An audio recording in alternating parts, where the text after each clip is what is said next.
Oopsie, wrong camera. Good morning, everybody.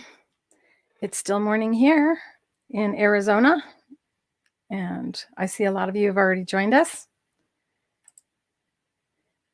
So I was trying to just think about what I would make for tomorrow's Fabrically Speaking Live, which is a show that airs every Thursday at 2 p.m. Mountain Standard Time. And I was thinking about doing this, and then I went, you know, Fabrically Speaking Live, I like to give you a project, and we do it from start to finish. And so I decided to go live today and tomorrow. If you're wondering and thinking that maybe I'm not going live tomorrow, I am. I will be here at 2 o'clock tomorrow afternoon, my time. For those of you wondering what time it is, if you're watching live, it's 10:07 here. Good morning, Lynn. Good morning, Denise. Good morning, Rebecca, Sandra, Taz. Oh, this chair. There we go. So what I usually do at a show is entertain you guys.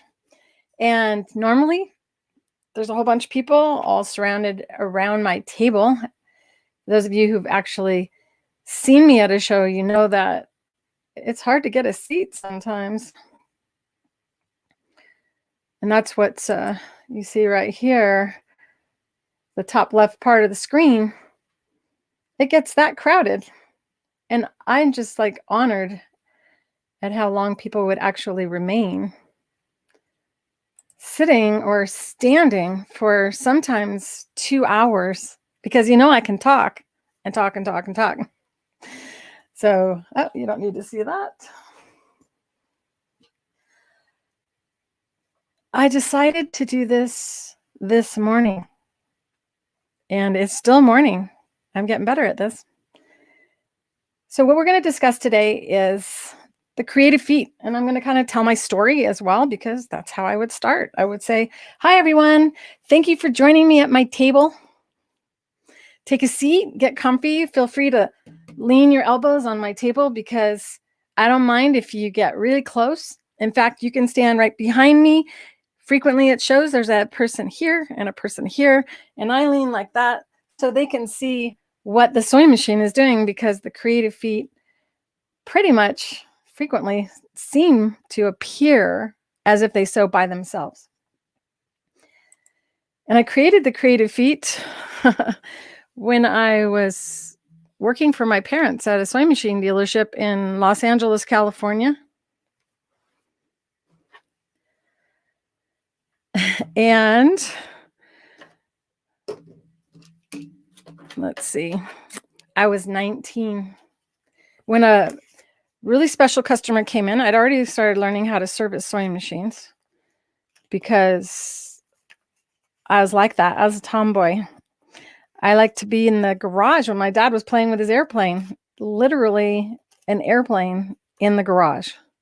So if you're wondering why I was able to invent something, is because my dad was building an airplane in our garage. And it pretty much was that way throughout my entire life. In fact, it wasn't only until a couple of years ago that his last airplane project ended. He's still with us. He's 91 years old. His name's Don Rowley, and he may be watching because this is the first time I went live on my personal page.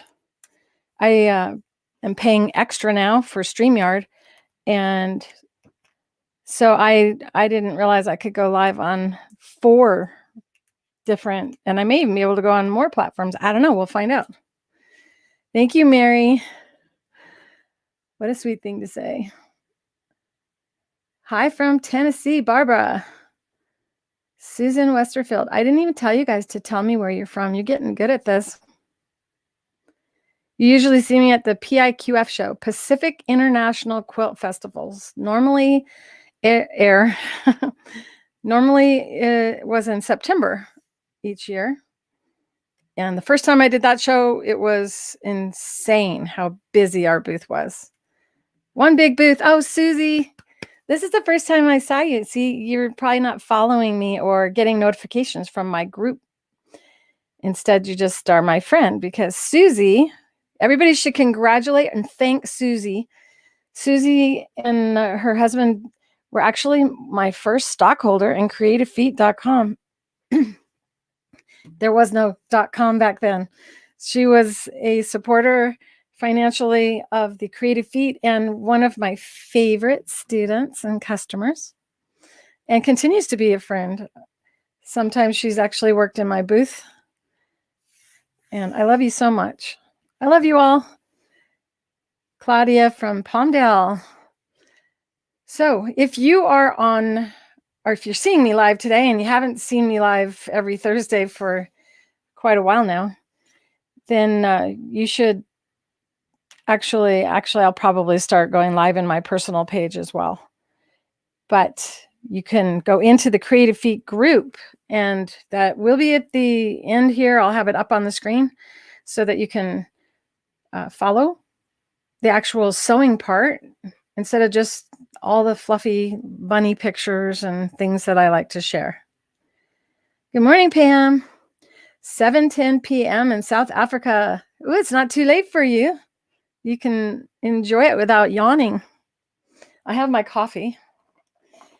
And this is yesterday's coffee. I forgot to drink it. And I did not want to waste my coffee. So as soon as I realized I didn't drink it, I put it in the fridge because if I drink coffee after a certain point, I won't sleep. How many of you can't sleep if you have coffee like afternoon? Your daughter just bought a Juki quilting machine. Ooh. This is something worthy of showing. First time watching, will your feet work? If your Juki machine has a zigzag stitch, you're going to be able to do all that you see me do today. If you only have a straight stitch machine, because some of the quilting machines, they only give you a straight stitch. So only you know that. You can tell me whether or not you do. We even fit industrial sewing machines. So as long as you can screw your foot on the side, on the left-hand side, if you have an industrial sewing machine, you can use our feet, except for it doesn't work on walking foot machines because they have a split foot.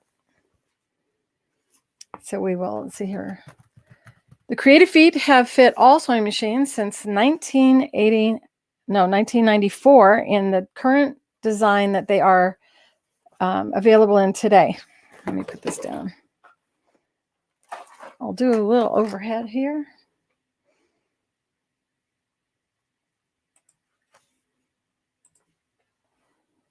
And I don't know why it does that. They're getting better. StreamYard is growing. They've improved so much, but there's still some glitches. This is the Caterpillar light tablet that I love so much. I don't have it plugged in. This is other items that we carry. My specialty is working with the physically and visually challenged. So if you've ever had difficulty using your hands, manipulating things with your fingers, holding something for a long period of time, you're going to like the Creative Feet a lot because I designed them for people with challenges. And the first foot I invented of the Creative Feet line is the Satinedge Foot. And the Satinedge Foot I designed for a woman who was born blind and deaf. Her name was Mary. And she was actually taking a course at the Braille Institute when I met her. And I made actually 9 different feet, or modified 9 sewing machine feet for her. And I originally designed them for the Janome sewing machine, as you're asking that question. Yes, yes, yes, Sandra.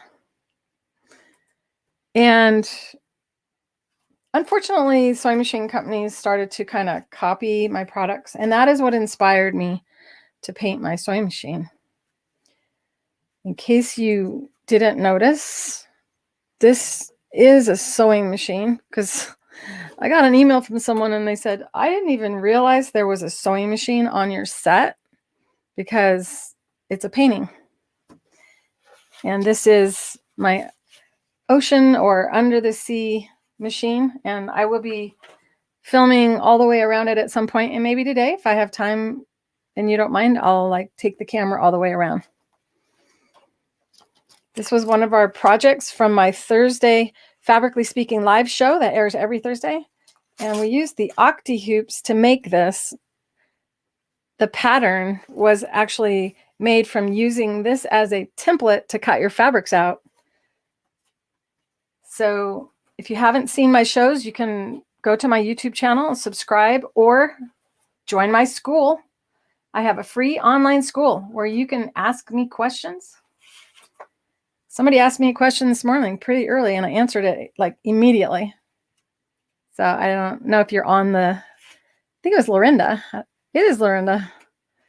So I'm trying to remember what it was your question was, because I thought maybe I'd elaborate on it today. But today is about, what do the creative feet do?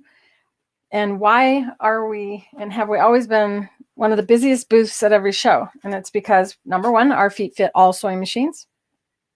And the way that they fit all machines is you get a presser foot and you get 4 adapters that snap on to the presser foot. This machine is glued to the table. Not really, but it has something on it to keep my free arm unit. Uh-oh. How did that happen?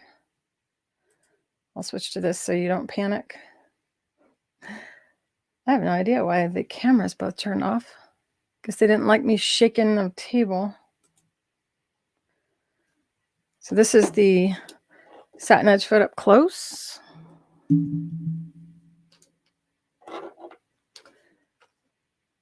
And it'll probably be more in focus back here, because that's the point of this, is so that you can see.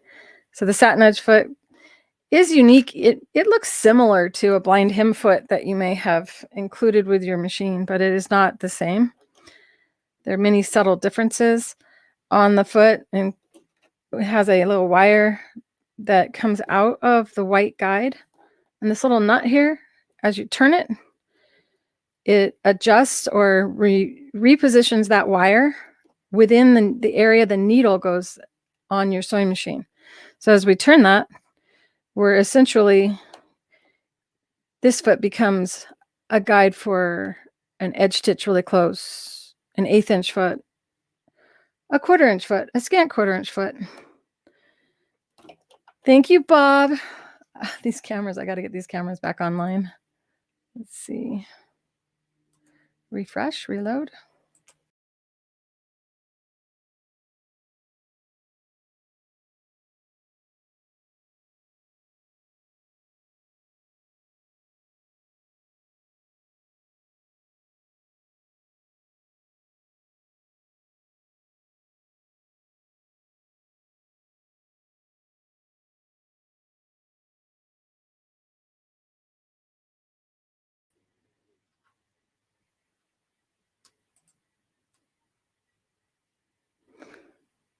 Sorry about that, everyone. It was the main camera that shut off, and the microphone stays on for a little while. But in order to bring it back in, I have to reload it, and everything seems to shut down, but I'm still here. Hi, Rena from India. Oh, good morning. And Sandra, how many creative feet? There's still just 3 creative feet, and the Octi-Hoops. And the Octi-Hoops was, in essence, my 4th foot, which was the solution to free motion. If any of you've struggled to do free motion quilting or embroidery or monogramming or applique, you can also use the Octi-Hoops for in the hoop projects. So it's a pretty powerful product. And also you can mend things. In my YouTube channel, you'll find a mending playlist.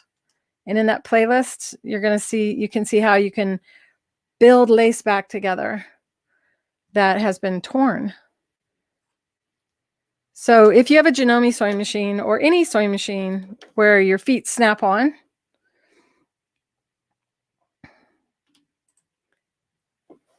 first, attempt to snap the foot onto your sewing machine by lowering it over your snap-on bar.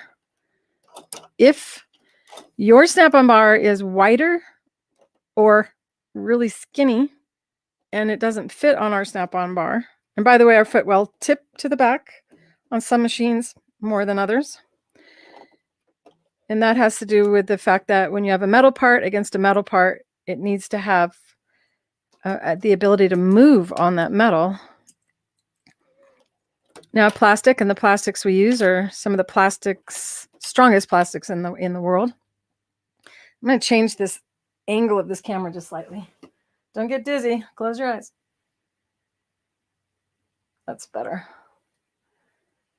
Because the point of today's video is to entertain and educate you on our products, but also to create videos for our brand new creativefeet.com site,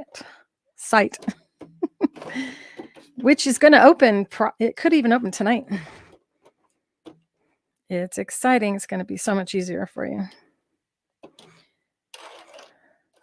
So first of all, try to snap the foot onto your machine snap-on adapter. If it does not snap onto your adapter, you will choose from one of the 4 adapters included with the feet.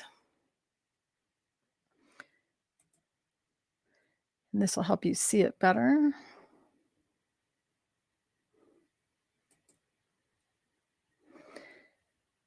On the far left-hand side, you see the Sequins and ribbon foot. They are available in special packages under the special offers link at creativefeet.com. And you'll notice that the Sequins and ribbon foot also has 2 little guides sitting next to it. And those are the accessory guides that make it so you can do a wide variety of different size trims or sew a variety of sizes in the same foot. The adapters you see in the middle are what I was just showing you. And you'll notice each foot has a bar on it, and that bar is 7 millimeters wide. There's a lot of talk about 9 millimeter wide sewing machines right now. And what they're discussing is 2 things. So some machines have a 9 millimeter wide zigzag swing. And if you do, you cannot swing a 9 millimeter wide zigzag stitch through our opening because our opening is designed, well, for not 9 millimeter wide zigzag swings. Now that's true of the Satinedge foot only. The other 2 feet you can swing to 9 millimeter, but your sewing machine won't let you because it has a sensor that goes, no, it has to have a 9 millimeter foot in order to use the 9 millimeter wide width. So you can't damage your machine because they won't let you.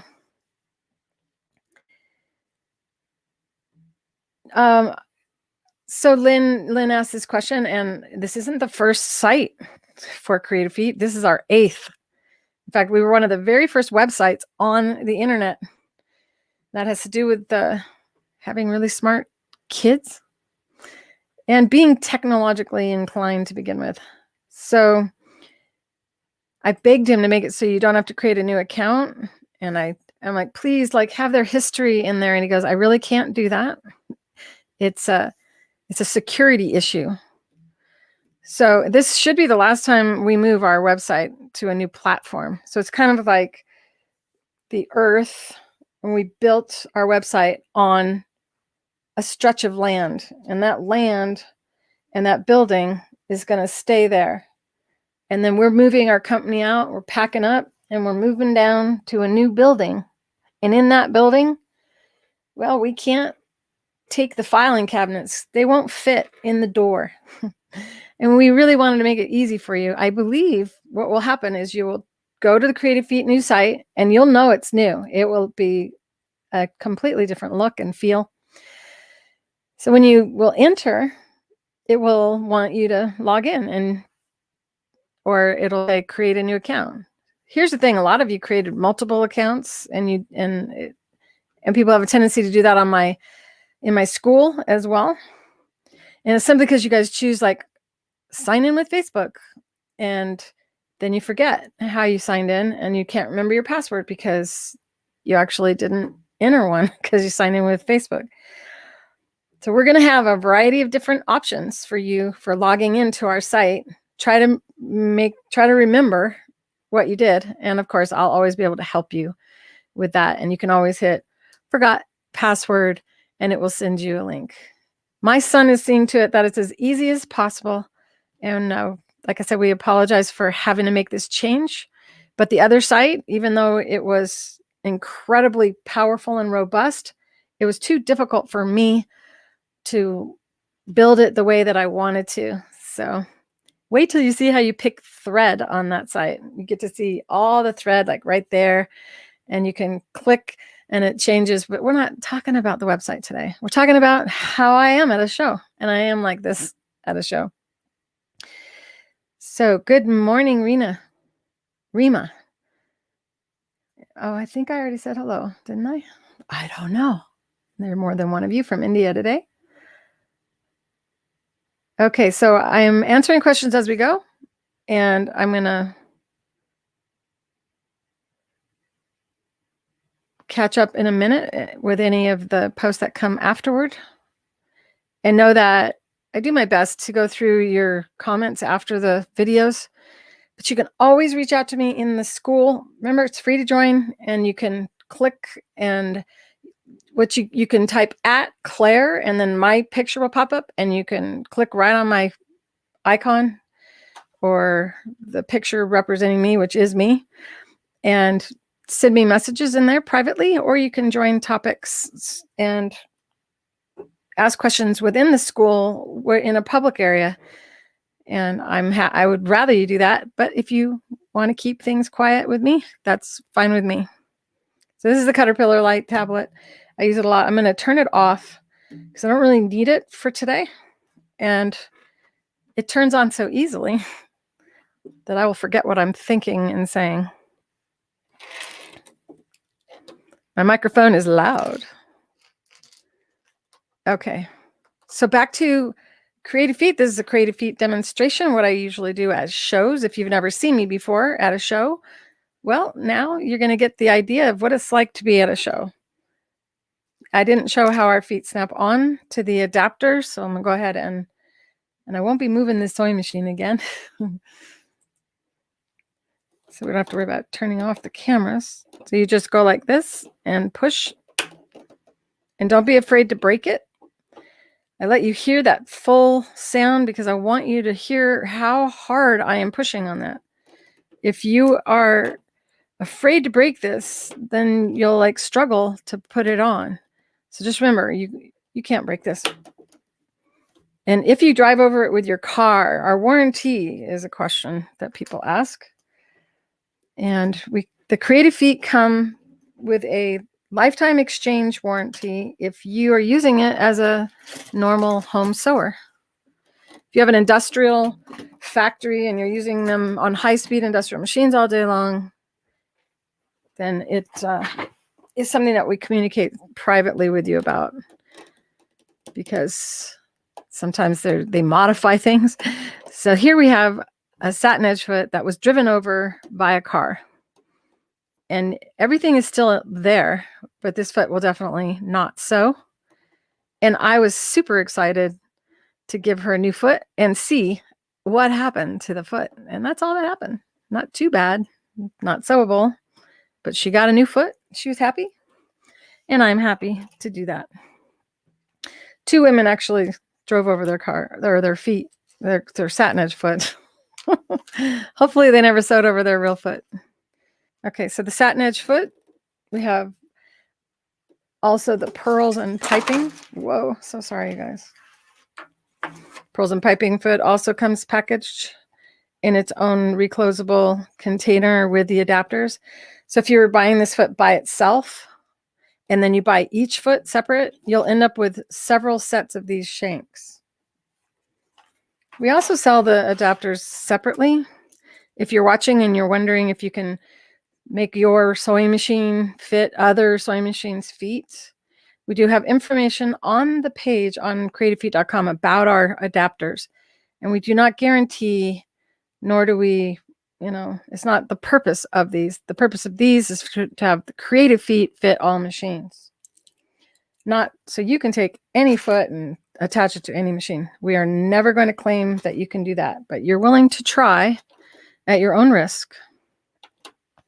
So the Pearls and Piping Foot, Sequins and Ribbon, and Satinedge Foot. And the Sequins and Ribbon foot has its own accessories, which are the accessory guides. And I thought I had everything out. Problem is I have more than one cubby. I don't know where I put it. That's okay.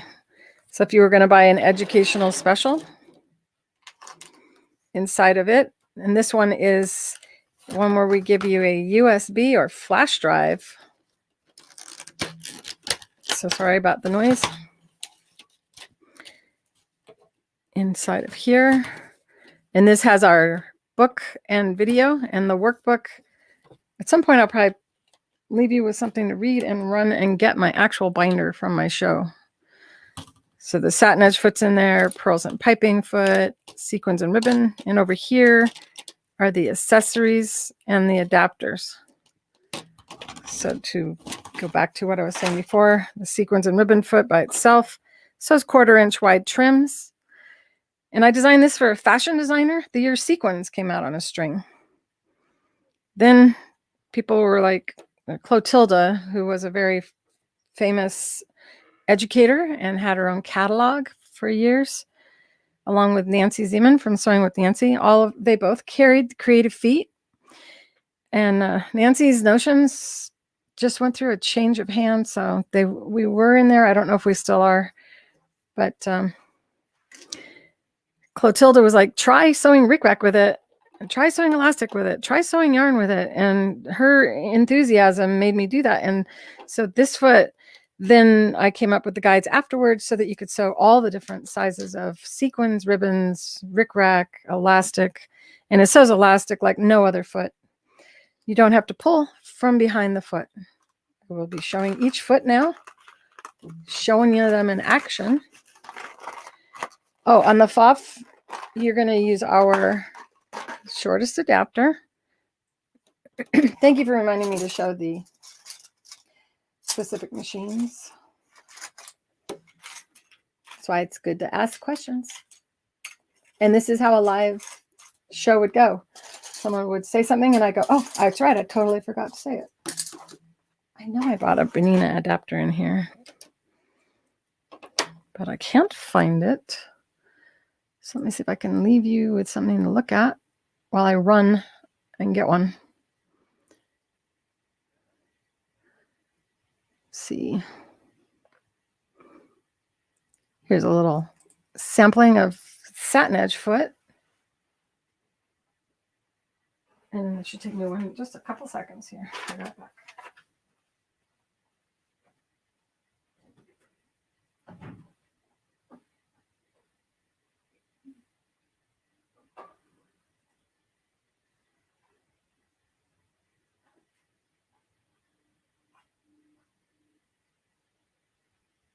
Get back. Nope, you're not going in there and barking. No puppy barking. Okay. It'd be great for you guys to list the type of sewing machines you have. Might make me remember something that I need to tell you.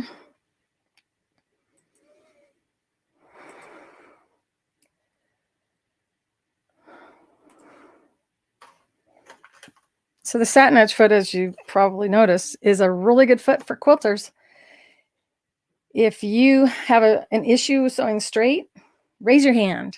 Do a thumbs up. And while you're at it, if you're enjoying the video, it really does help us if you hit the like button. and share and do hearts and interact with the chat as much as you possibly can. I don't want to open this with good scissors. Oh, it has a little tear. Okay, so there's one adapter. We have 2 Bernina adapters. Don't I have any paper scissors? There's one.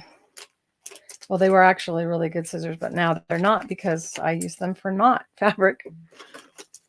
Those of you watching that have a sewer in your life and you're wondering why they don't want you to touch their sewing scissors, is because if you cut other items with your sewing scissors, it ruins the scissors. It's just devastating. How many of you had somebody do that? Take your scissors and cut cardboard or something. So if you have a FOF sewing machine, you're going to remove the snap-on adapter on your machine. And this is not a FOF, but I'll go through the little process because that's what this is about, is making everything really clear for people who have not seen us before, do not already have the creative feet. And some of you have them and forgot everything about them. Yes, the Satinedge Foot gives you a consistent, accurate 1/4 inch seam. It is a very popular technique. So you would take your adapter off, and then you're left with, and on the FOF machine, depending on how old it is, you actually have a screw that's smaller than this. Your screw is about this size. Come on out. Don't want to confuse you with something else. The FOF machine has a little screw. Depending on how old it is, some of them are gold and even smaller than this. And they kind of hit it in a hole inside of your snap-on adapter because they wanted you to buy their feet, not my feet. So you put them in like you'd have to unscrew and remove it to get this off. And then you need the screw to start it back in the post on your machine. And once it's started on there, and this is not for this machine, so we'll see if it fits. Or I'll just pretend I've got that here. So pretend this is your post coming out of your machine. You would just start that screw back in.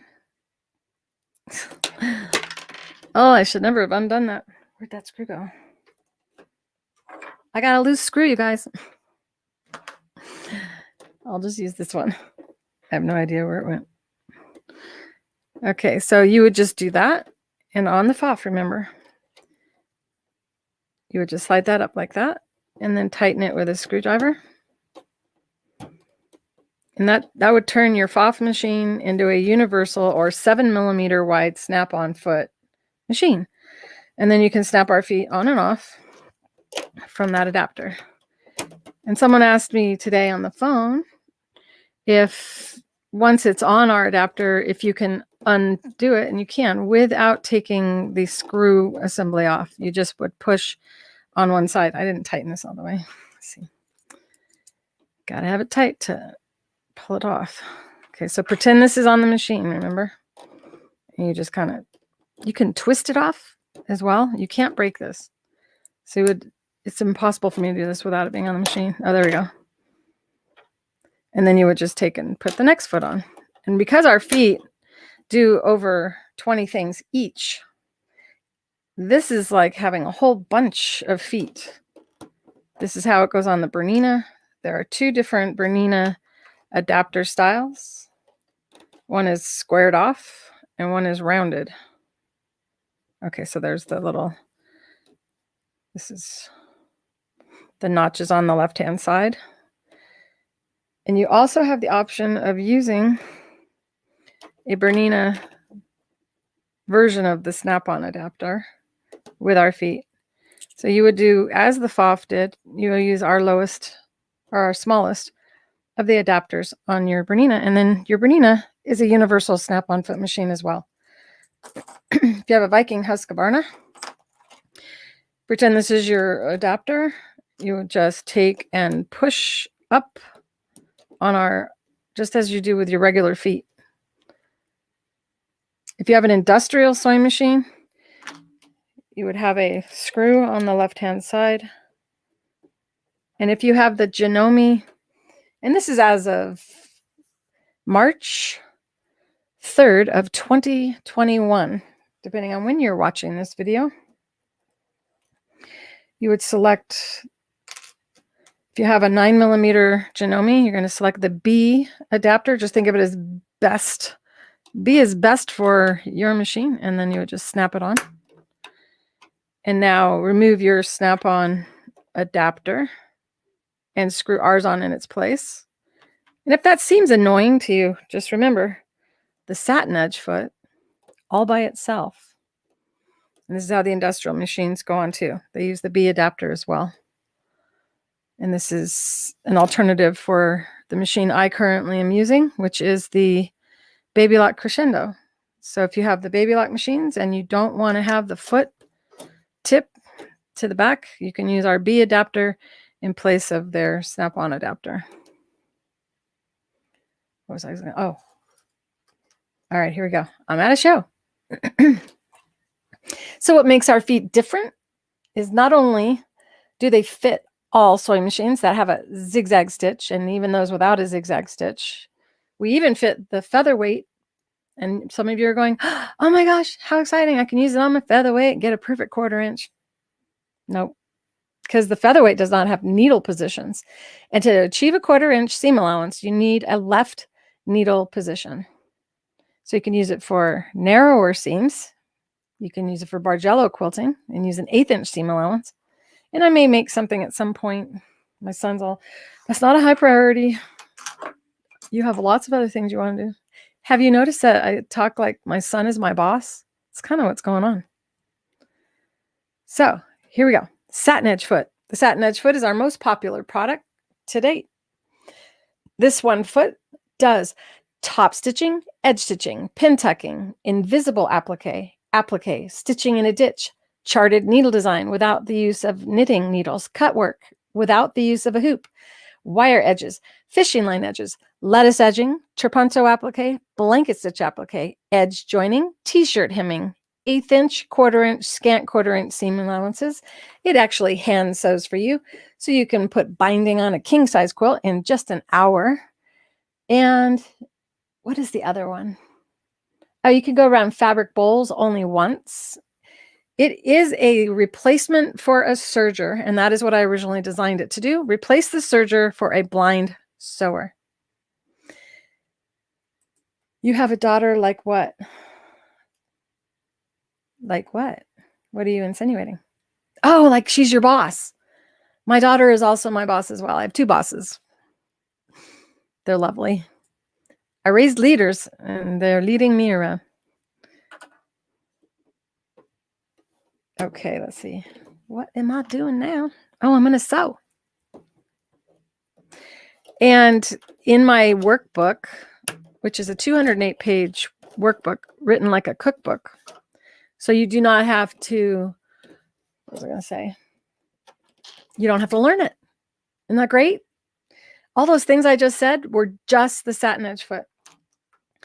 And it wouldn't be fun if you had to actually store all that information in your head, would it? So that's why I wrote a book. And it's been around since 1996. Long running. Hi, Mumtaz. Is that the right way to pronounce it? And Marguerite and Brenda Foley, welcome. Let's see, anybody else I missed? I think we're doing good. Or I'm doing good. I'm keeping up with you guys. You're not that chatty today.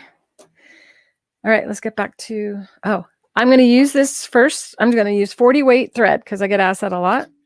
When I'm at a show, I would do 90-14 universal needle or super universal needle. Now that there's a super needle, and it is super duper.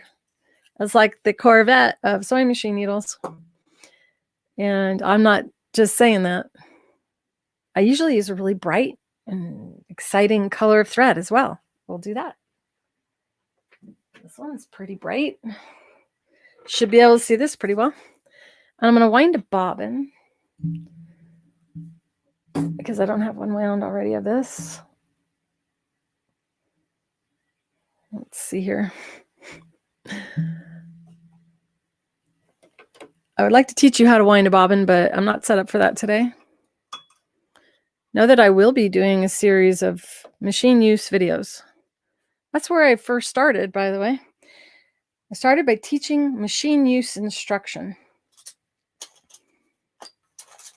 You would buy a sewing machine from my father's dealership, and then I would teach the class on how to use it. Hi, Vanessa. Welcome. And Marlene, welcome again. And Caitlin's Stitched Art Studio. I think you just made a purchase the other day, if I remember correctly. And where am I going here? What am I doing? I'm winding a bobbin, and I have like a bunch of them up here. This is my thread dispenser, if you haven't seen it. We're currently doing a run of these. So we're about a week out from being able to ship those. If you order one of those today on the discount.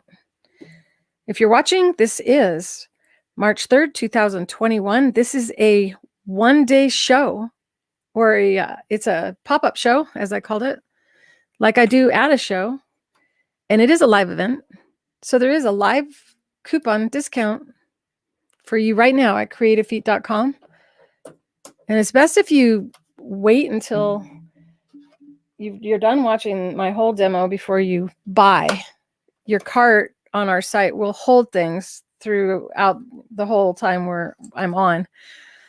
And the workbook is at creativefeet.com. And all the links will be on there, but I'm going to put the coupon in here. And while I'm at it, I'll give you the link to our website. And you need to enter show 15 in the coupon. I'm pretty sure. I might have to look. I put it in the school. So if any of you saw the email today from Create with Clare Rowley, where I gave you the coupon code and you want to confirm, it would be awesome if you could enter what I wrote in there, or I can do it. So creativefeet.com is our website. And when I say we're opening a new creativefeet.com, it isn't going to be somewhere else. It will be at this exact address. So you won't have to search anywhere else on the internet for it. And I'm going to confirm. See, can I share my screen without everything falling apart? I'm nervous, so I'm not going to do it. We already had camera failure at one point, so I'm just going to confirm my coupon code really quick. And where I am right now is Create with Clare Rowley. It's a free online school. I'm an expert in just about all aspects of sewing, quilting, embroidery, and also development of products. So I helped the company that made the first trampoline that was in your house, the little trampolines that evolved into the ones in your backyard.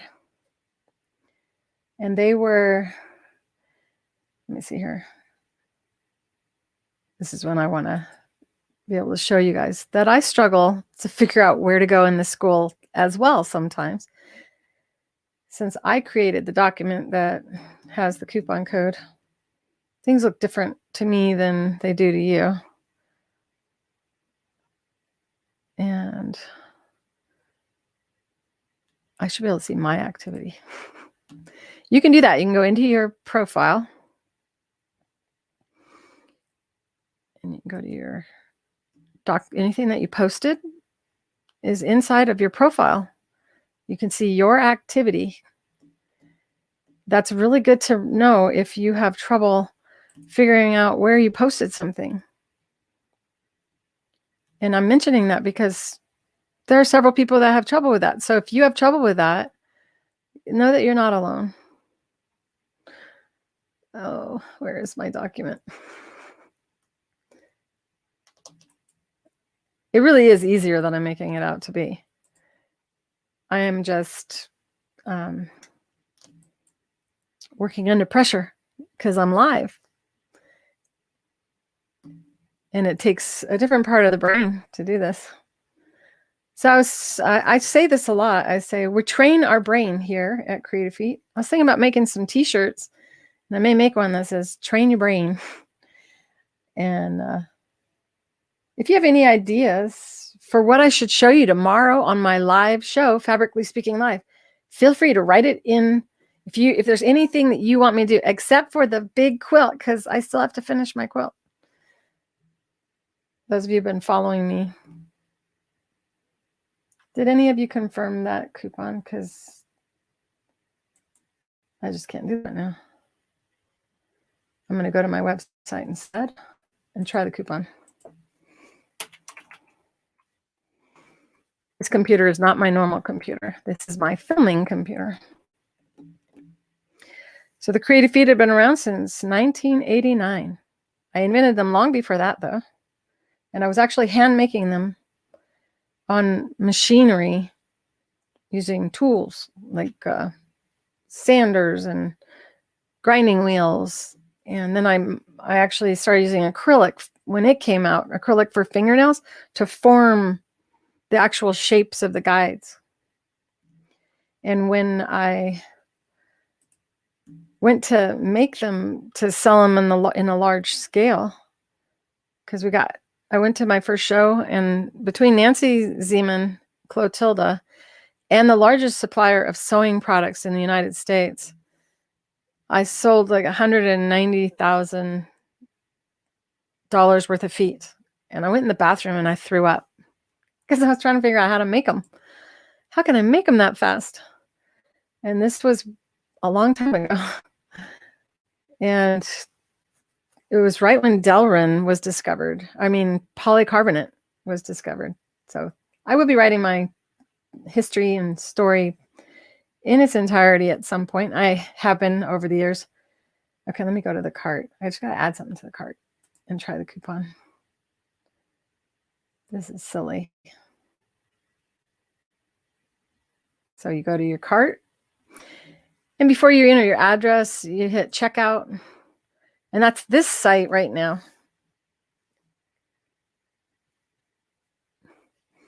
You have to enter the coupon. Nope, I'm just going to have to put the coupon in after you guys. Or join the school, and you will find the coupon there. Here's a little, right, for those of you who are wanting to deal with it now. When you join the school, you see things totally different than I do. Here's a way for you to join. The second link down is the actual school. And in order to join that, you're joining the Mighty Networks first. And then you're able to,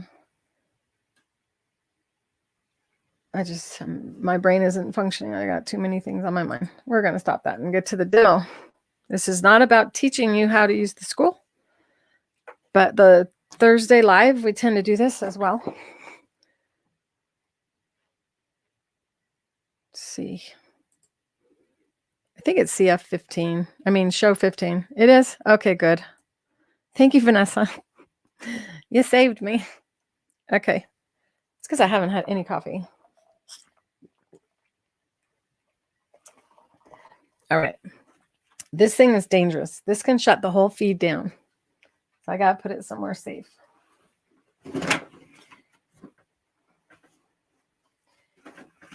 That's where my Octi-Hoops are. Over the years, we created new products. Not all are feet, even though we're creative feet. Just turn the board off, and then I can't do anything with it. And my father is also an inventor. My grandfather before him. My brother Robert.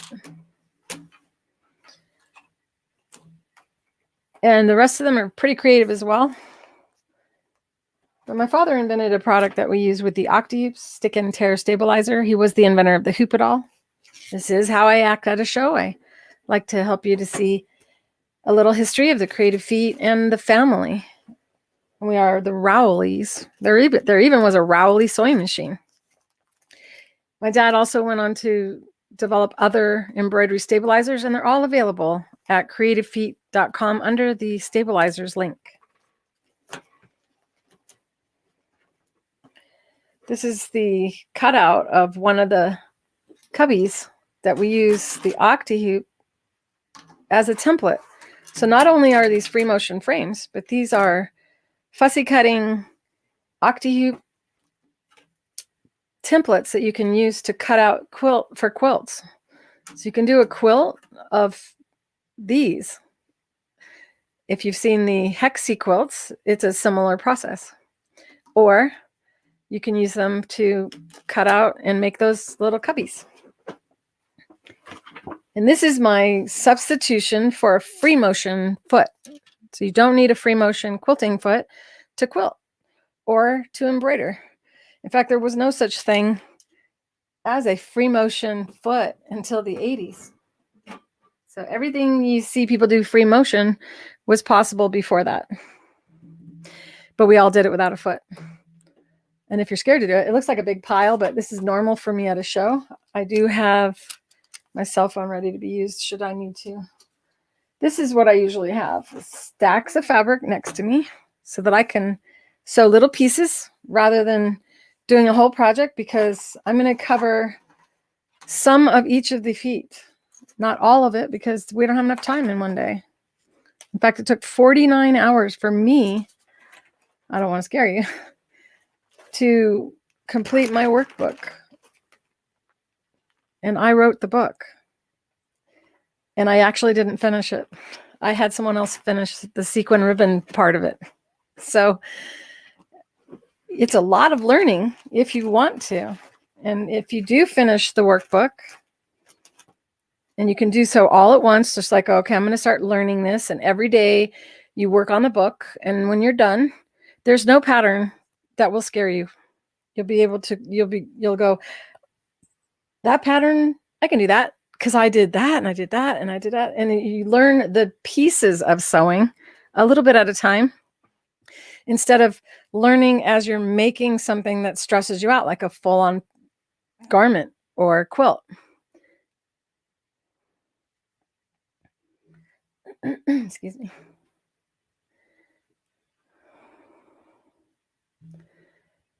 Okay, let's see. I'm trying to read real little writing, but I'm having trouble. So why do that when I can click? Is it bright enough in here? I didn't turn on one of the lights. It might be partly by this camera. Oh, I look so disheveled. Oh, didn't have enough time to really do my hair. You have the technical guide and workbook on volume 1, and volume 2 never came out. So what's going to end up happening instead of volume 2, because of technology, is there's Creative Feet Extensive inside of the group or the school. And I'm going to unload all that I know in my school. So one day I can retire and all that I know can still be assessed, or you guys can still have access to it. So I have different fabrics here, and we're going to put the Satinedge Foot, and I'm going to start sewing. This is a long time for me to go without actually sewing.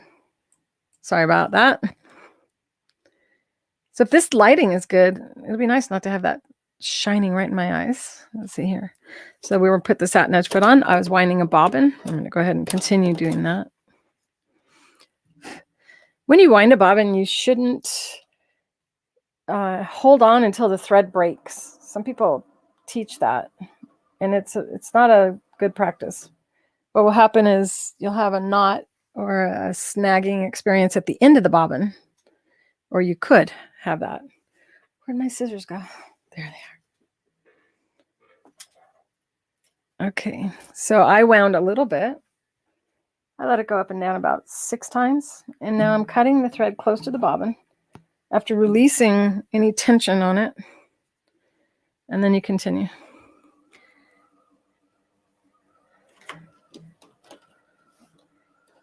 And on sewing machines, you have usually a diagram showing you how you're supposed to put your bobbin in. And it can be confusing for some people. Your thread comes off the top and your thread can come off the bottom. And you're still looking at the bobbin.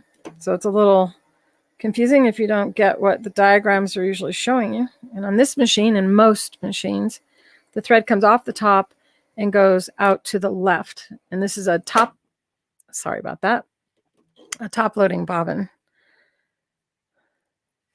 There is a tension inside of the machine as well that you need to make sure the bobbin thread gets into, or it will just spin around too fast inside of the machine. Those of you who know we sell pre-wound bobbins may be wondering why I'm not using one. And the reason I'm not is because I don't have 40 weight pre-wound bobbins. And when we do a satin stitch on the edge of the material, which is what I'm going to start with, we want our thread and needle, or both of our threads, our needle and bobbin thread, to match in weight and color and brand. So you have an equal experience on top and bottom. This machine has a fabulous needle threader. Ta-da! Welcome to the school, Laz. Or Taz. And if you guys share your pictures when we go live in the school using Zoom chat, you'll show up in there. And you don't have to, just so you know, to be a part of my school, it is not required that you go live with your camera on. You can even lurk if you want. It's more fun if you participate, but some people don't feel comfortable, and I respect that. So these are not going to match because this fabric is not for the season, but it doesn't matter. It's fabric. So when I'm at a show, I would take this fabric and I'm going to cut it on a curve. I'm showing you first that it is a single layer of cotton material, not treated in any way. This is a pair of scissors we offer at creativefeet.com. If you have physical challenges and you're tired of your hand hurting across the top, these are the Applique scissors that we offer at creativefeet.com, and they're imported from Spain and developed by Rosa, the inventor of the Applique tools for doing patchwork applique. I think I showed them 3 episodes back on Fabrically Speaking Live, which airs every Thursday at 2 Mountain Standard Time, because that's where I live, in the mountains of Prescott, the Prescott area of Arizona. Red Dog Mama, you are a lurker. You were lurking and now you're doing this. Well, thank you for, I know there's a lot of you watching that aren't in the chat. I understand. You can't always play. And so hi, everyone that's lurking. I feel you. So now I'm selecting a zigzag stitch. And this is where I wanted to go to my cell phone. So let's see. I'm going to join on my phone. If everything goes well, it'll be great. Okay, I'm already backstage. I just need to add it to the stream.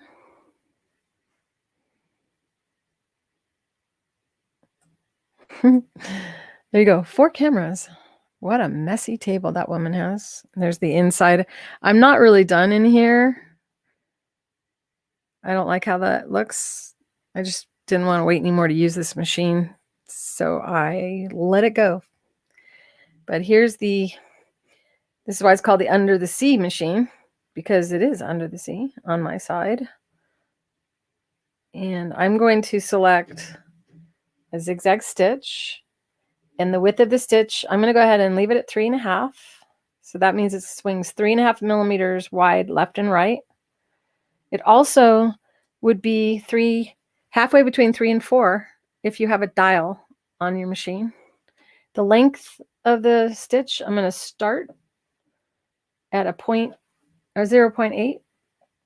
And as I sew, I'm going to gradually go down until I see what it looks like as the machine is sewing without me holding it to determine the length. So just so you know, I'm going to go back up to 8, and I'm going to do that, but you're not going to be able to see it, me mess with this, because you're going to see me sewing in a minute. Tension, I'm going to leave it at normal. And on this machine, normal is 4. Your machine will vary. So here we go, a little tour. I created a beach on there. Didn't used to have that. I painted this last week a little bit, or fixed it because it got really bent or damaged on the last shipment. This was one of the hardest things I ever painted, that turtle. And what's fun about this is that when it opens the top of the machine, or the container that hides things, it's actually right on his mouth. And you can see the little fishies in there and the little starfish. This is what I get to look at when I sew. It's one of my favorite machines. They're all my favorite, really, depending on the day. So there's a little scene. And then you can see the front. And my arm just won't go there. But wait till you see the other side. It'll happen on another day.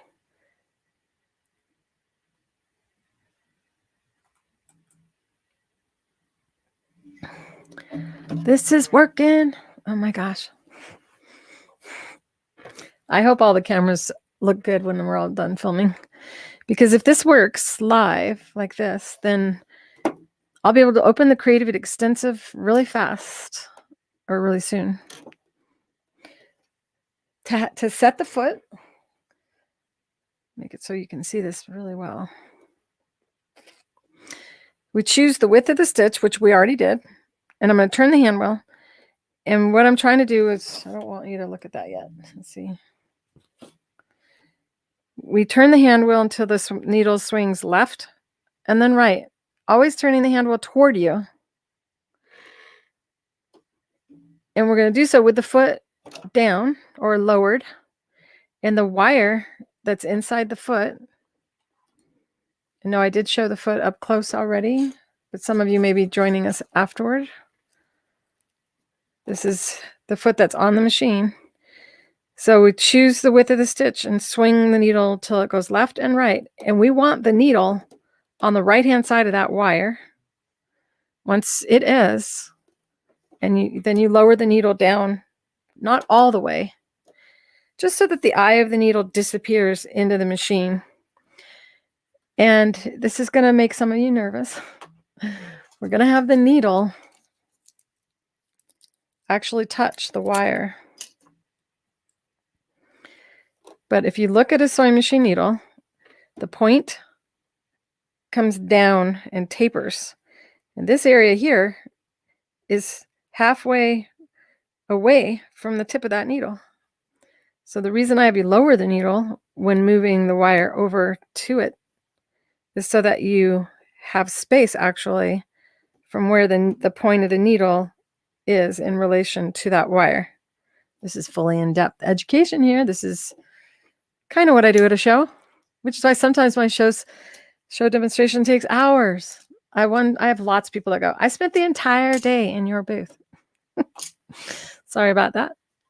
So what I'm doing now is turning the nut, moving, and this is when you wear glasses if you need them. And I'm putting mine on. Turn the nut until the wire touches the left side of the needle. And notice I'm lifting the foot and bringing it back down so that I know that I'm not bending the wire. And to double check again, turn the nut and turn the hand wheel. And then see that it swings left and then right. So and I definitely had gone too far, which means, and because the sewing machine needle is bendable, when I move the wire, I actually was bending the needle. And I did that so you could see what I want you to pay attention to. So once you know that it's in position and it does clear in both left and right swing, and that it is engaging or touching the right side or the left side of the needle, we're going to raise the foot, push away from you to get the stitch off of the wire, and you can save thread by pulling out the needle thread I don't know if you're seeing that. You just pull on the needle thread, holding the fabric, because you haven't done enough stitches yet. And you can just pull that right out. And then the bobbin thread just comes right out. I don't know, maybe I should, never mind, just do what I was doing. I was going to switch fabric. So I have a camera right over my shoulder and away from me. And I definitely went too far back. And that's because I have a microphone and all kinds of stuff in front of me. My phone should not be vibrating. It just scared me. So my hands are not touching.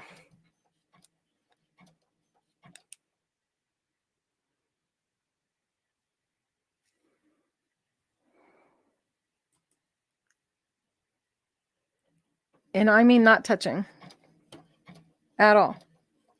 And this is how you should adjust your stitch length. Most people are really uptight about letting go when sewing. But remember, I designed this for a woman who was born blind. And this is what I designed it to do. Her foot was not adjustable, by the way. If you know anyone who is blind, we do have a lot of people that are completely blind and succeeding, even though it adjusts. And it helps if they've already had sight, or she was born blind and deaf. So it was more challenging for her. And she ended up doing tailoring. My dog just sneezed the cutest sneeze. So I'm going to read this because I can't from there. Your workbook, does it tell about thread? Yes. It's written like a cookbook. Tell you how to get your supplies ready in the bowl. So needle to use, stitch length, stitch width, foot pressure, which foot to use, needle to use. That's the size and the type. So you guys are stressed about your needles all the time. If you're not, you may think there's only one. It's depending on how long you've been sewing.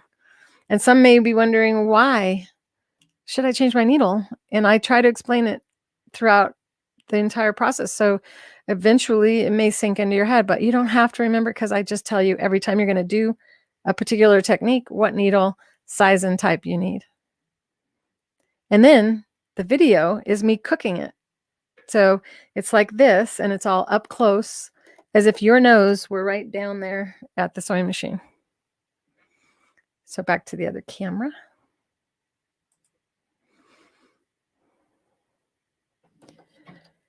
And this is the Polyfast thread, which we carry at creativefeet.com. So without touching the fabric, my finger usually hovers, and I'm never looking there unless I'm setting the stitch. So I want my stitch a little shorter. So I'm just touching, I tapped it down to 0.6, sew a little bit. You don't want to hold on, because this is a very, very short stitch length. And we're not always sewing on raw fabric without stabilizing. This is me showing off. This is what I do to show. I show off. And hands are not holding on at all. So I know you probably would rather see that. Let's see. No, I can't do that. If I split the screen, you got all the cameras, I think. We could try it. Try this one. Yeah, so you get all four. That's no fun. We'll go back to this. So I am letting go of the fabric, and my eye is focused here, right there. If there is no separation between the foot or the fabric and that guide, I'm going to cut another piece and show you.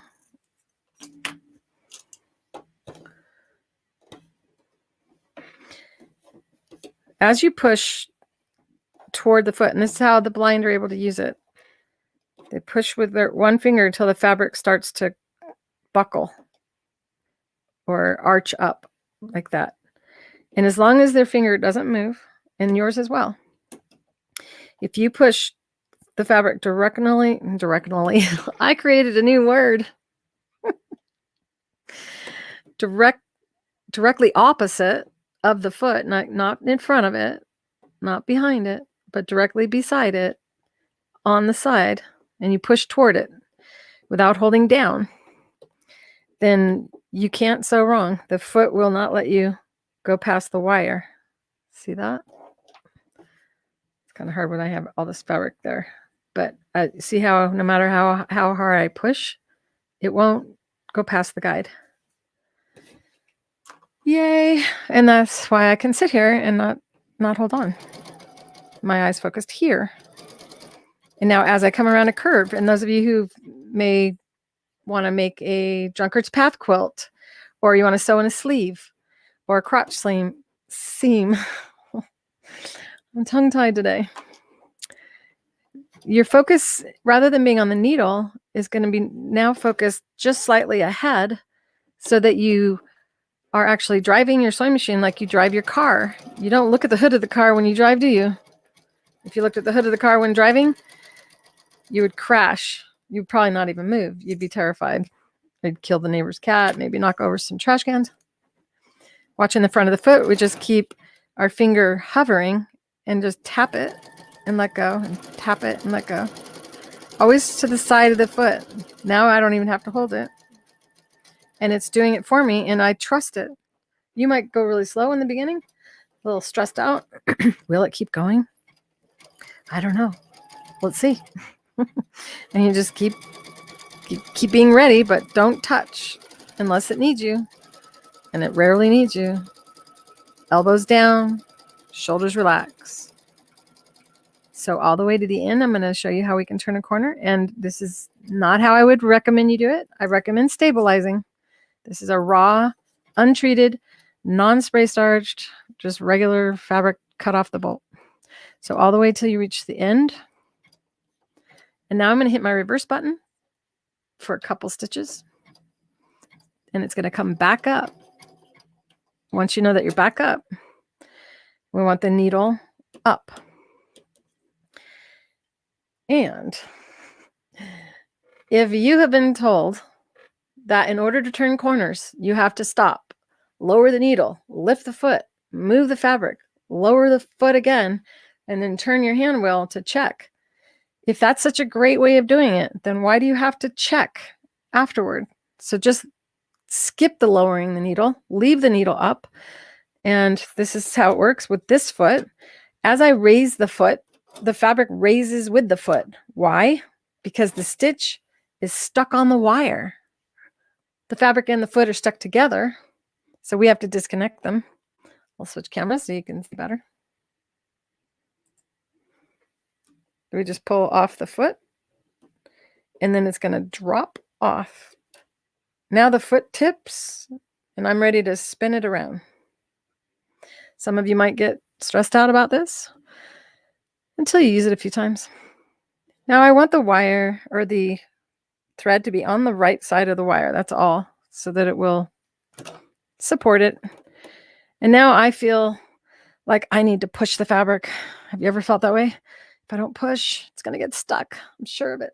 Where's my little ladder? I need something, I'm sure. No, you don't. Increase your stitch length. Remember what your stitch length was set at. And mine was good, or I liked it. This is a 0.6. I could have gone shorter, but this is fine. And I'm going to increase now, and I'm going all the way to 1. Sewing without holding on again until I see the fabric actually gets over the bump. So what we've done is had the sewing machine push for us. A longer stitch length means the feed dogs will pull further in each stitch. Go slow, because as you're sewing, it's going to eventually have no trouble sewing because the bump will not be there anymore. So you watch until, now is when I'm watching, but I'm not watching the needle. I'm watching the stitch, making sure that it doesn't suddenly, now it moved a little, and now I'm going to go back down to 0.6. And once again, do not hold on. And you can see that even if I try to pull the fabric away, it grabs it back. I go, sew it wrong. And it goes, no, sew it wrong. No. And that is why this foot has been called the magic foot. And Bob Riddle, who was in here earlier, is the first one to actually start calling it that live or on Facebook and stuff. So that's why it has 2 names. And if you've been looking for the magic foot, well, you've been looking for this Satinedge foot. I don't know why this camera's so blurry. Maybe it's because I need to turn that light on. I think I will, and I'll give you something to look at while I walk over there and turn it on. See if it fixes it. Let's see. I already showed you that. I had another image. I was doing all this morning. That's why my hair is crazy. Because I was working on getting things for you to look at. Did I do that already? So this is what the educational specials come packaged like. I want to talk about the book. It's a binder.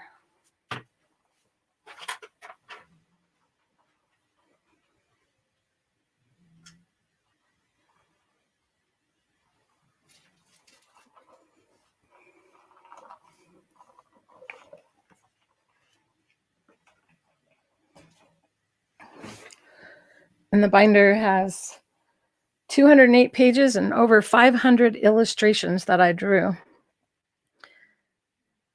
And why did I draw illustrations instead of taking photographs? Because when the brain looks at a photograph, it tries to evaluate the entire picture.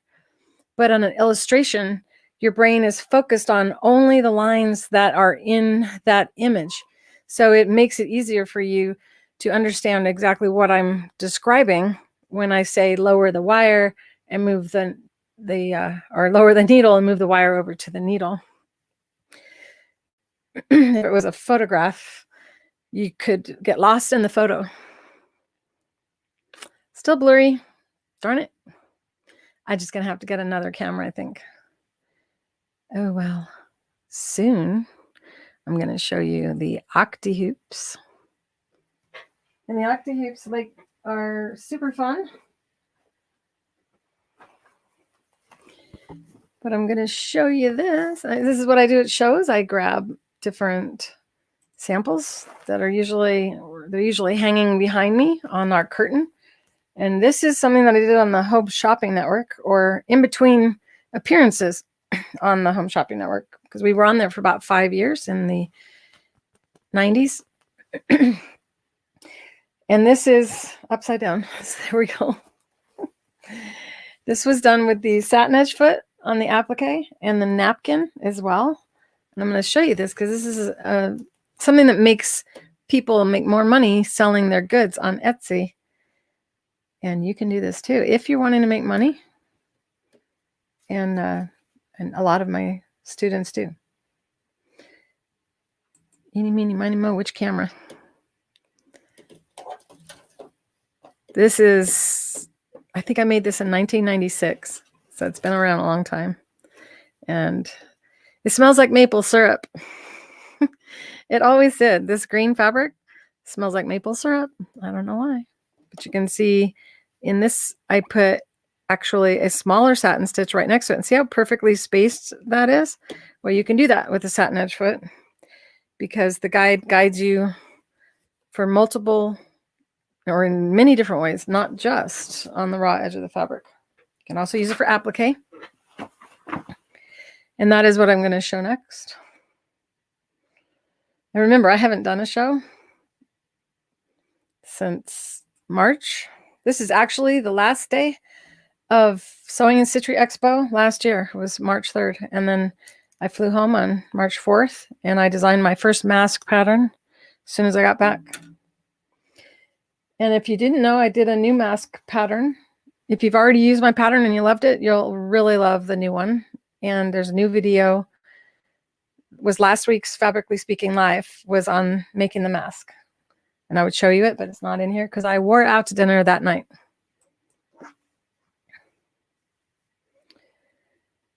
And I'm not sure if you were seeing me. Oh yeah, I was clicking on the chat. See, guys, you're so quiet. They're not quiet at shows.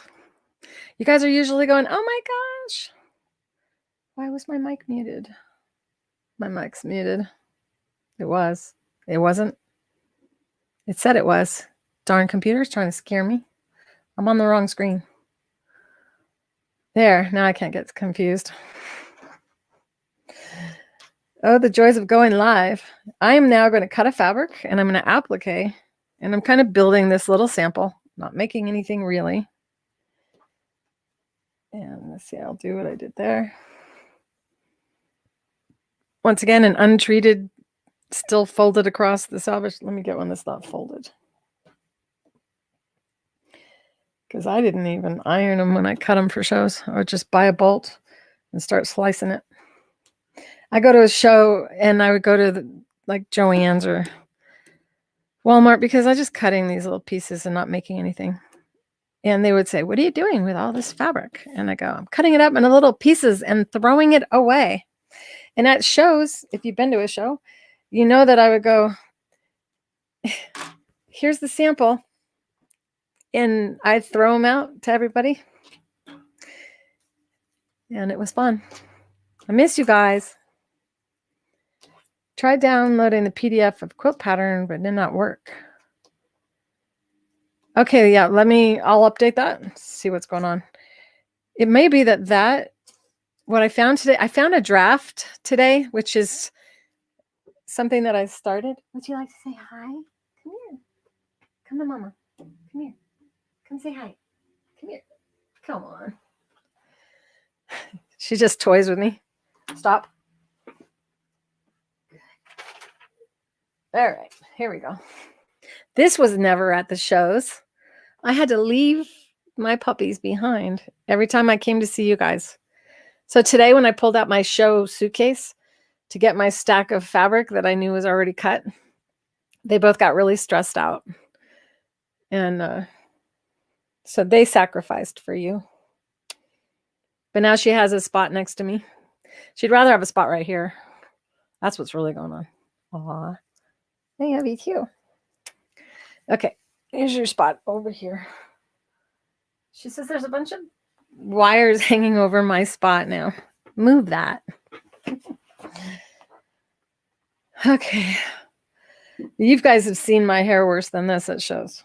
After 7 hours of demonstrating, I could get pretty messed up. All right, I'm cutting this fabric into an applique shape. And I always did this weird little fishy shape, just so you could see all of the different directions you'll turn on an applique, and you'll see it's all messy and I should be ironing it, but I never had an iron at a show. So I would go, oh, well, let's just do it. Know that I don't do that when I'm making something for real. Gotta remember how I cut it. I threw it away. I would go, okay, start with a half piece. I can't believe I was able to do the Satinedge Foot list of techniques without messing up after not doing a show for a year. I used to rehearse in between shows. I'd be driving someone and go, oh, I better do my Satinedge Foot list of things so I can not mess up at the show. Thank you, Lan. I love you guys so much.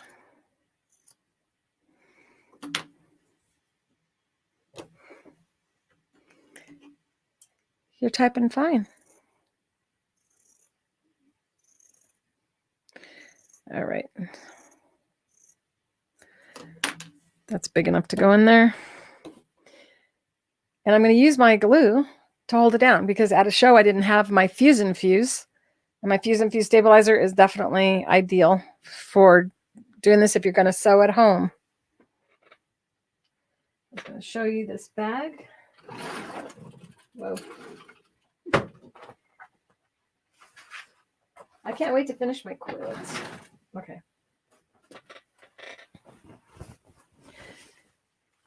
This is my owl bag, and it's a great way to learn applique. I show you all of the different stabilizers that you need to use in order to not have your fabric pucker or have any problems. Hi, Cynthia. And I'm going to show this up close and talk a little bit about our Fuse and Fuse. Each of our stabilizers has an animal on the label. Of course, the dragonfly is not an animal, but it is the dragonfly the one that you're looking for fusing the little pieces. So the owl's eyes and the ears, and they're all different colors of material. We would fuse that with our Fuse and Fuse. It's a little tongue twister. And now I gotta go back to this camera. This is the softest stabilizer ever.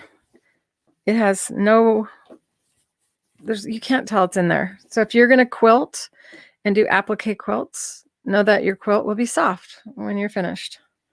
Usually when you applique on a quilt, you applique your squares first before forming it into an actual quilt. And in order to get this fabric to not pucker around the edge of where these are layered on top of one another, because they actually kind of stabilize one another, making it harder for the fabric to pucker, we put our Hold Light, which is a hummingbird stabilizer, on the back. And this is deliberately left in here. But all that's left from customers going, oh, and then removing it. So this comes off just like that. And you'll end up with nothing behind it. And it seems like cellophane, but it's not. And what it does is it irons onto the back and it locks the bias in the fabric. The bias is why fabric seems to stretch, even though this is not a stretch fabric. These are the kind of things I help you learn. This is a great project to learn how to use a Satinedge foot and how to do applique if that is what your intention is. And it is a video on my YouTube channel that's free. The pattern isn't free. It's inside of creativefeet.com under patterns. Fuse and Fuse is great, Valerie. I know, isn't it? It's so awesome. And it doesn't gum up your needle if you've had any gumming of your needle before. Now the reason I kind of talked about that is another way to applique without any stabilizer is to use our liquid-based glue, which is a stabilizer. It's a water-soluble stabilizer in a bottle. And we can put it on the back of an applique piece. Still would want to stabilize the back of this fabric. But you can use spray starch to stabilize fabrics as well. Just go ahead and spread it out. Do little dots. Now, if I were actually making something and I mattered, I would make sure I covered it all the way so that it didn't have the possibility of slipping. But it shows I never had the time to do that, so I'm just pretending I'm at a show. We are at the Sewing, Quilting, and Embroidery Expo at Clare Sewing Room.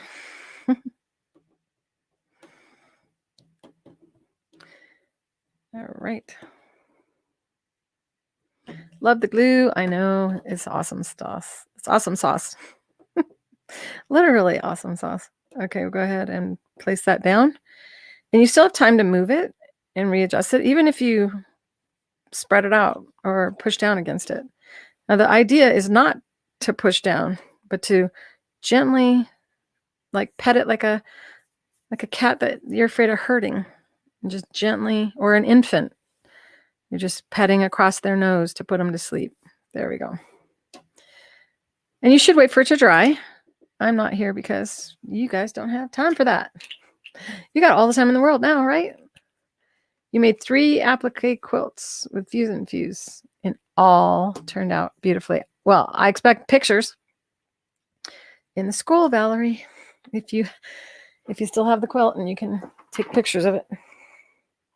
It'd be nice. It would really help people to feel brave, because when I post pictures, they just think Claire did it. Even if you're like a really experienced sewer, it will still make them feel better. Okay, I'm getting my glasses on, you guys, because I have to check again to make sure. Sorry about that. Get my arm in the... Because I move that nut a lot without being conscious. So double check whenever you start, just to make sure you didn't do something like that. Once again, I'm going up to 0.8 and checking to see what the sewing machine comes up with on the stitch length. My foot pressure is at the lightest setting as well. Foot pressure is how hard the foot presses against the machine. So we want a light pressure when appliquing. And I like that. So I'm just going to leave it at 0.8. Why would it feed different? Well, it may be wet. Actually, is this foot bent? This could be, so I was messing with the wire. The wire needs to be straight. So sometimes you can bend it by hitting it with your needle. This is actually a piano wire, so you can't break it. So I'm just doing what I do with every foot that leaves the company. I check every single one myself. I check to make sure that the wire is straight, the right length, straight this way and that way. I make sure the nut moves freely. And this little plastic post that comes out fits in that groove. If your wire is on top, you took that off and put it back on wrong. So make sure that the wire is always beneath the foot. Sometimes people get a little carried away and start moving it when trying to do the 1/4 inch seam allowance. Okay, so let's start over. Double check. I'm way out from there. I probably have to move this mic because I'm not sitting straight with the needle. You can vary the length and the width of the stitch, but remember, the wider you go, the more stabilizing is required.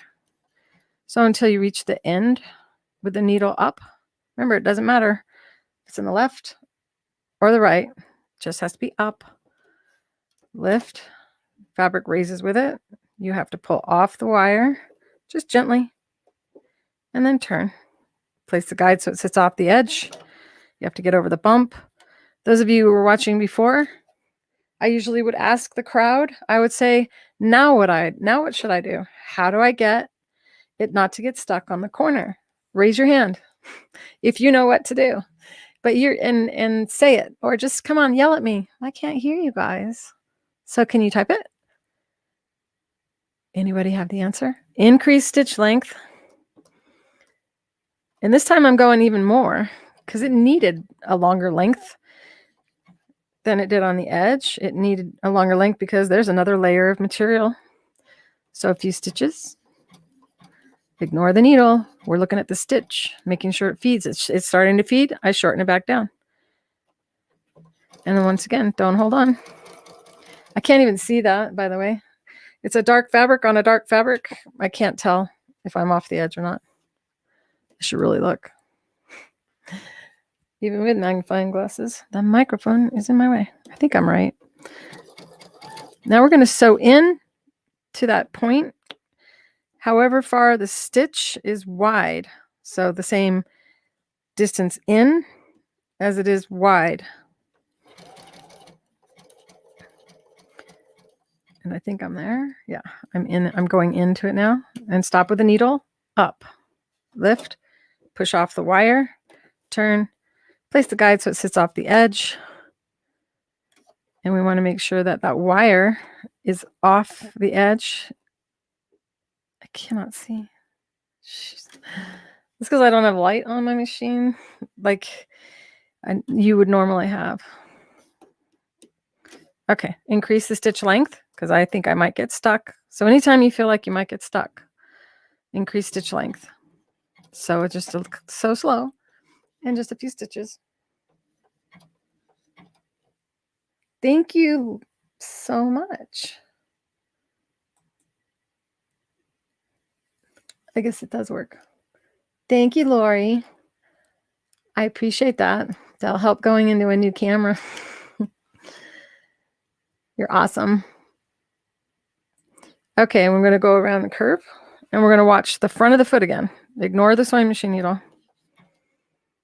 Shortening my stitch length. And I'm going to go only to here. And then I'm going to change to a blanket stitch because I'm sure some of you are wanting me to show you that. If you want to see blanket stitch, give me a thumbs up. Thank you for sharing and liking this video as well. It helps me with the algorithms for YouTube and Facebook. Shortening my stitch length. Back down to what I was, which was 8. Oh no, yeah. Where am I? Who am I? Watch the front of the foot. Ignore the needle. And let's see. I'm shortening it down even. I'm going to go a little narrower too. Just kind of showing you that you have the ability to adjust and select what you like instead of just being stuck with whatever your sewing machine will do. And that's the wonderfulness of having a foot that adjusts. Because it adjusts, it's capable of doing 27 different things. So that means you only have to make a move of the guide and a stitch selection instead of taking the foot off, putting a new one on every time you change techniques. So if you want to use it for a straight stitch, you just select a straight stitch. So this is down to a 2.5 width, and it's really pretty. I'm using a 0.6 stitch length as well. And now I'm going to switch to blanket stitch, and I think I'm going to show on the cell phone so you guys know what that looks like. Hi, Cynthia. Yes, it's great for patches. And I have a patches story since it's like being at a show. I may as well tell you about it.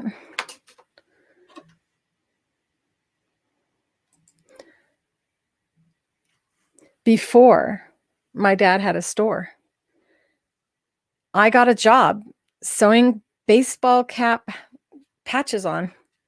Isn't that funny? And oh, if only later on when after inventing the feet and having the glue, I just thought about how much faster I could have done it. Because I could have glued all the patches on and used the pearls and piping foot. It sits on the stitch that's on the edge of the patch. And I could have just put one finger down and spun around on that. So maybe I'll show you how to do that one day. And back to switching to the blanket stitch. So I'm going to bring on the cell phone, which is all ready. I'll try not to make you dizzy. On my machine, I should know where it is. I think I go there. There it is. Get this out of the way. This is the blanket stitch right here. And this is another stitch that you can use as a, oops, that's blurry. You can use this as an alternative. You click on it. On this machine, it says blanket stitch right there. So you know that's the right one. Now you have the ability to change the width. You can make it really wide, and you can see. So you have that ability. But remember, the foot is not engineered for a width that wide. So the widest you can go is 5. And not on all machines. Some machines will max out at 4, 4.5. So you have to check it, and it's based on how big the opening is, because we're going to use the wire as well. But on a blanket stitch, the wire is going to sit off the edge, and the needle is going to be just left of it. So the needle is on the edge of the fabric or off the edge of the fabric, and then the wire is to the right of it. That's what we're going to go for. And I like a narrower blanket stitch. I think it's pretty. And I'm going to show you what you can use in lieu of that as well after this. For those of you who don't have a blanket stitch, I like the length a little bit longer. And this machine kind of gives me a little idea or a preview of what I should expect on the fabric. And that's something I like, or how I like it. You can see the mess on the table. All right, so I'm going to set this up and do that by taking this out and then move the wire out to the right, because it's going to be to the right of the needle no matter what. And now I want to focus on bringing the needle down and having it be right off the edge of the fabric. And once it's down, this is on this machine, because it's a computerized machine. This is the stitch that's going to go forward and back and run along the edge. And then every once in a while, it's going to jog over to the left. But you should double check that if you don't have a computerized machine.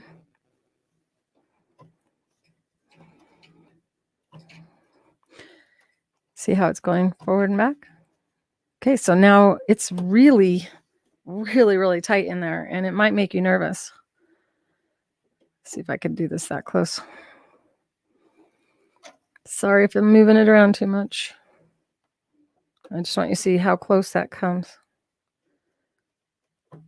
And why you want to use glasses. Now it's jogging over to the left. And coming back. And see how the wire is to the right. And that's the only way to get that blanket stitch right off the edge of the fabric. Now if I could only sew like that. But I can't. So we'll switch to this camera.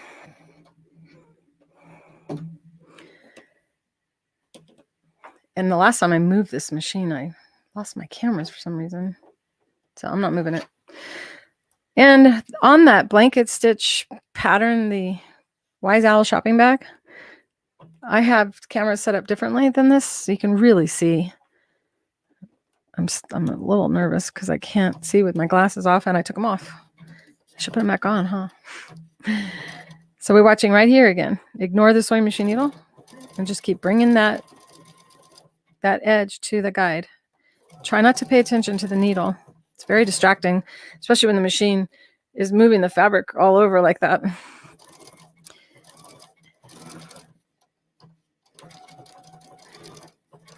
Elbows down, shoulders relaxed. Do any of you say that out loud when you sit down and sew now that you've watched me every week? Elbows down, shoulders relaxed. Turning a corner. In this instance, we do always want the needle on the right swing or the position that is going to go off the edge. If you have to, you can hop back and turn the hand wheel to get to know that you are in that spot before turning. But once again, you don't have to lower the needle. However, you can if you want to. It's up to you. I usually will then go, okay, now it's coming down. And I don't want another stitch to cross over one of those. So I'm moving it back, making sure the stitch goes right off the edge. And then hop it. Sounds like I said hobbit. So you see how I kind of just made it do that stitch where it didn't want to do it? We can always do that. Lift the foot and hand sew. I call it walking your sewing machine.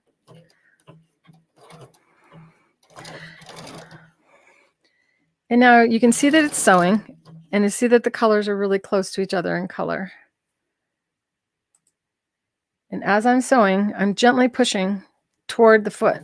And now I could look around and grab things because the foot is doing the driving of the sewing machine. This is the kind of stuff I would do, be talking to customers. So hi, everyone, while sewing. And then after I'm done, I pass it around and everyone's like, because she wasn't looking. How is that possible? And mostly because I touch very lightly. So if you find yourself sitting like this, then teeth clenching, you're probably not relaxed and you need to rest. Elbows down, shoulders relaxed, one finger guiding. And I'm going to move off of applique and on to the next thing. But I'll show you this. I'm just going to move on. You saw it close enough. That camera is awesome, isn't it? I need another one of those. So now I'm going to switch to and show you how we can use it for straight stitching. Is that what I normally do? Does anyone remember? I don't remember. It's been a year. Oh yeah, I always had fabric ready. And don't have any of that ready. The piping fabric. Because I'm going to show piping as well. Because we're doing the entire Creative Feet demonstration. And we're at 11:49. And I started at 10, an hour and a half.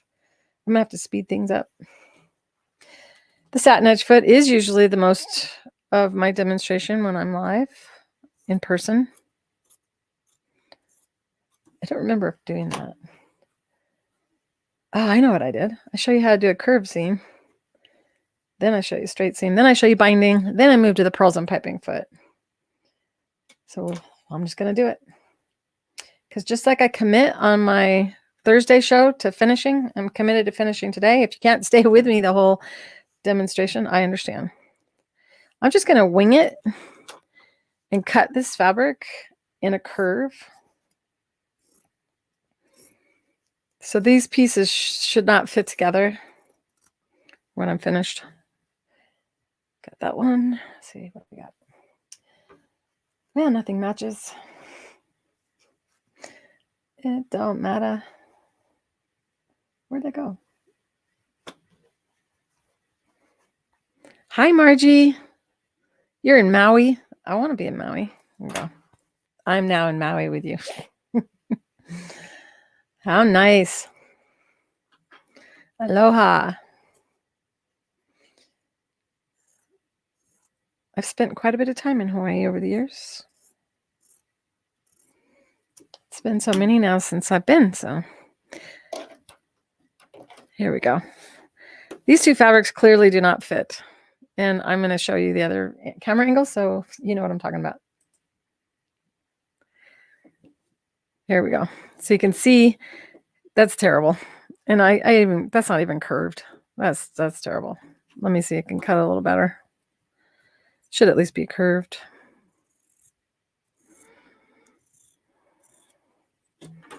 Oh, I didn't. I'm just failing. This is why you need a pattern, right? All right, well, it's still not, you can see it doesn't fit. Terrible, terrible. How do we sew that? We have to get right sides together. And guys, somehow sew that. Can you guys tell me? Help. No. We're just going to pretend these are straight because you really aren't trying to sew a curve. You're actually just trying to maintain a seam allowance. If you can say that to yourself and convince yourself of that, it will become easier to sew these seams, even though you have to put them like that. And because the foot is adjustable, we use a left needle position on a straight stitch. Lower the needle so that it is on one of the lines of a measuring tape.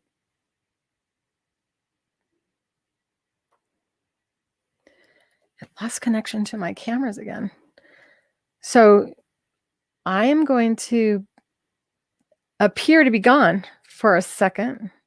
So hang on, as my camera's decided, I don't know if it's the dog. Some wire is too loose or something. I have no idea. Could just be the internet. And so I'll be quiet for just a minute while the cameras reload. I'm still here, you guys, but you won't be able to hear me for a minute.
Come on. Why are you upset today? I just brought it back in and it just went back out again. See those black things? That is frustrating. So I'm going to put something up for you guys to read while I figure this out. This is all you need to be able to achieve things. And yes, it fits on the Janome.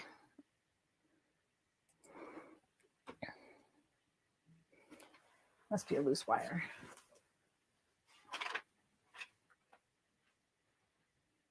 What's going on over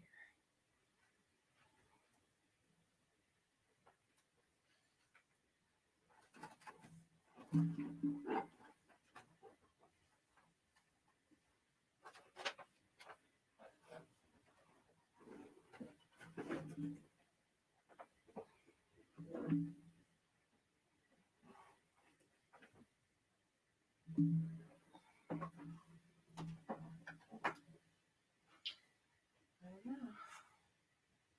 Have you been bumping it, puppy?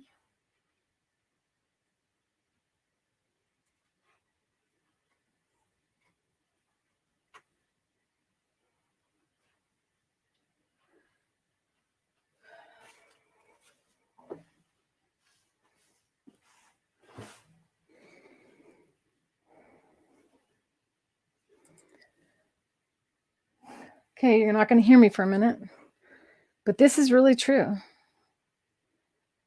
All you really need is belief that you can do these things, the desire to learn. Sometimes, you just don't feel like it. You can't force it. The tools and supplies that make it easy, and the creative feet clearly make things easier. Someone to create for, and frequently someone else is more fun to sew for. The time to play and make it playful, and taking that first step. So I'm here to help you guys take that first step. And now I'm going to be quiet as my cameras reboot.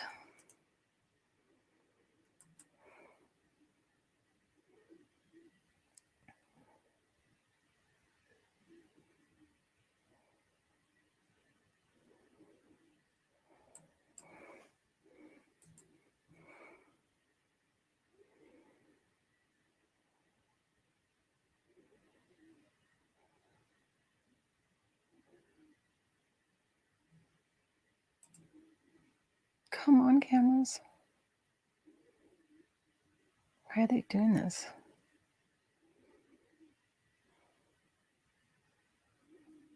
think I'm going to remove one.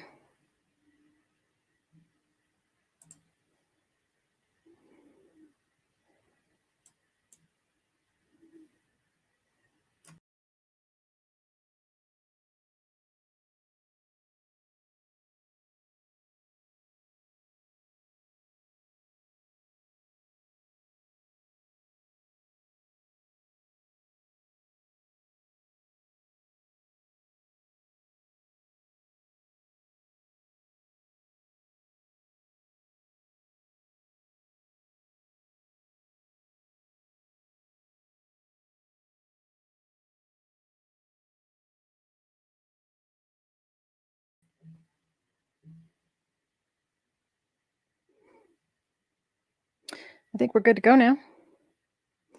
So yay. I don't know. One of the cameras is upsetting the other. They're having an argument. Okay, well, that's an interesting 3-point. There we go. Picking up where we left off. And the last question was that I saw before I had to do that was whether or not it would fit the Janome. And yes, our feet fit all sewing machines, with or without one of our adapters. And I did explain that earlier in the video. So when I'm done, you can rewind and know that it is explained on our website at creativefeet.com, and also on just about every video I do explain that early on in the videos.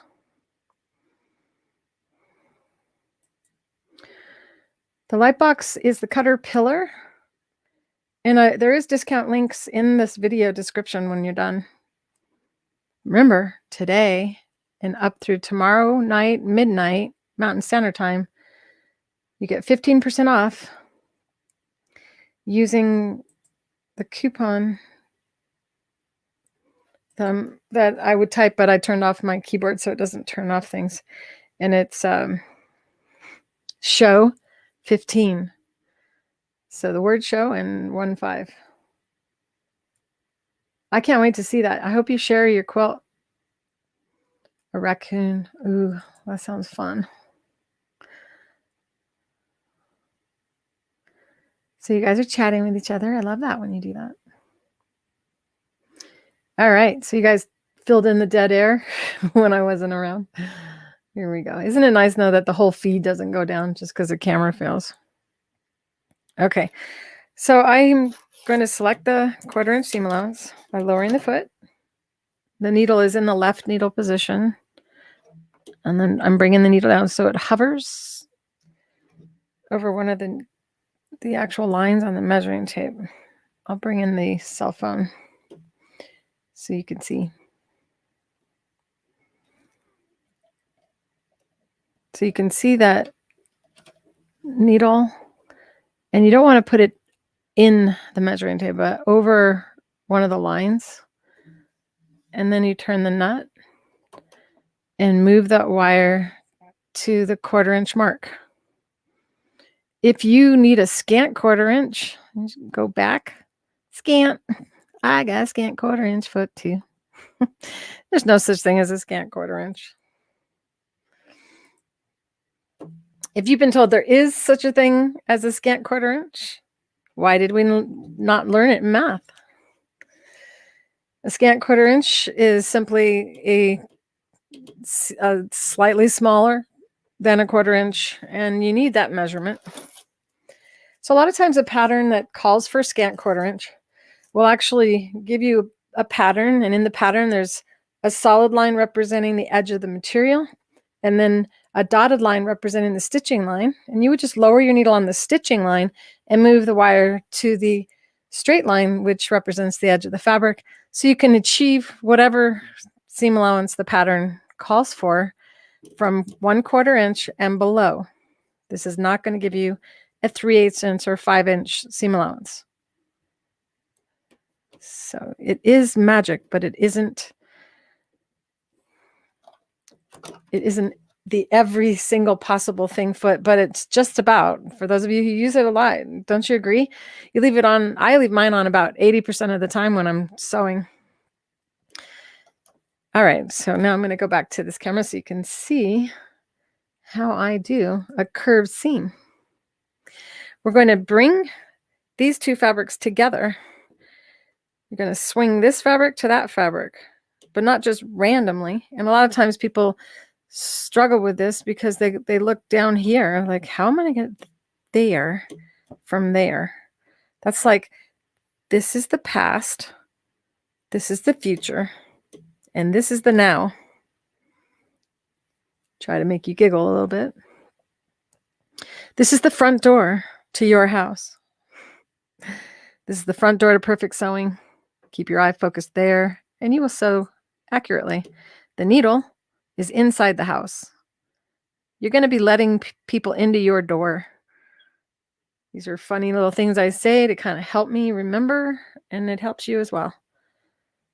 I'm going to move the camera just a little bit. I think it'd be helpful.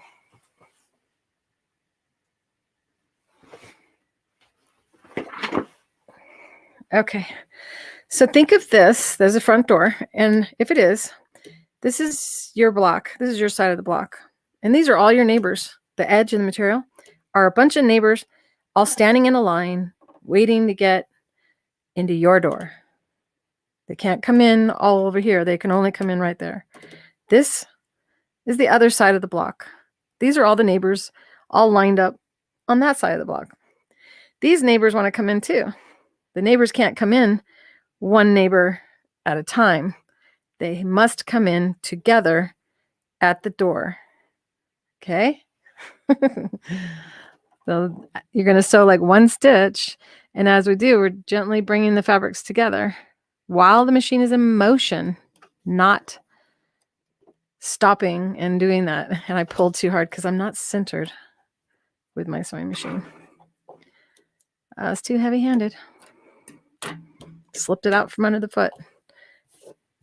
However, if my pressure wasn't set to the lightest setting, that would have been nearly impossible for me to do. I'm trying not to get my shoulder in the camera view. See, like that. Let's see. Now I'm sitting way far from the machine. So we're going to bring those neighbors together gently, running the machine. And I'm going to explain why here a second. You know how when you drive your car and you're parked, you're in your driveway and you can't turn, depending on how old your car is. This has to do with power steering. We can get really technical if we want. So just pretend that we all have the same car and you can't turn the steering wheel unless the wheels start moving, right? You're going to get black tire marks all over your driveway if you do that, and it's just doesn't want to work. But as soon as you push your foot on the gas, suddenly the steering wheel moves. That's the same principles that you have in sewing, and you have feed dogs, which are like the wheels of your car. So basically the fabric is the land and the wheels are, so everything's upside down, but the same principles are applied. So when you want to drive out of your driveway, do you push on the gas and floor it and pop a wheelie and take out your neighbor that's crossing? No, you go slow, right? So we're going to go slow, and you can speed up once you get out of the driveway. So we watch the front of the foot, ignore everything else. Oh, I got to go back to that camera.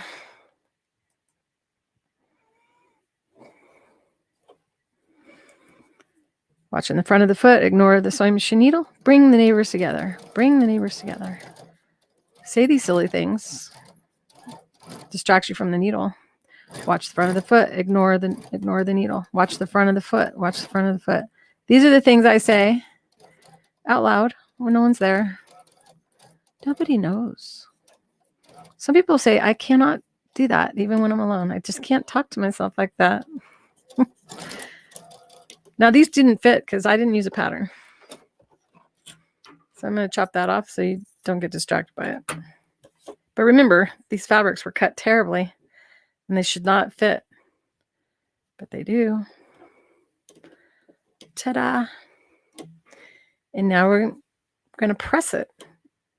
And this is the kind of iron you should use on a curve because it's not hot. It doesn't have any steam, and it doesn't distort or spread the fabrics out as you press. The fabric that sits higher, which will happen naturally, just kind of push and slide this across. And these are the wooden pressers that I hand make for you. It's a good time to buy them because I just finished making everyone's, and there's no wait list. And remember, 15% off today, March 3rd, 2021. If you want to make sure you never miss a sale, be sure to join our school or subscribe to our newsletter at creativefeet.com. Good time to buy the Caterpillar Light tablet, which is the tablet that I use because somebody asked that a minute ago. You thought you were invisible, Cindy? Did I miss something? Let me go back. See if I can find. We can't see your picture, Cindy, which means you're probably never created a picture inside of YouTube. And that's done in your Google Plus. Your Google account is where you guys create your photos on YouTube. If you're seeing people's pictures, that's why they have created that. But if you asked a question and I didn't see it, I apologize for that. But you're definitely in the feed. I thought I answered one of your questions already. So when I answer your question, I say it rather than type it. And you asked about the book, whether or not needles were listed in there, and they are. But yeah, barely any of you YouTubers have your pictures. And so that's something that you need to do if you want to show up in the live feed, is add your photos to your Google Plus account.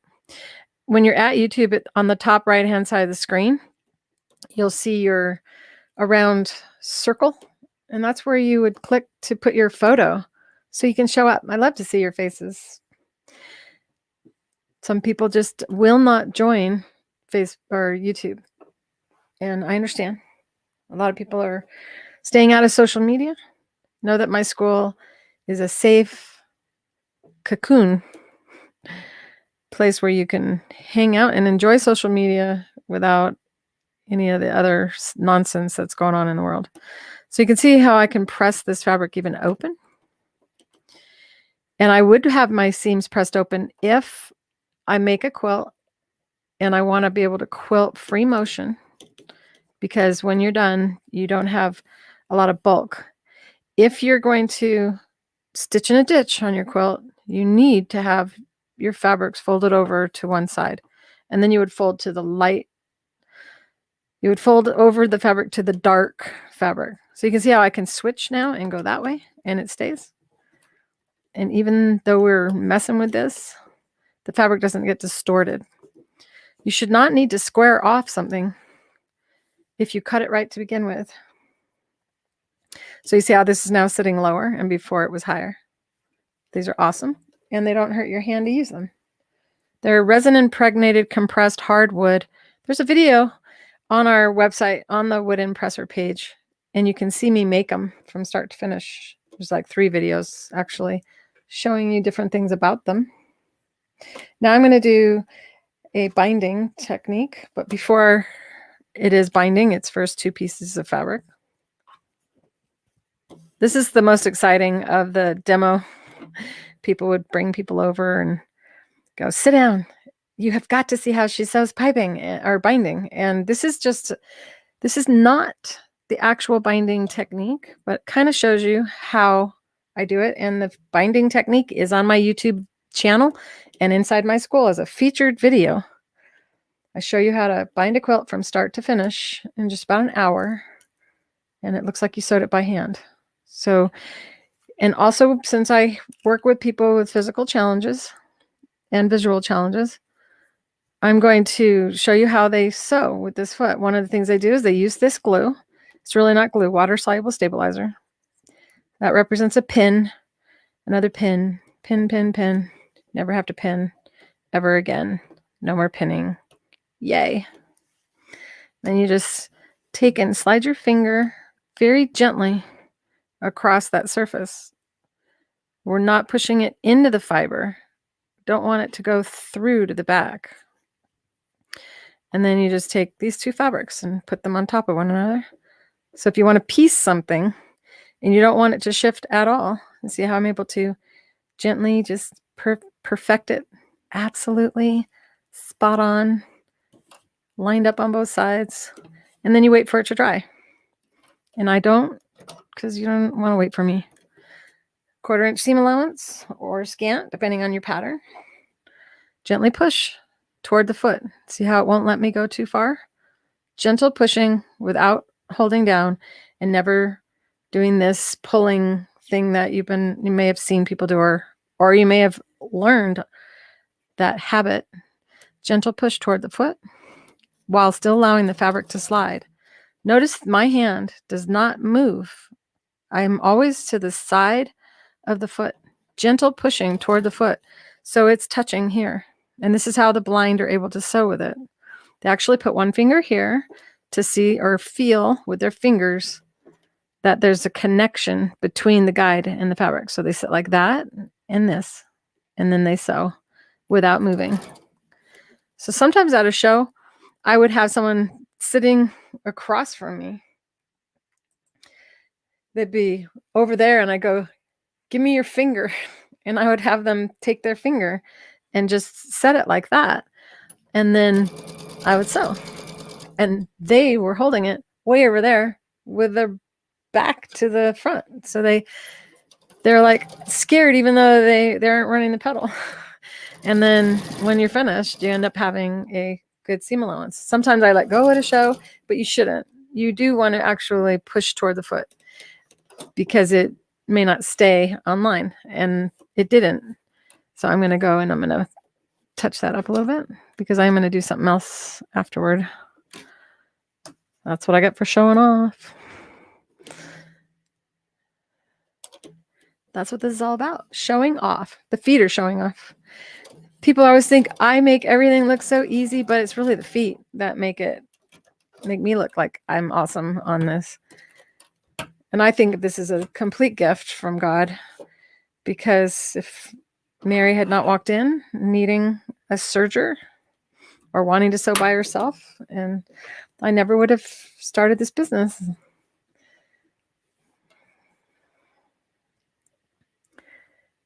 What? You can't see my, oh, there it is. He's a cutie pie. So glad you guys are getting to know each other and sharing things. Bye, Cynthia.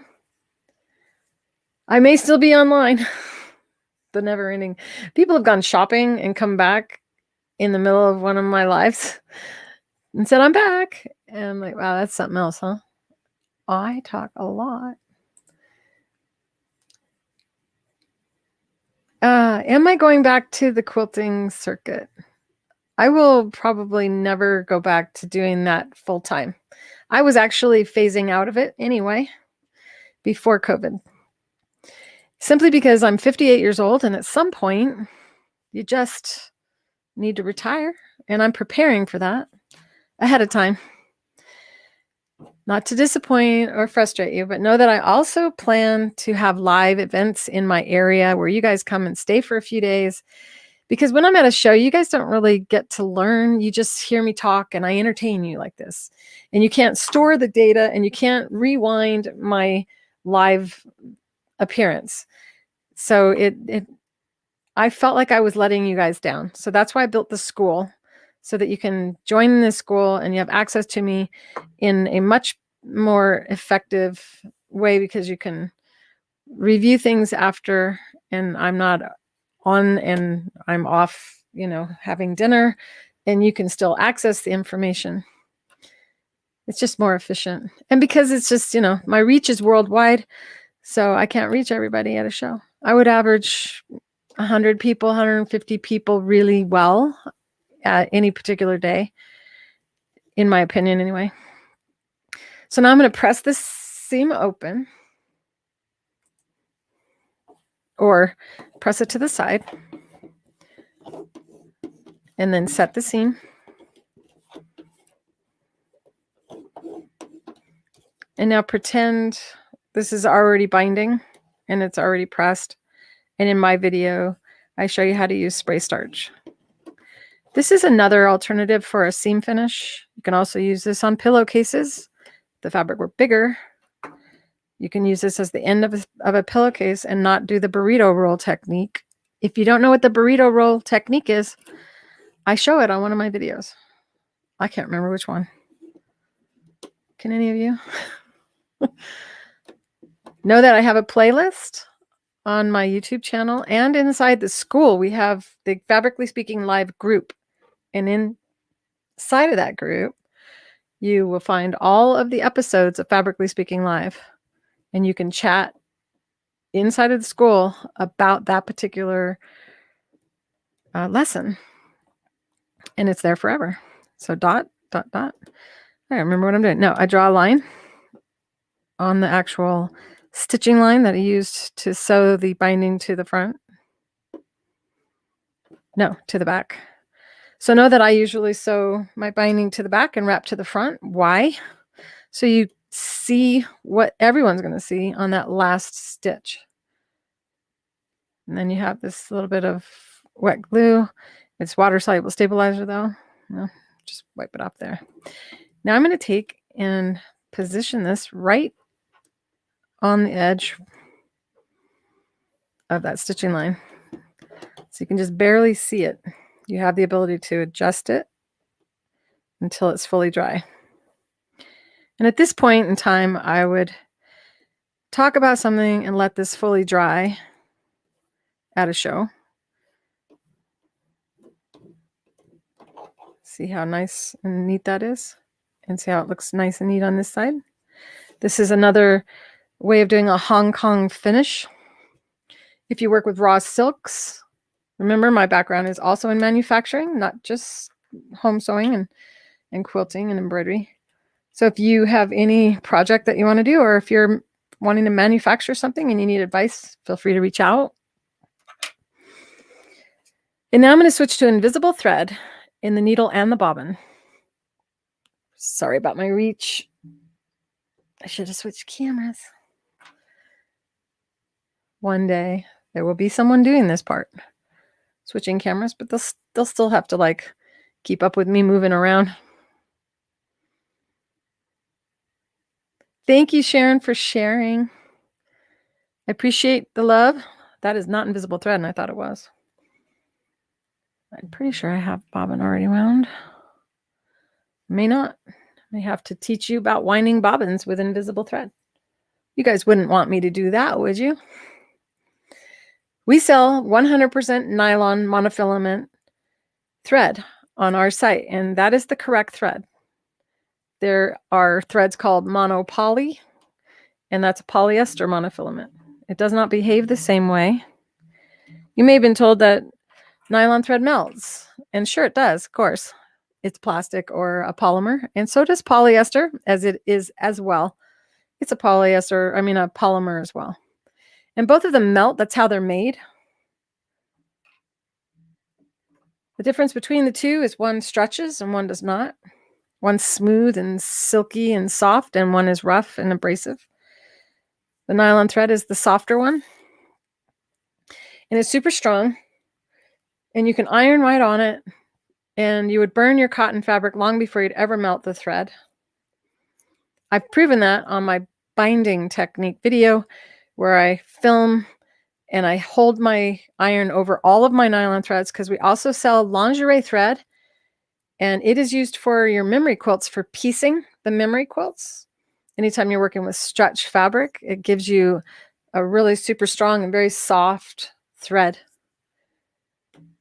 And it's been a long time since we had our nylon lingerie thread. As of March 3rd, 2021, we have it.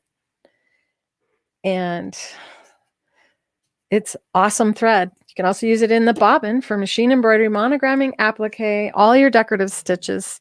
And when you're working with a twin needle and you want to do twin needle pin tucks, it pulls the two needle threads together and makes your pin tucks raise higher. And I go on, and it's in the book. So when you're looking at my book, I tell you to use lingerie thread. That's what I'm talking about. It's actually a nylon thread that's stretchy. And it is the same thickness used for lingerie. If you buy a pair of athletic pants and you put it on and the seam does not break, they used nylon. If it breaks, they used polyester in the needle. So this looks just like nylon thread, but it's not. And I'm winding bobbin. I have to wind one.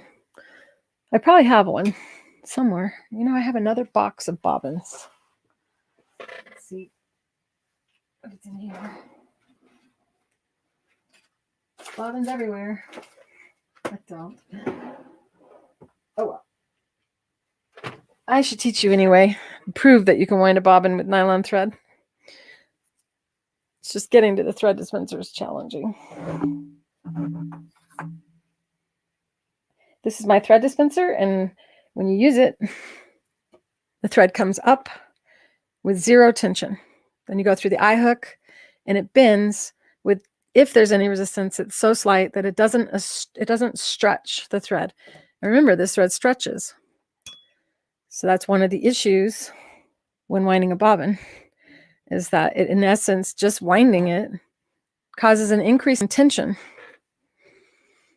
So you have to figure out how to get around that. And the way we get around it is by winding your bobbin slow. Instead of winding it at full speed, reduce your speed by half. If you cannot wind a bobbin and change the speed of your bobbin wind, then only wind half of a bobbin. One full bobbin of monofilament thread in this thickness, which is 4 thousandths, it does not have a weight, it's too thin to have a weight, is the equivalent of winding 100 bobbins of cotton quilting thread. So one bobbin might last you a whole year for all your projects. It's pretty amazing. We have 2 different colors of nylon thread, clear and smoke. And the clear is for light color fabrics, and the smoke is for all other tones, medium to dark. And right now I'm needing my glasses. If you can't see the thread, to thread it through your needle or to put it through your bobbin, you can use a marker, like a Sharpie marker, and draw on it, and it will make it so you can see it. Putting it on my bobbin winder, and because I have the ability to reduce speed, I am going to do that. And then wind, and keep your eye on it. Oh, that's right. I was like hitting the foot pedal. Totally forgot which machine I was using because I have so many. So a little bit, letting the thread go up and down, stop it. It fell off. Cut the thread. So don't hold it till it breaks. I must not have had it in the eye hook, or something else happened. I was playing with that spool so long, I probably tied a knot. Or I may have put the thread down on top of the thread. That's a common thing for me to do. What did I do? I don't want to have to rethread it. I got another thread that's going around it. Hello, everybody. Do you guys have issues like this? Can you grab that thread for me? Are any of you trying to reach it? This is our clear. And it decided to somehow get tangled up with this. There we go. So interesting. We'll see if I get away with this or if I have to rethread.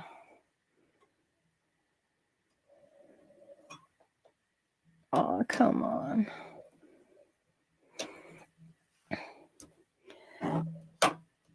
Baby Luck has this thread cutter on the bobbin. And it just got caught on that.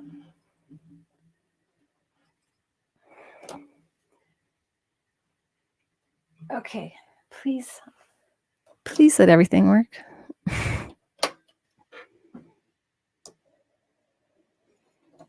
Just gotta talk to the sewing machine angels,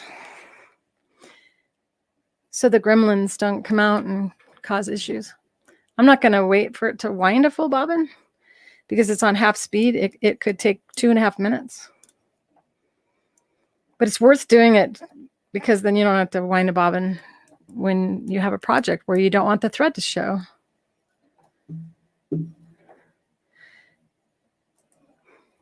Yeah, Lori, a lot of educators tell you that you cannot wind a bobbin with invisible thread because polyester monofilament does not wind on a bobbin and stay on the bobbin.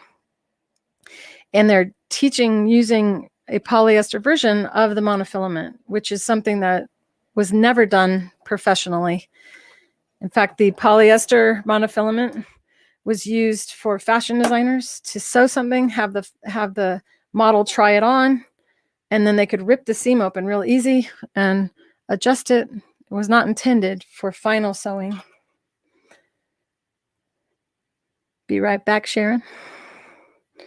I love how you're letting me guys know when you guys leave the room and come back in. It's like you're sitting at my table and someone's saving your seat.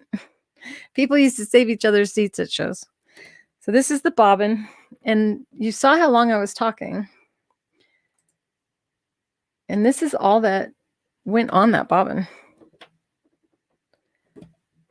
That's definitely more than a bobbin and a half of 40 weight thread.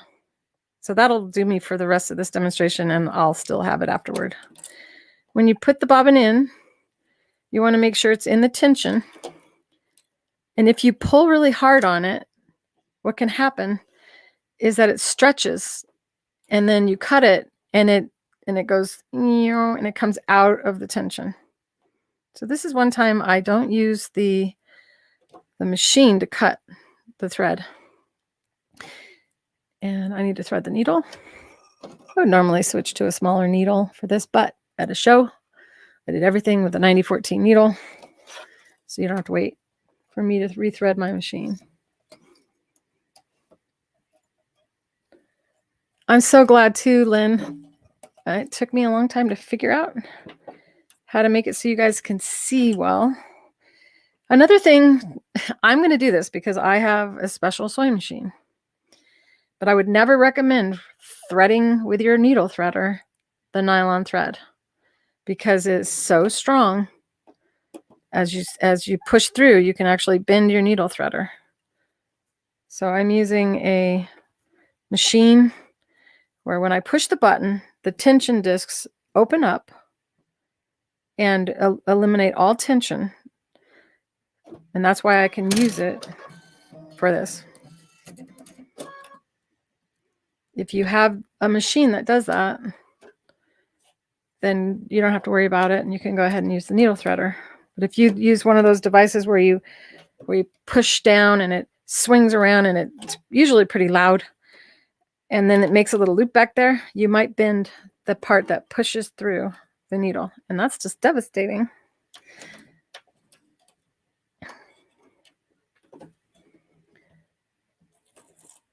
I'm saying monopoly is not recommended by me. I know it's upsetting if you bought something and then someone says you shouldn't use it. But after you hang around me enough, you're going to find out that a lot of what you've been taught, I'm going to say the opposite of. And it's simply, I'm a teacher to the teachers, and there's been a breakdown in the sewing industry for years. So a lot of teachers that teach you online, they're not teachers from a mechanical standpoint of how sewing machines are made, and they just don't know. They don't mean to teach you the wrong science. There were people that were really irresponsible that made people think that nylon thread should not be used, but it's actually used heavily in manufacturing because it's stronger. It's used in boat seats, car seats, lingerie, bathing suits, leotards, sweatshirts, t-shirts, the things like sailboats, sails, kites, sleeping bag manufacturing, tents. Anytime something's going to experience tremendous stretch and be exposed to the elements, bleach, chlorine for swimming. So the nylon thread is more durable than any other thread for that. And it comes in all different thicknesses. It is the same thread when you go to upholster that you'll be sold in a fabric store. Upholstery thread is just a really thick version of nylon thread. This is the smoke, and this is the clear. And this fabric right here, I'm going to lay my two fabrics over it. And really, it's the binding that we're trying to match. You would take the two threads and lay it over the binding. And they're both over there. This is a real high-def camera. It's there. And what you see, if you can see it, and you can see one of the threads. And that's the one you don't want. And it's almost always going to be clear that you don't want. And a lot of people only own clear and don't own smoke and wonder why they see their stitches. Now you know.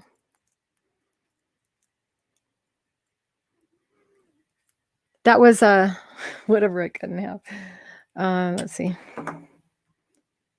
So this is the question. This is actually me showing you how you can bind fabric. Took me so long. Now this is all dry. I talked deliberately to allow that to dry because sometimes we can't mess around. I took a 4-inch piece size of fabric and I cut it in half. So it's 2-inch strip. And it's a beautiful size for finishing the edge of blouses instead of using a facing. Wouldn't that be a nice finish on the edge of a sleeve of little girl's dress? You can also use this to insert elastics for just about anything. What's really neat about this is you can bind anything with this technique, including seams, if you're using really, really ravelly fabrics in place of a Hong Kong finish. What does this one say? You have the Octi-Hoops and the presser feet. You've stood in line at the International Quilt Festival. Aw. I'm so glad that you have everything. And, you know, tomorrow I was thinking about just doing an embroidery. What do you guys think? Just kind of take it easy since I went live today and create a pattern you guys can print out and you guys can embroider after I'm done. The same thing that I did. Yeah, we already answered that. Trying to keep up with your questions. If I don't answer one, please ask again and go, hey, Claire. And you don't have to @ me, but if you want to communicate with each other, you put an @ symbol and the person's name, and then you can type and it will let them know that you typed to them. Okay, so back to this. Now I'm going to sew this. And I'm going to do something really weird. I'm going to take and fold the fabric like this. This is actually how we bound quilts before people started quilting the way they do now. And I have to have this conversation because a lot of you don't know And I'm thinking, I saw this quilt recently. It's so old that the fabric is rotting. We did not used to use a strip fabric and bind a quilt. We didn't. Some of you may still use the technique where you take the back of the fabric and you bring it to the front. And that was the actual final binding on quilts. It wasn't until the wedding ring quilt came out and people had to go around the curve, which is a bias, 100% bias, that the strip binding started being taught. And I've been teaching this since the 70s.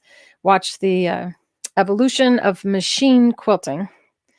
So this is one of the things that a lot of people don't know, and they think that you always had a strip, but we didn't.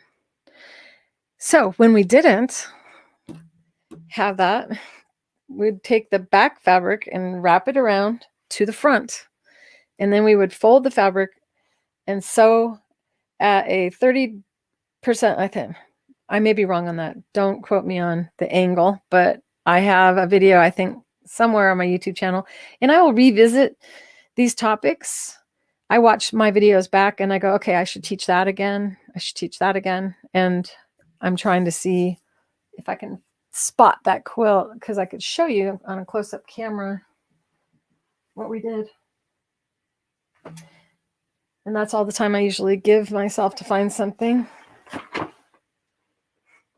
I had it out because I wanted to talk about it with you guys. Okay, so if you have the fabric wrapped to the front and you stitched, you would see the stitch on the backhand side. So when I developed this technique, I did it for the Linus Quilt Project, which is a donation quilt. What are they called? Oh, charity, nonprofit organization. I think they're still in existence. If any of you know the Linus Project is still in existence, go ahead and hit the like button. And it's a way to donate quilts. So sometimes we just want to sew and we don't necessarily want to keep what we sew, right?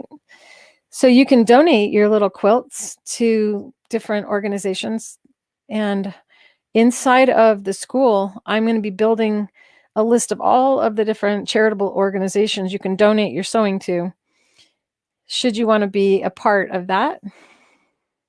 And they came up to me at a show and they said, how do you bind a quilt when it's already quilted? And that may sound like, duh, that's how everyone does it. But no, we didn't. And they were really frustrated because people were doing all the fun part of a quilt and sending them unfinished to them.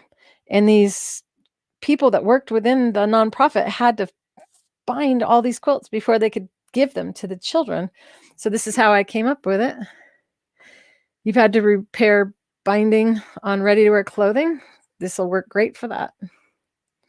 What I'm going to do is I'm going to hand sew this by machine, in essence. And you guys can do this too. And sometimes you can use the Invisifill thread and match the actual fabric. This is 100% polyester. This is one of our most popular products. It's 100 weight polyester, and you can see, oh, I got to go to the other camera so you can see it. I need to finish my coffee. So you can see this thread is over the fabric, but it's very thin. And if I were to match it to that color, it would almost disappear. Now that's fine sometimes, but when you use it for binding, you don't want it to show on the top. This is a wonderful thread for many uses, and in this case, I'm using the invisible thread. And instead of trying to sew it this way, I'm going to tuck this fabric under. This is how I did it. Gotta remember. And what we're trying for is that these two fabrics are lined up with each other right on the edge.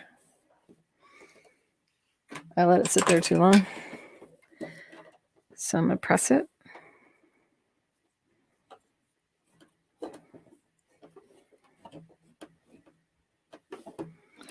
Do any of you still have some of my samples from the show? I had somebody make a bag for me. And then we lost the actual letter from her. We weren't able to thank her. I don't know where that bag is. It was right when we were moving. But she took samples, my little pieces, and then she made a bag and sent it to me all sewn up. It was so sweet.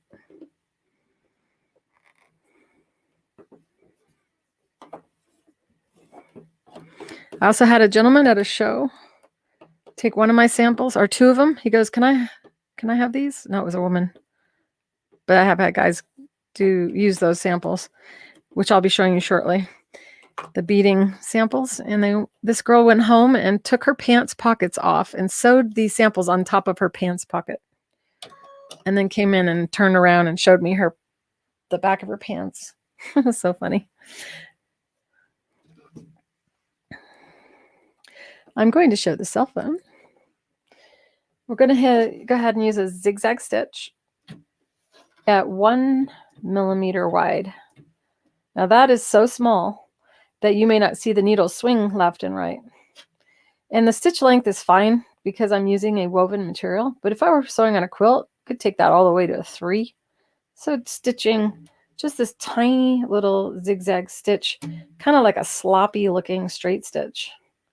Some people teach you to use a blind hem stitch, but the blind hem stitch is not a good option for this because it sews several stitches off the edge and then jumps over.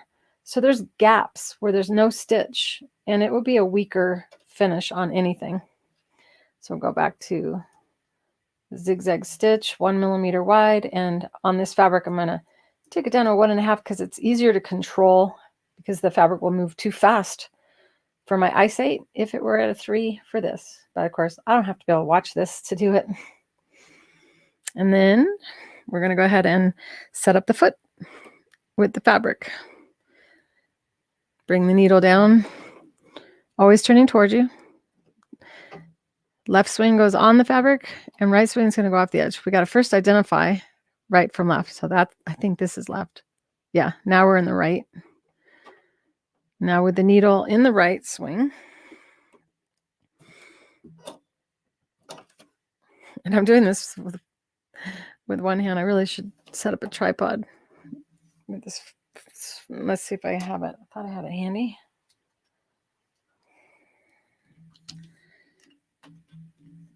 I should not have you doing this. Well, oh well. These are why I get some thumbs downs. Okay. So we're turning the hand wheel.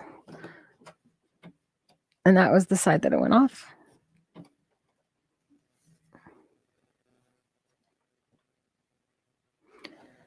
Just kind of like the blanket stitch. The needle needs to go right off the edge. See that?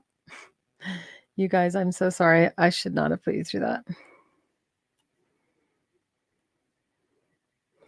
Once you have the right swing off the edge, then you move the nut or turn the nut, moving the wire over to the needle with the needle down, just like we did on the blanket stitch. One swing on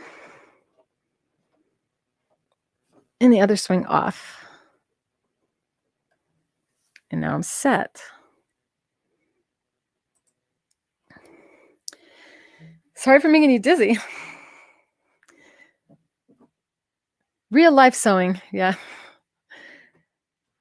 I used to stress about it. I'm like, I'm going to go live, and then what if I have to do something? And I'm like, you either want to watch or you don't. And there's always fast forward after the replay. And I don't think I'm doing this the way I usually do it at a show because it feels different. But it's been a year. So I don't remember the fabric being over here. So I'm doing something different. And I'm going to switch cameras so you can see. So it's just gentle push. I definitely did something different. Oh, well. It's another way you can do it. So what you may not be aware of is that both sides of the guide are identical. So if you can't get your quilt or item to fit inside of here, you can switch from using this side of the guide to using that side of the guide. In this instance, I think I did it completely different. but scientifically, this should work. I'm actually going to take it to a 2.0 stitch length. And the left swing is going through both fabrics. Right swing is going off the edge. You can use a 0.5 millimeter wide zigzag on this as well if you feel like it, but you don't have to. One is adequate. You can hear the sound of the needle going through it. It kind of sounds aggressive because it's going through 1, 2, 3, 4, 5 layers of fabric. And the water-soluble stabilizer that is between those layers. My invisible thread tail. Those of you who watch me every week know that I have a habit of not cutting my tails. Even worse with invisible thread. After you sew it, you'll think you did something wrong, but you just open it up. And there you go. No stitch on the top or the bottom. Ta-da! Isn't that awesome? One of my favorite things. And this is detailed in my, oops, I gotta switch cameras. And this is detailed in my machine use workbook and the Creative Feet instructional DVD, Creative Feet Techniques. But the binding on how to bind a quilt is different. So that's free on my YouTube channel. But it's a beautiful finish, and you can use it in many different instances as an alternative for a hem on a blouse. You could shorten a t-shirt and put another t-shirt on it, like ribbing. But yeah, I have a video on that as well. And that is what I would do. Throw that. Now I'm going to show the purls and piping foot and switch to a colored thread on top. Should I or should I show you? Okay, what should I do? It's so much fun to switch feet now. The Satinedge foot is our most popular foot. That is the only foot that you've seen so far in action today. And now I'm going to show the second foot that I invented. And I created this foot for a woman who came to me when pearls first came out on a string. I had some pearls out. And pearls come in different sizes as well, right? And sometimes we want to use our own beads and string them up. And you can do that as well.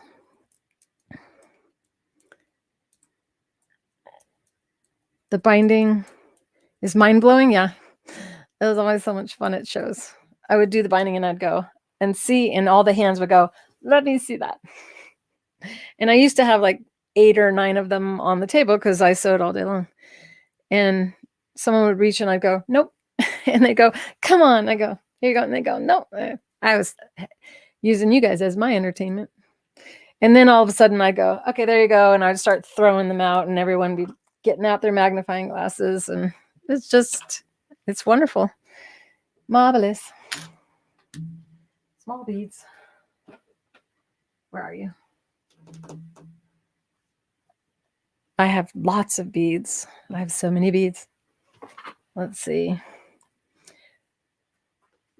So I'm going to turn around and see if they're right here. Do you see them? There they are. Okay. I put them over here. I had other ones sitting right there. Oh, well. This is because I had no time to get ready. Actually, like, I had no makeup on. My hair wasn't done 23 minutes before I went live. It's the most unready I've been. But I was like, it's just like doing a show. I can do this. You guys don't mind. A little bit of roughness around the edges. All right. This is really cool what I'm about to show you. Are you guys excited? This is where you got to really trust the foot. Like, is that the fabric? Is there any other fabric I could use? Because it would be more fun to use a bigger piece. There we go. Isn't that, I just love this fabric. All right, but I'm going to cut it a little shorter so I don't get too carried away. All right. So you're just seeing a little bit of each of the feet. Just wait till the Creative Feet Extensive opens. You're going to be blown away. Sorry, I'm getting joy out of that. Okay, once upon a time at shows, I used to use a double needle for this. And I'm going to save you from that because it takes me too long to thread a needle. But I am going to change to a color thread and know that it's already filmed inside of the Creative Feet Techniques video. And by the way, I opened it up inside the school. So if you're, those of you who are overseas, you can join the school and then you have access to the video inside of the school. So you don't have to have anything shipped to you. The new website name is creativefeet.com. It's just a new site. You won't have to search for it. Is that your new website name? What? What did I say that made you think website? Lynn, if you could help me. I don't know what I said. I watch other people go live and they do the same thing. A question gets, someone says something and then they're like, what did I say? I don't remember. So I'm not the only one. You can bind a quilt similar to that. Remember, on our YouTube channel, when you go to YouTube, and those of you who are already on it, if you go to you can open another window and stay in this. And on the top of YouTube, there's a search. And then below my header is another search. And when you go into that search, hit the magnifying glass, you can type in binding, and you can see everything I've ever done on binding on my YouTube channel. Inside of the school, it's a featured video. So you click on featured videos or featured topics, and it will be right there. And you'll learn how to bind a quilt from start to finish. And when you're done, you don't see any stitching, just like that, but it's done a little bit different. All right, what am I going to do? What color is that? Oh, I'm using this one, the bright one. Hello, Facebook user. I do not know who you are because you have not allowed StreamYard to see who you are yet. So while you're inside of the Facebook group, at the top, you'll see 3 dots if you're inside of my group. And it says manage apps or group apps. And then click on that and then allow StreamYard to see who you are. And then I'll be able to see who you are and see your name. After the feed is over with, if I go into Facebook, I'll see who you are. But until then, I'm sure that you're someone that I love. And hi, and welcome to today's live. This is not replacing tomorrow's live show that starts at 2 Mountain Standard Time. If you like today and you haven't been a part of our live feeds before, it's similar to this, except for it's based on an actual project. I haven't figured out what I'm going to do yet. I'm leaning toward just having fun embroidering with the Octi-Hoops. We'll see. Because I may be really tired tomorrow after today. Okay, so now I'm going to put the pearls and piping foot in, and I'm going to show you the foot up close so that you can get a really good understanding of what makes this completely unique to all copies of my foot, because there was no such thing as a beading foot until I invented this. And the woman I invented it for could not open her fingers. She had hand sewed for too many years. She was stuck in the hand sewing position. She had a little bit of range of motion with this finger, but not enough to stick it all the way out.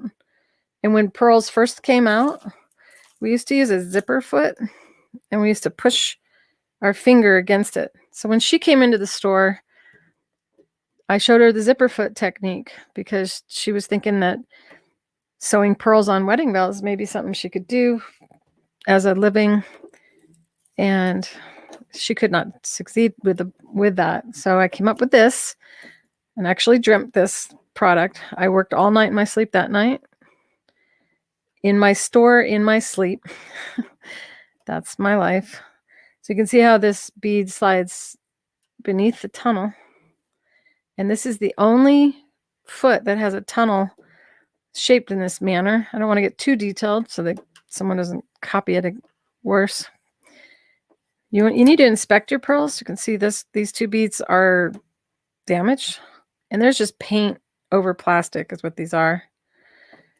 Every once in a while you'll get a bead that's fused together with another, and that's just not fair, but it happens. So this tunnel doesn't just sew over one size pearl. You can even use it for this. So you see the difference in there, and you can even go bigger and you can even go smaller.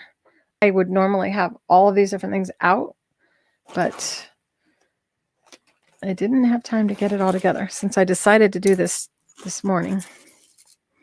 These are really pretty pearl that's kind of chiseled, that makes it sparkle like rhinestones, but you can use this for rhinestones as well. I have that sample. Maybe I got it handy and nothing else. Ooh, I can show you this. Show you this. Here's rhinestone.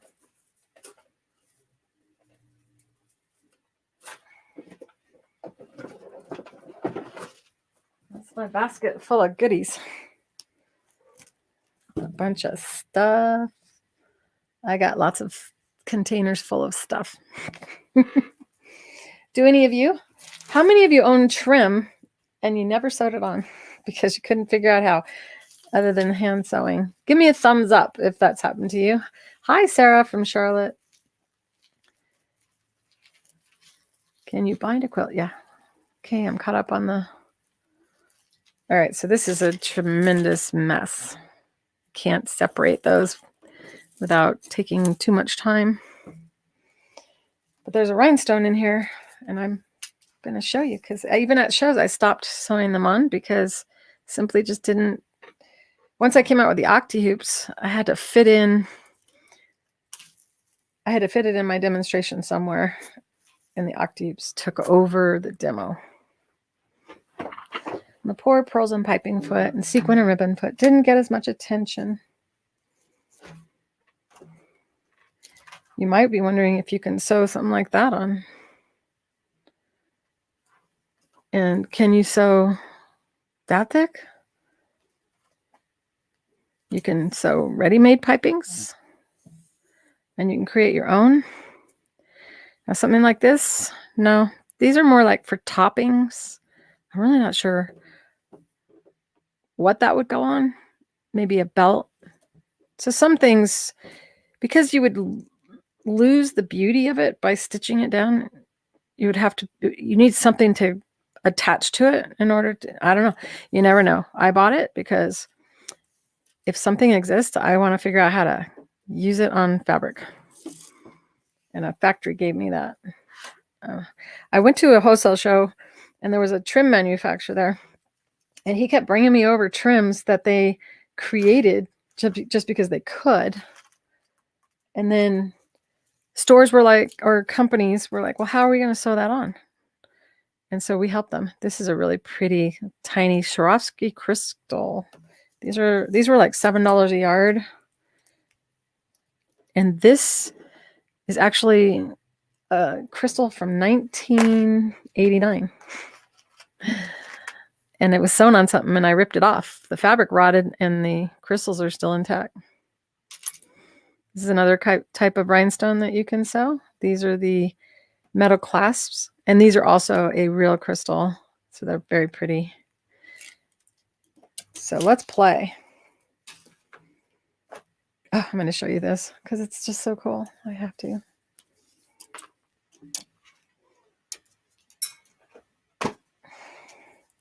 What time is it? Oh my goodness. 10, 11, 12, 1, 3 hours. Okay. I gotta know. I can't show you everything, but that's what the school's all about. And my show. Maybe I'll do something tomorrow with that.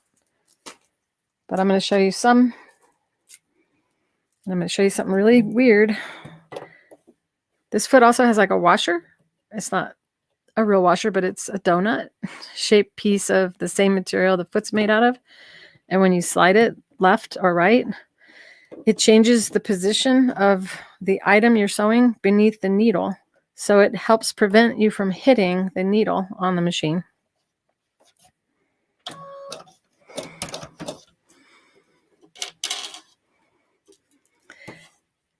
And this is batik fabric. Which side's right? Which side's wrong? You flip it over and you stretch across the grain and it hugs the wrong side. So see how it arching up? That's the right side. This is the wrong side. It concaves on the wrong side. And in this case, we're going to sew with the wrong side up. And this is when you know you're brave, if you can do this one. You would not normally use a Sharpie, but I want you to see. So you can draw any design you want. Do not try this with any copy of my foot. You'll break a needle with theirs. This is so cool. I really should do something with this. Oh, that's what I have this. Never mind. There's thousands of things you can do with our stuff. Okay, so I'm using a zigzag stitch. And the width is 1 millimeter wider than the bead. This is a 2.5 millimeter pearl. It does show it on the package. So I went 3.5 millimeter wide. You don't want to go too wide on this. I can see my needle is going to swing way far. Is it? No, I'm just not sitting straight. Looks perfect. Double check, make sure it's going to clear on both sides of the tunnel. This machine allows me to move my zigzag stitch over a little bit. But if you didn't have that ability, then taking the washer off will move the trim over. And I'm going to watch that line right there. And my fingers are free to guide the fabric. This is unnerving the first time you do this because these are underneath. These can break your needle. But you can't see them. This is called inlaid beading. And I created this years ago. You can use this if you want to sew pearls on an infant item because you don't want it to scratch their skin. My poor daughter, Jennifer, because I invented my products before she was born. And her christening gown had pearls on the edge or on top. And she got really raw on her arms from the pearls. And after I came up with this technique, I was like, this would have been great. You can use a double needle for this as well. And sew both sides of the pearl. And it's even more scary. But the foot takes control. That is the whole point of Creative Feet. Our feet guide for you. The pearls and piping foot guides the trim. The sequins and ribbon foot guides the trim. And the Satinedge guides the fabric. For any particular technique of right now published 88 techniques, but well over 300. So you can see the beads are in the fabric instead of on the surface. The reason you don't see a lot of thread is because the bobbin thread is invisible. And if I'd used invisible thread at the top, you would not see anything except for those pearls. You can stitch again right next to it using the side of the foot to guide. Why not? Because there's time running out. I'm having a conversation with my governor in my head saying, you can't keep going all day. I'm like, sure I can. I used to demonstrate for 3 or 7 hours straight. Watch the front of the foot. No, watch the side of the foot. Put your finger right there. Oh, no, that hurts kind of, right? Holding your finger for a long period of time kind of makes this part of your hand hurt. So use one of the pressers. And you just kind of set it there. Keeping it to the side of the foot again. And then the foot is going to, like the Utopia cars at Disneyland, it's going to go and follow that track.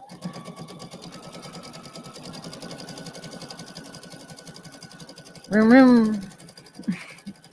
Now I'm going to watch here and make sure that doesn't get puckery because it's going across. That's a tight turn going across the bias. So just helping a little bit, not pulling, just kind of flattening that fabric out. Oops, see what happens when you look over here, then you stop looking there. so it's not going to be perfect. Darn it. I like perfect. We achieve for perfect every day, but okay, so it looks kind of icky on this side. But now you have 2 rows. And you can just continue all the way across and have, it creates, that we use this in costume design to make it so garments can be shared with different actors. So this creates a stretchy behavior in the material.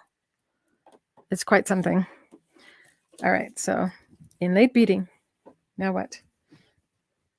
Now what should I do? Do you guys have any idea? Oh yeah.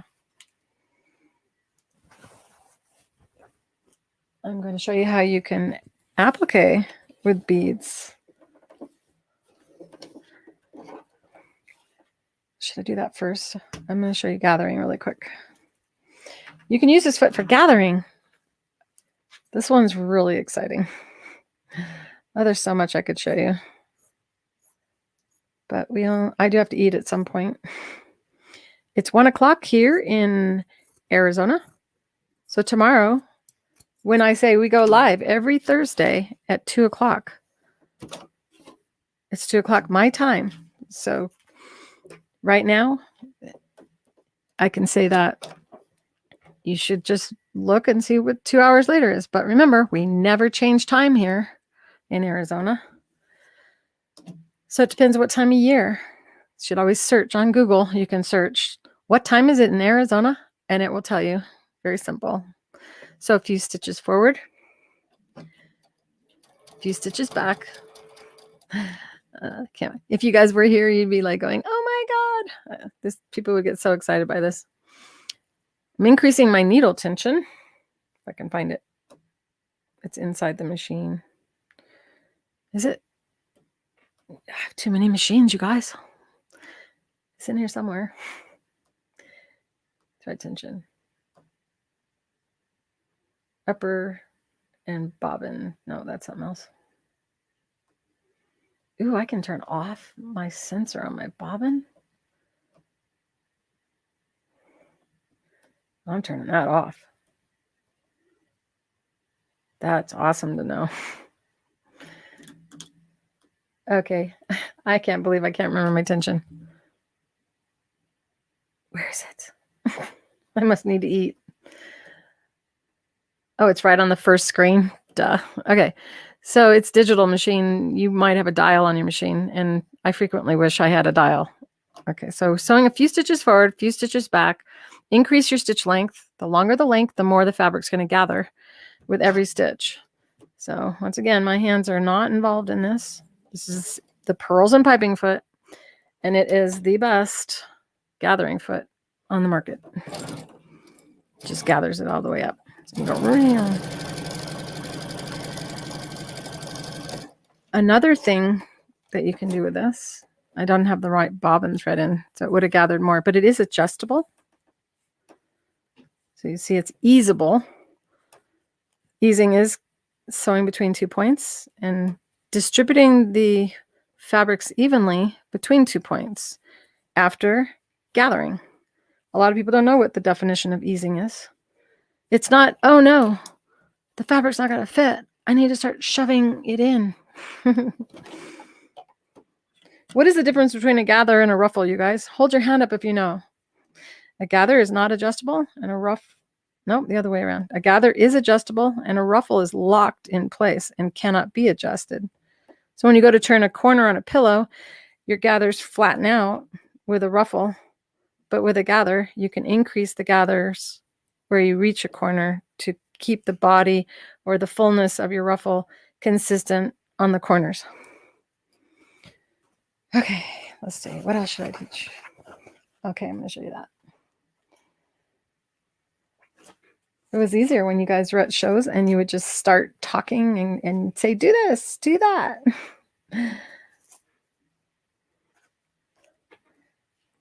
This is kind of fun. Get another color fabric. And this is when I wish I had more fabrics to choose from. Oh well. We can't be picky. You're not too late, Sharon. But I've been on since 10 a.m. my time. 11, 12, 1, 3 hours. 3 hours, 10 minutes. Got a couple camera issues. One of my cameras was upset. No idea why. So now I have this fabric and I'm going to cut it on a curve because I want to show you how you can applique with pearls. And this is the difference between creative feet versus other feet.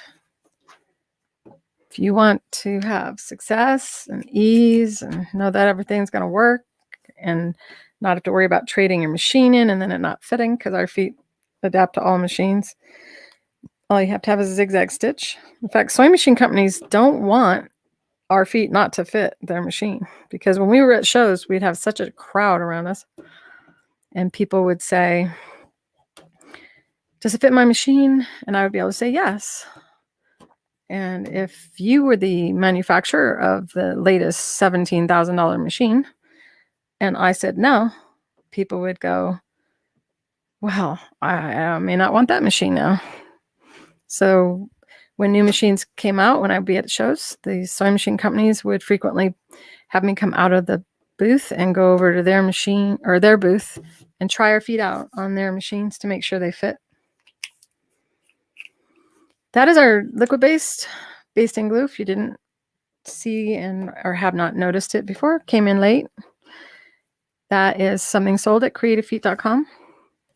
And that's now holding these fabrics together so I can now applique with pearls. And it's time to bring in another color.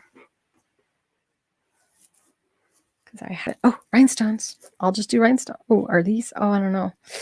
No, I was going to show you something else after. If I do that first, should I do this? I'm trying to show you as much as I can in the least amount of time. Because I'm having fun. I feel like I'm at a show with you guys. Hi, Haley.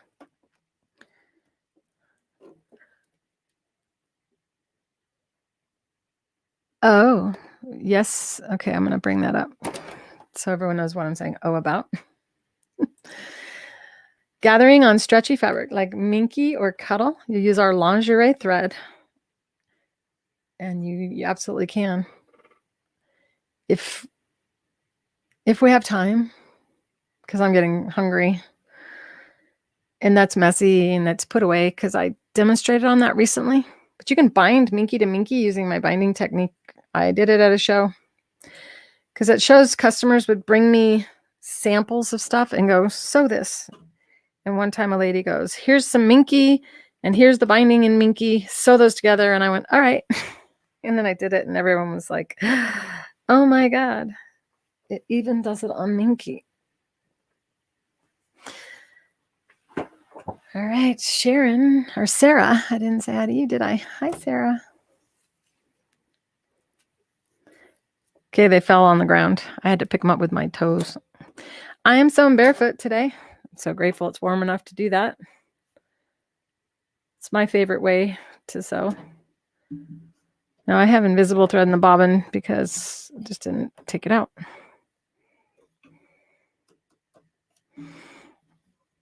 Checking to make sure that the needle does not strike the purl. And then position it so that the purl is on top of that. And you're going to want to look in here so bad after you've set it up. And you might even get some shortness of breath, little heart palpitations as you sew the first couple stitches. When I showed Nancy Zeman how to use this, I said, do not touch the purl. And she did this kind of thing. And I go, that's touching the purl. Because remember, when I invented this, there was no foot that guided trim like this. So we're going to watch that purl.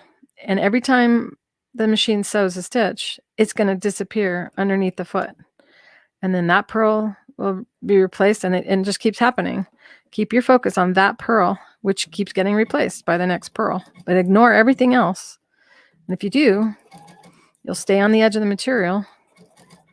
And it's just like the Satinedge foot. You look where you're going, not where you're at. If you look where you're at, you can't react. Gotta watch always the front of the foot. Ignore the sewing machine needle. And I should reduce my thread tension a little bit. Go to 3. From 4 to 3. Ignore everything else. Now I have to turn. And this is when Nancy goes, how do I turn? I go, just turn. She even like smacked me because she couldn't figure out how to turn. Her mind did not want to accept that you just turn the fabric, ignore these, pretend they're not there, and start driving your fabric. Ignore everything else. Just that bead, keeping it on the edge, because it's lined up with the edge of the foot.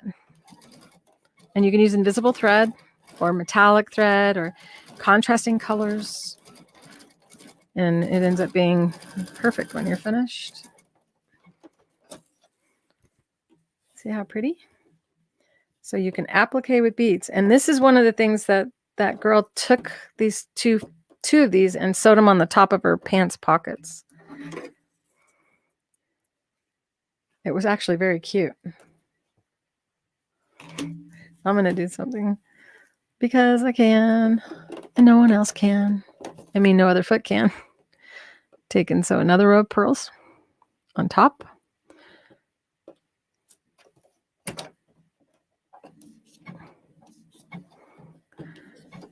Let's see. Once again, using the side of the foot. This way we get equal spacing. And this time it's important. I'm going to pay attention so I don't mess up. And you'll see why in a minute. Not a minute, because it only takes a few seconds. How long would it normally take you to sew pearls on like that? So you can sew pearls on in less than a minute. Switch from Facebook to YouTube. Yeah, it's a better experience on YouTube for many people. Welcome to YouTube, Mary. And you have your picture showing there, I can see. All right, ready? I designed this foot so you can ride on top of the 2 rows. The side of the foot is the exact measurement distance that you need to sew them, to ride on top of them like railroad tracks.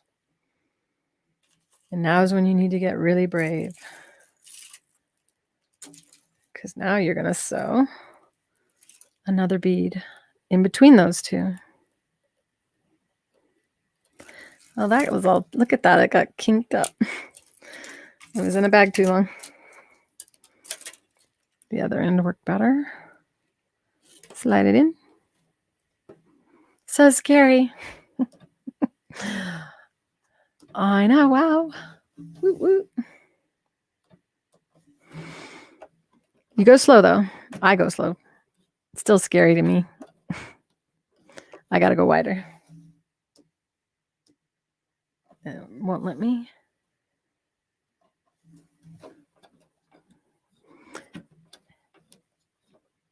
Is it not going?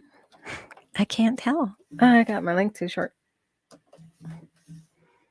All these things in my way make turning the handwheel frustrating. I don't know. I think I'm okay, but last thing I want to do is break a needle live. I really should be wearing my glasses. And now they're buried under beads and fabric. Because now I'm like at a show. Found them. Hi, Bob. Okay, so I'm not sitting straight. So I'm going very slow. Notice. That means you should too.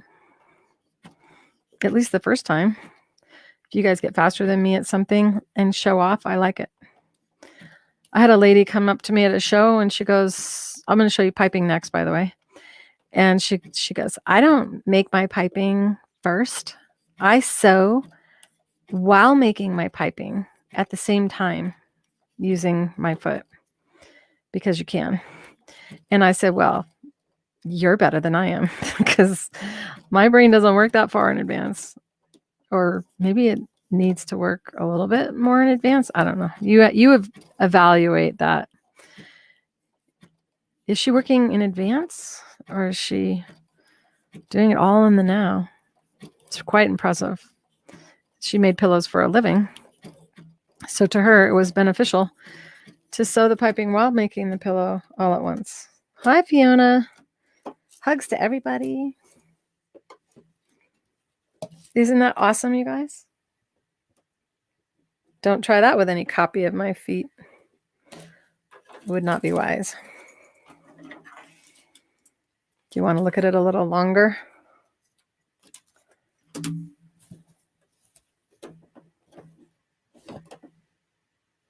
They are in focus.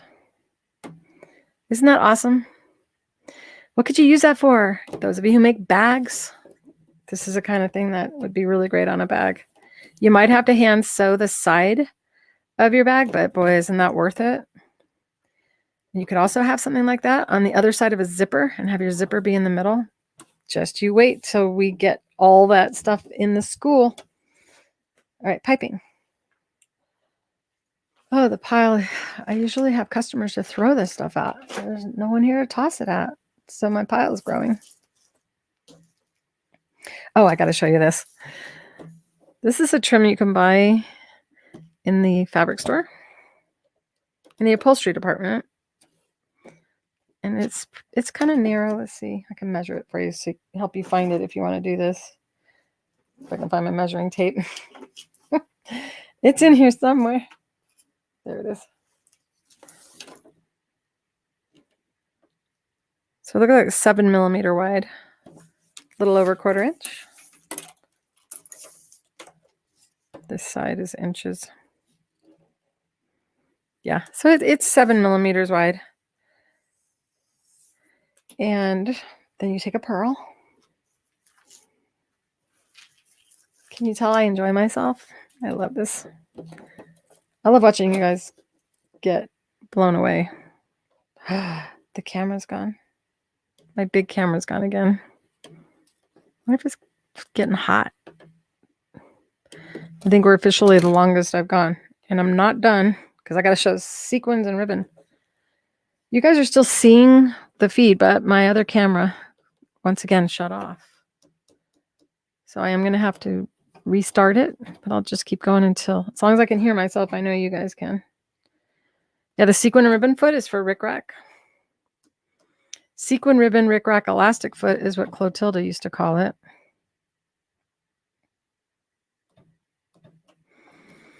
So I'm sewing pearls on top of this cord first. And I'm only in charge of the cord. Ignore the beads, don't look at them. Just want to steer them straight. Another thing you could do on bags, but just so many uses for this. In fact, all the beaded lace was made during the 90s, was made using our foot, this foot, on industrial sewing machines and some little Pfaff sewing machines that I helped rig up at a factory in Los Angeles when the garment district was in its high. I mean, we used to make all the clothing before things started getting imported from other countries. That's how long I've been sewing. That's how long I've been teaching it. And you just take and place this like that. And now you can draw whatever design you want on there. And then the trim and the beads go along. But see how it's a little struggling? So increase stitch length. And now it will have an easier time. Once again, not holding the trim. So you guide your fabric. This would be a time when I would definitely stabilize this fabric so that it doesn't get puckered from the increased stitch length and the pressure being increased simply by the thickness. Isn't that nice? Zoom, zoom. Another thing you can do, it just goes on and on, is now use a straight stitch and move your needle over. And this is how you can really create things that people go, wow, how do they do that? Accurate stitching. I am not holding on, as you can see. And now it's doing a straight stitch to the side of it. Zoom, zoom. This is a unique foot. It is patented. And now, I don't know if you can see that because it's a busy fabric, but that straight stitch, it's like right equally along the edge of that. And I could do it again. I could move it even further out. And then I could take the foot off, move the washer over, and increase my stitches or my positioning. And you could create like 3 stitches on either side of something like that. And you could do metallic thread. It just goes on and on. I love it. Okay, so we're going to do a piping. And I'm going to use this, I guess. It's not very pretty. This was from a Halloween show. Probably International Quilt Festival the last time I was there. I'm going to take this invisible thread out. We don't need that. Once again, 100% nylon monofilament thread wound on a bobbin. Absolutely. Yes, you can. You can. Because it's nylon. And see how it stays on the bobbin?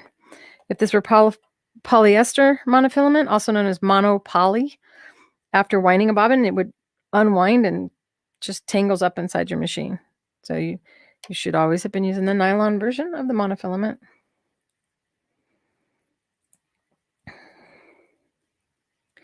I know the shows keep thinking about coming back, but I keep polling my customers.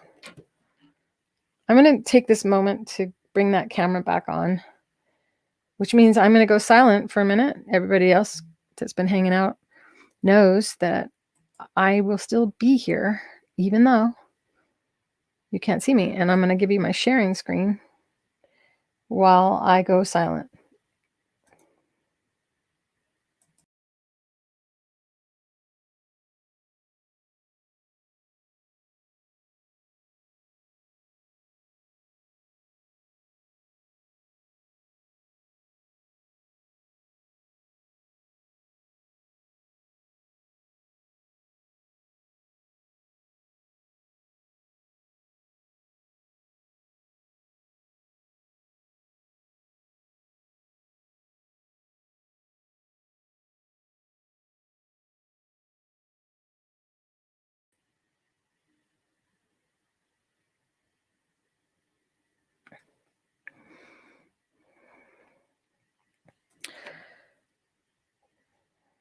I buy my beads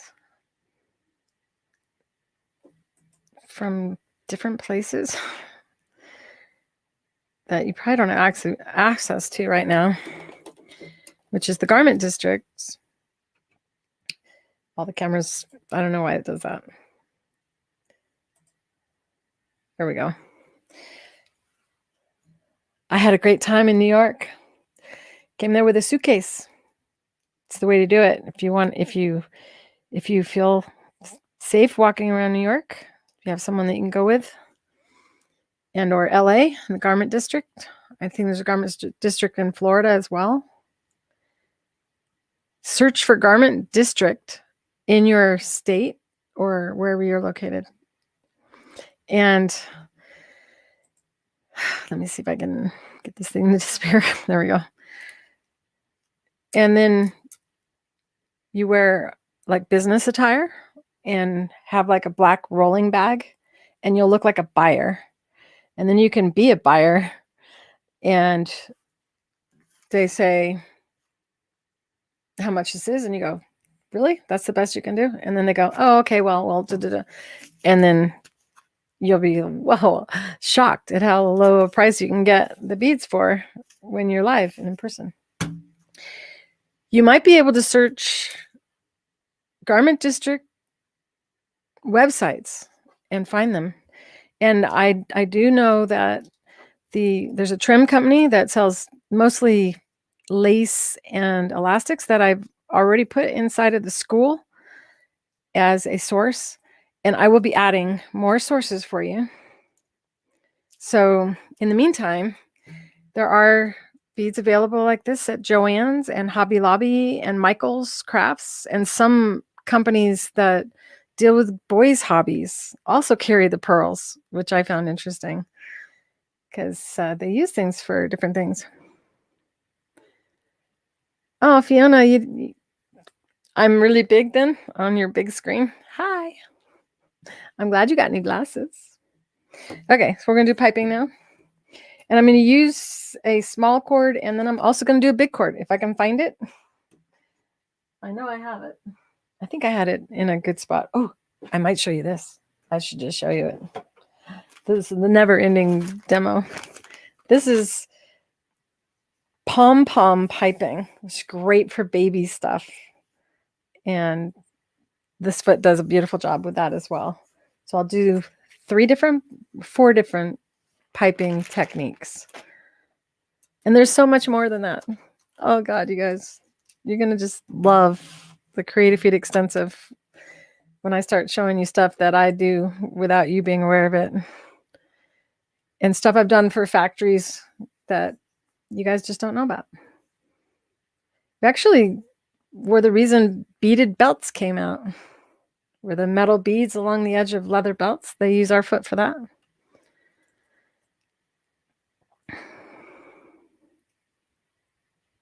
So there is a 7mm bead, but your machine must swing at least 7mm to sew it. And I did have the question posed to me the other day about stringing your own pearls. So you have to actually secure that beginning bead with a knot. In other words, that first bead must not be able to slide, and the last bead must not be able to slide. And in between, you could have different size and styles of beads. However, you got to really pay attention and set the width for the smaller bead. And then when you reach a big bead, you would stop the machine, lift the foot, hop over, lower it, and start again. But you can, and it saves a lot of time to use the foot. There's also a free motion method of beading, which I've never taught you. Okay, I'm so excited. Okay, you can also use this foot to sew beaded ribbon. I feel like showing it, so I'm going to do it really quick. Beaded ribbon is also used for wedding ring cakes. No, not wedding ring cakes. Wedding cakes. So cake decorators actually use our foot to make beaded ribbon, and then they put them on cakes. Wouldn't it be cool if someone made sugar beads and sugar ribbon, and you could actually sew? Well, that would be dirty. All right. Beads. What am I looking for? This knot is not going to waste. And there's beaded ribbon in here, beaded French, which you can also sew with our foot. And this is why people stay at my booth all day, because I just keep going from one thing to the next. And if you were to leave and come back, I would possibly be on the same thing or not. You live in Sydney, Australia. But you're able to get beads where you are. That's good. If she can get them there, you can get them here. The chat moved.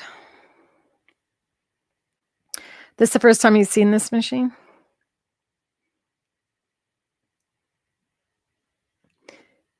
Sharon, this one went on the road for a long time before I ever took the jungle machine out.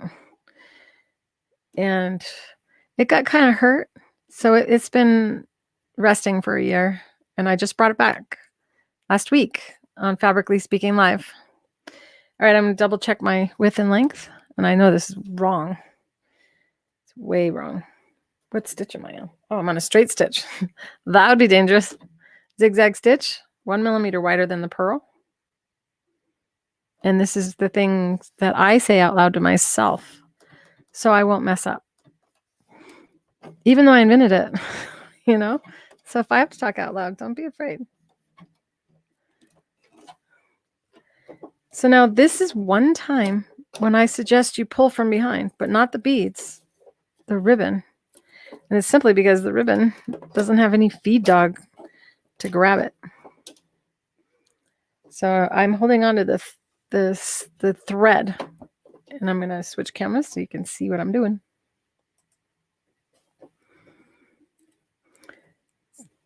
So the pearls are not my concern.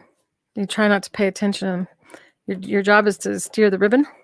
You just want to find a spot on your machine to steer it that is lined up with the needle back here. So once you know that your foot is on the ribbon properly, then you try to focus ahead and ignore everything else. And I have a slight pull on the thread. See this thread that's connected to the ribbon from the first couple stitches, and ignore everything else. If you use invisible thread, it's just magically pearls on top, and you can use invisible nylon thread in needle and bobbin, as you saw me do before. The proof is in the sewing. Rumors mean nothing. The facts is what you get here. All right, we have a confession, and it's about a Bible, so I have to read this. On the front and the back of the Bible cover, I put piping ribbon, yarns, and pearls. The pearls came undone. Where is that? Were they strung pearls? Hand-strung pearls? You stitched upholstery fabric to the ends. Oh, because it's hard to know how to secure the end. You could send me a picture in the school and I'll try to help you with that. I like helping people fix things, especially if you put a lot of work into something. You can send it to me privately if you don't want anyone else to see.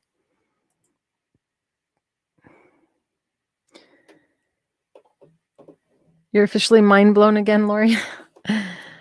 Welcome to Creative Feet. I tell people, it's like when you find out about me, it's kind of like going down the rabbit hole.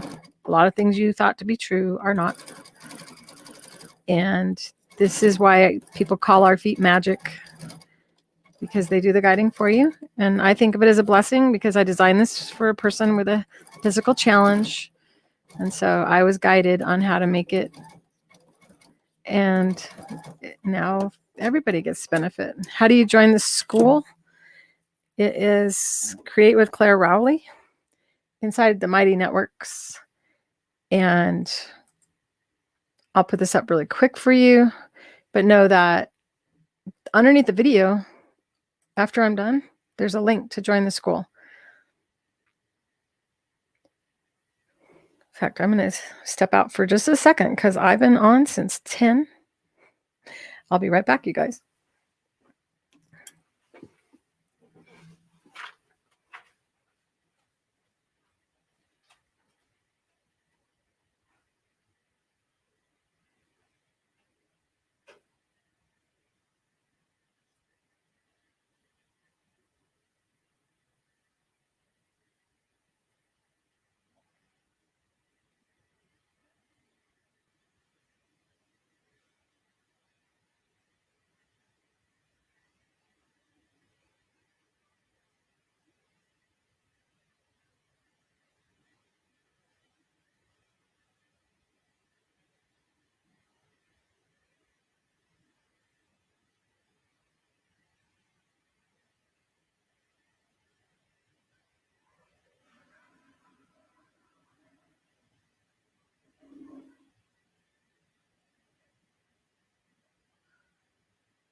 Hey, geez.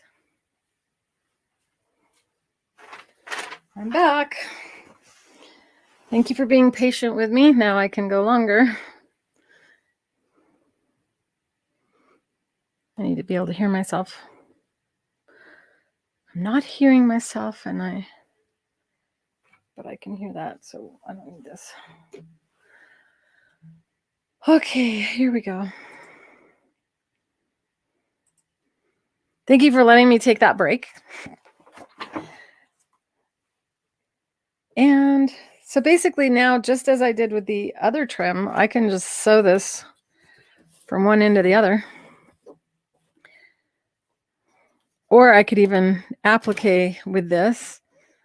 You can pull up a hem and sew this over and secure a hem that way. I have to fix this. It's gonna bug me.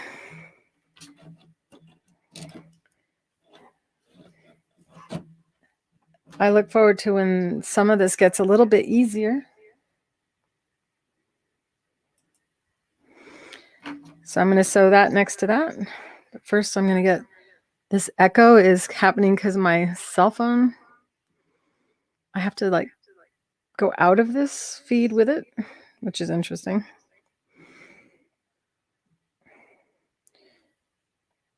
And then I have to play a little music, which hopefully won't trigger Facebook. I'll do it really quick.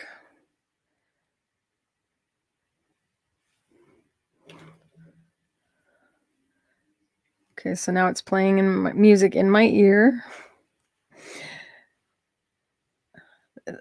These workarounds are really quite entertaining. I think the what happens is the cameras just get tired and go, "Geez, she must not still be on. Why would anyone be live that long?"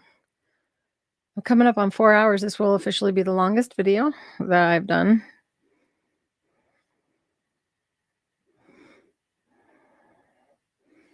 I'm almost back with you.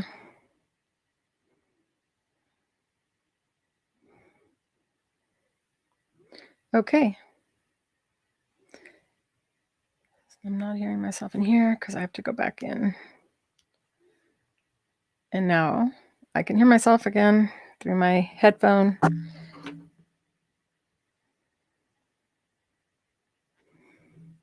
All right.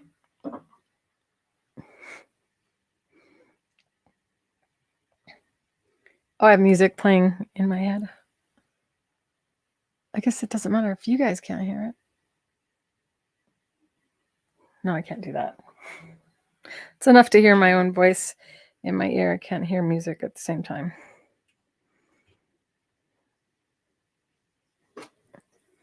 Okay.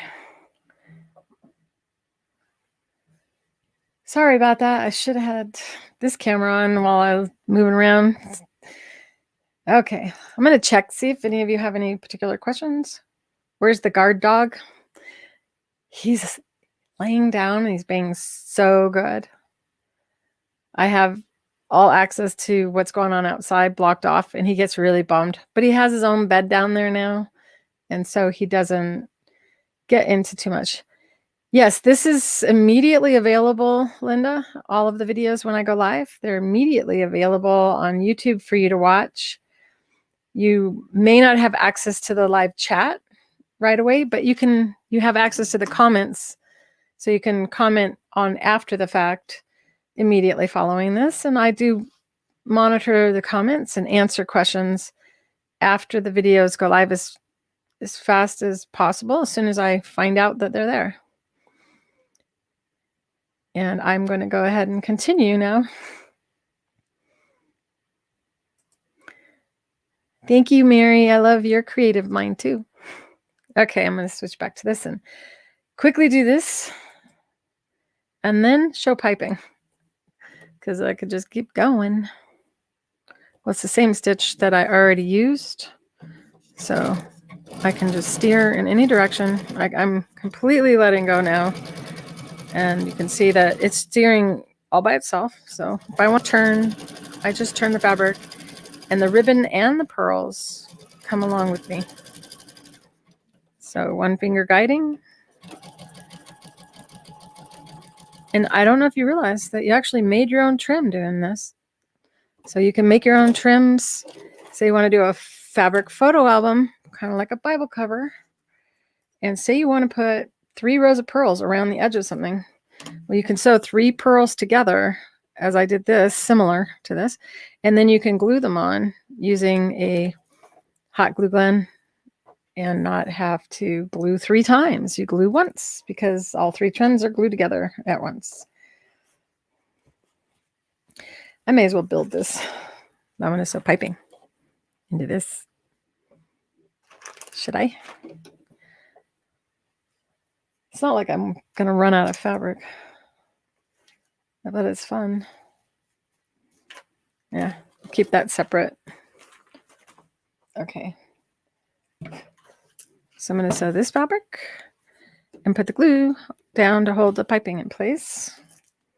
Because why not? Why wouldn't we want to secure the piping and know it's in place before sewing? I'm trying to remember. I think there's something really cool you can do with this. I've done it a couple times, but I wasn't prepared to go live. I woke up and went, I'm going live. Why not? Yeah, this is what you do. Seems backwards, doesn't it? Because it's really neat when I do it this way.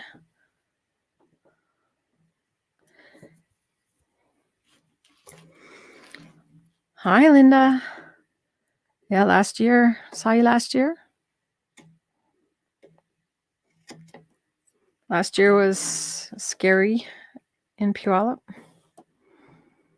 when we got word of COVID for the first time. It's a bittersweet memory of the last time I was in Puyallup.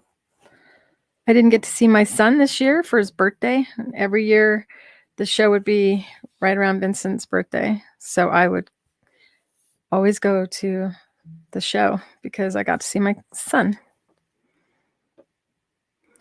So we're gluing it all together. This way nothing can shift, and you wait for it to dry, but I won't because it might take too long for you guys. Did you partake, Linda, of the virtual show from the Sewing and Stitchery Expo this year? I was building my school, so I didn't participate in the virtual show this year. Now I'm using my left. No, I'm not. I'm using my right needle position. Tinkerbell, did you want to say hi to Mama? She just came and peeked at me. I'm moving my needle to the right. And as long as it's right of the tunnel, then it's right of the piping. And I'm going to increase. Oh, you want Mommy's help? Come here.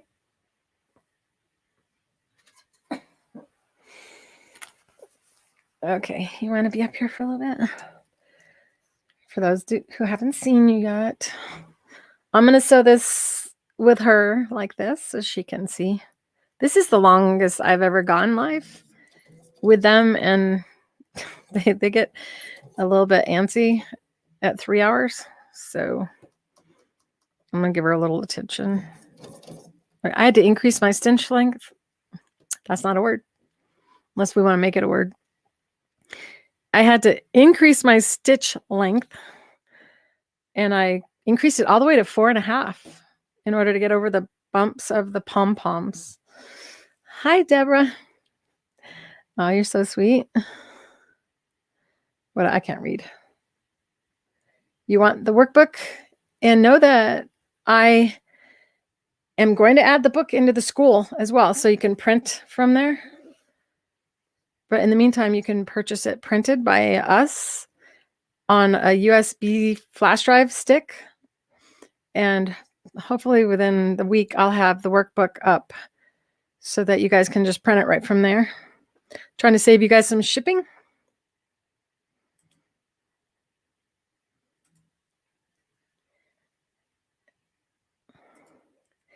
You want to buy all the feet?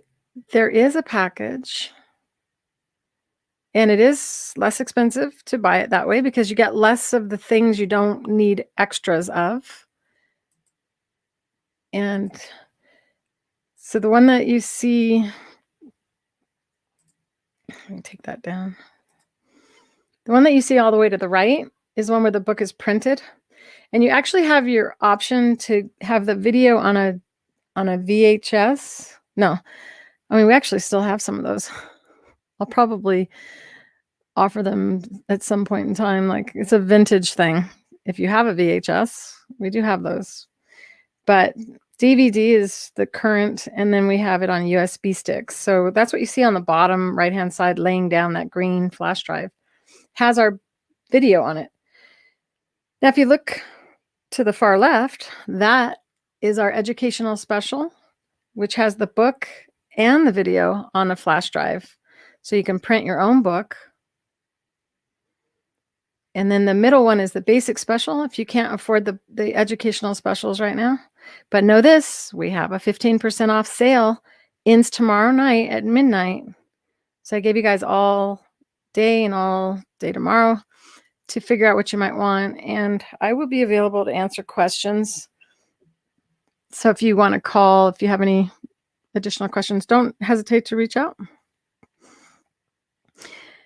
Mary's video is on VHS. There you go. Now I can see your picture. Your pictures are all really tiny until I click on them. That's so nice to see you guys. And you've had them years ago. Don't make me feel old, you guys. Actually, if you have the new 9mm, you just use the B adapter. And then if you have your old Janome feet, you can put them on your new machine with our B adapter.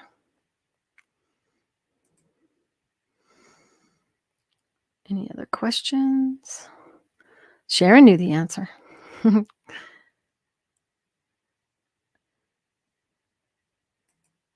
About time to get that. Know that inside of the school, the video is there. And it's right now, it's access to YouTube, but I'm going to break it down into chapters, and it will be broken down by chapter in the school at some point, because I can edit the school. If I create something, I can make it better whenever I feel like it. So you will have access to it immediately. And we'll go back. So these are the parts that you get in the specials, no matter which special. Now the basic special, you get little booklets like you see. Where is it? I thought I had one. Oh, there it is. Like you see here in the right part, you'll see those packages, and they have the picture of the foot. That's actually a little booklet. Now, you don't get those booklets in the educational specials because you don't need them. They have the brief, get started kind of instructions.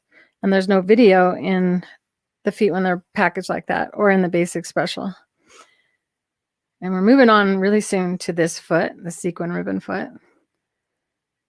And oh my gosh, I'll then be doing the Octi-Hoops, because this is about the whole demo. Aye. That's all right. Should I do that, or should I keep going, you guys? I need to put the dog down. She has food and water. She just is used to always being like sitting on my lap or sitting next to me. Do you feel good? Are you happy? It's all better now? I'm going to put you on your bed, okay? It's because there's wires going over her bed, and she's annoyed. I got to rig it up better. Is that better? So sorry. Okay. There you go. Now you can dig it. She likes to make her bed comfy. All right, back to the other camera. So these are glued in place. The piping is in there. And I'm going to do something really neat after this, but I literally can let go of this pretty much. It's a soft piping, so I'm going to keep it. I don't know. I'm really not guiding. And there you have perfect piping. You can also fold it over. And this is what I did with Minky, you guys. Those of you who like some of Minky. If I knew where the bonnet was, I have a bonnet that I sewed on one of the television shows that I went on. And now I can take and sew this like this. So you can extend or join two fabrics together to create a larger piece of material and have the piping be in the material like that. And now I switch to a straight stitch and move the needle over. And then you can go really fast because the foot is guiding for really accurate top stitch. Oh, that camera went down again. Am I going to need a new camera?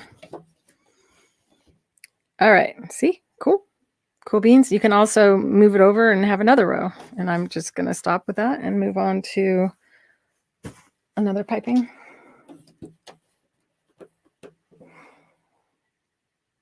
And you can use a variety of different inner cordings. Just remember that if the cording is ulcerated, if the insides are oozing out of the outer material, well, it's not going to be as easy to sew either. So I tend to use rat tail cording for my 1/8 inch. Where's that other one? While I'm in the drawer.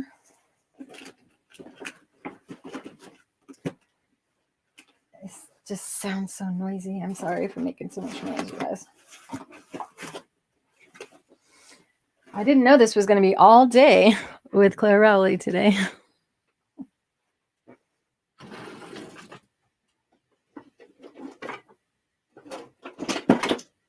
All right, so where is that cording?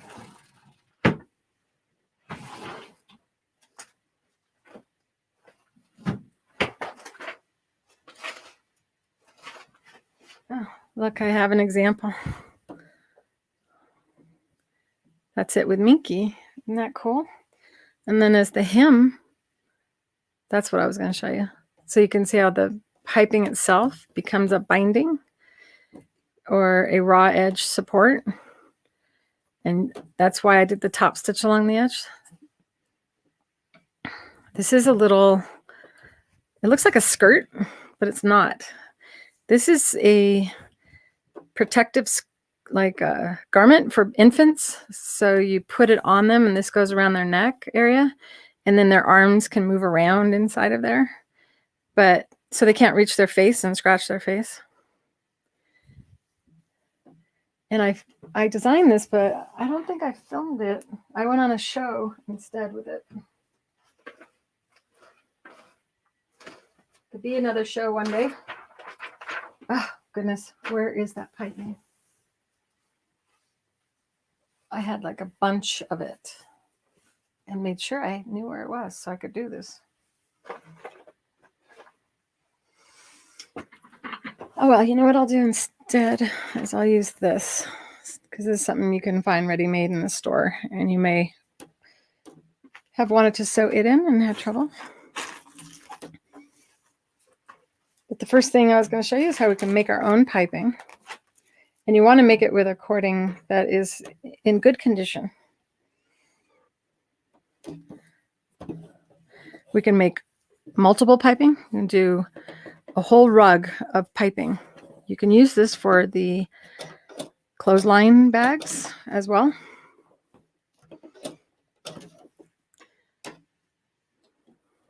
The needle's way out from the actual cording, so I'm going to bring it in. And then you can tip the fabric so that it's actually riding up against the tunnel and you don't have to think about it. Oops. There goes the dog.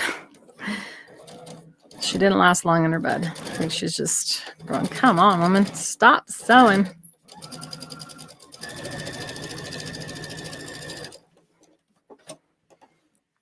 See how accurate that is? And it'll be just as easy to sew it in.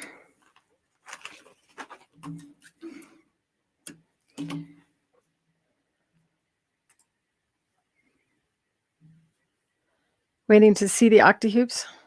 I'm just going to keep doing what I'm doing. At some point, I got to eat.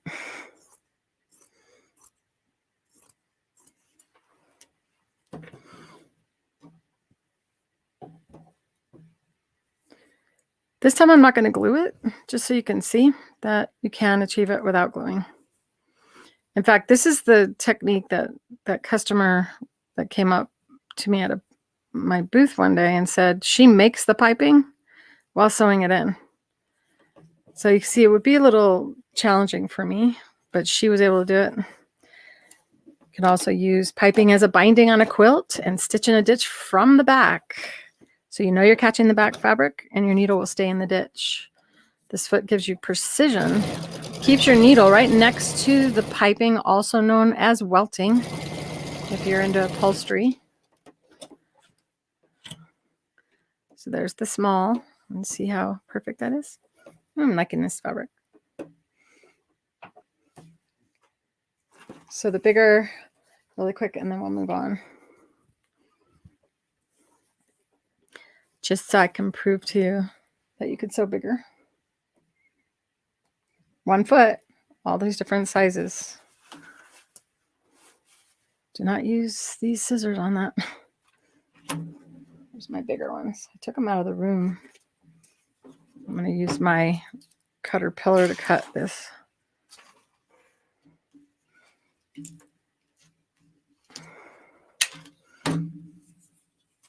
So in this case, you can also sew as they normally tell you to do. Sew one side first. Isn't it amazing? One tunnel, accommodating all these different size trims. I'm increasing my stitch length because it's hesitating. And now it starts to sew. Now, if you're going to sew this thick on this thin, I would stabilize this by spray starching multiple times. Spray iron, and it will add body to the fabric, preventing it from puckering.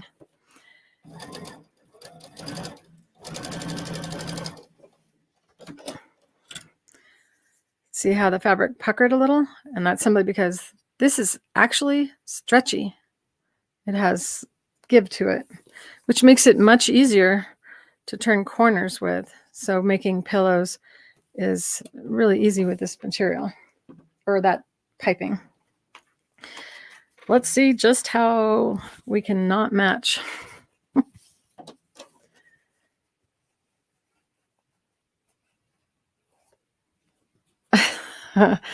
Barbara, I'm your excuse to not work on your taxes.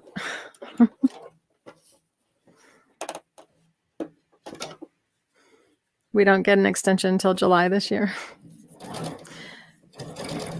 It would have been nice if they did that.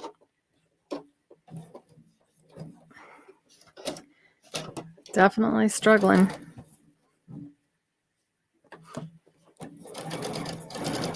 And now it's not.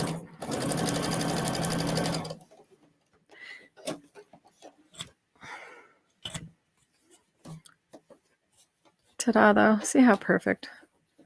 It's so refreshing to know that your needle will always be right next to the piping.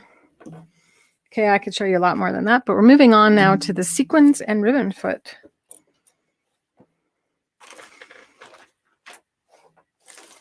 Oh gosh, the pile. It does remind me of my shows, though. I have a messy table, so it must be my table. The sequins and ribbon foot has the adjustable ability as well, and I engineered this so that the trim tips down and is held down by the foot, so you don't have to hold the trim down. It's so noisy when it lifts up and down. How dare it be so noisy? What am I going to use? What am I doing? What do I usually do? Wow, it's been a while. Oh, there's so much you can do with it. Okay. Have you ever wanted to join two fabrics together for quilts without a 1/4 inch seam allowance? If you have, hit a thumbs up. And wouldn't it be nice not to have to worry about a perfect 1/4 inch seam allowance? I had something already. Oh, well. How many times do I say that a day?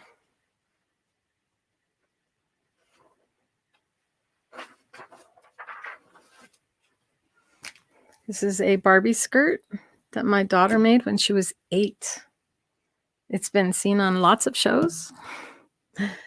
And you can kind of look at it. It's It's pretty trash from being handled by thousands of people. This was a little sampling of something I did, a video that I did on the Pearls and Piping Foot, by the way, that you can view.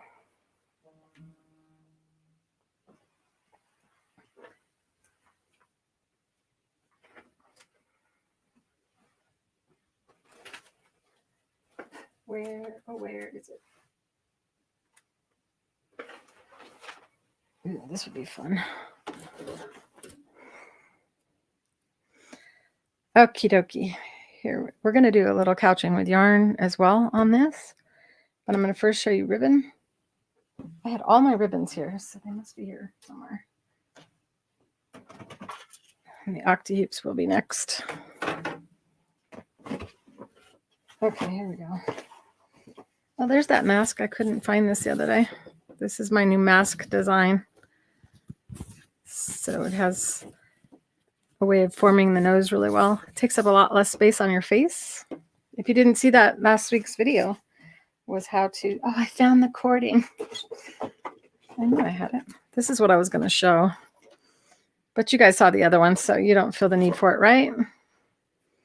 I know some of you be like, just show us everything. Don't stop. Sew all day. It shows people used to not let me use the ladies' room. They'd hand me bottles and go, here, use the bottle. I know that's inappropriate to tell you right now, but ribbon is so much fun. Comes in lots of different colors. And you can build a quilt with ribbon instead of using a 1/4 inch seam allowance.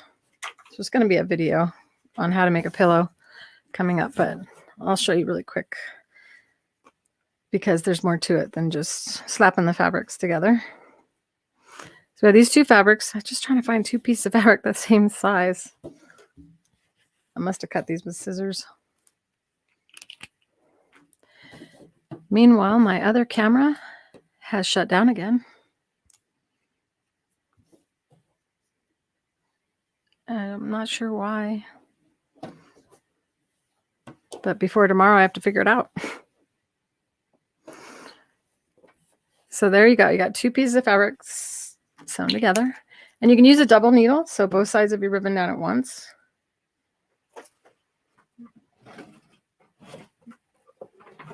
That's how I did this. This is trash. This is, I don't know how many years old. It could be as old as 27 years old.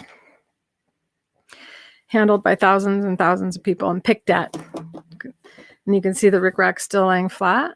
I had to write do not take on it because someone actually took one of these at a show, either deliberately or on accident. So you can see the double needle was used to sew even the 1/8 inch ribbon because the foot holds it so accurately. And this is soutache braid, rickrack, sequins in varying sizes.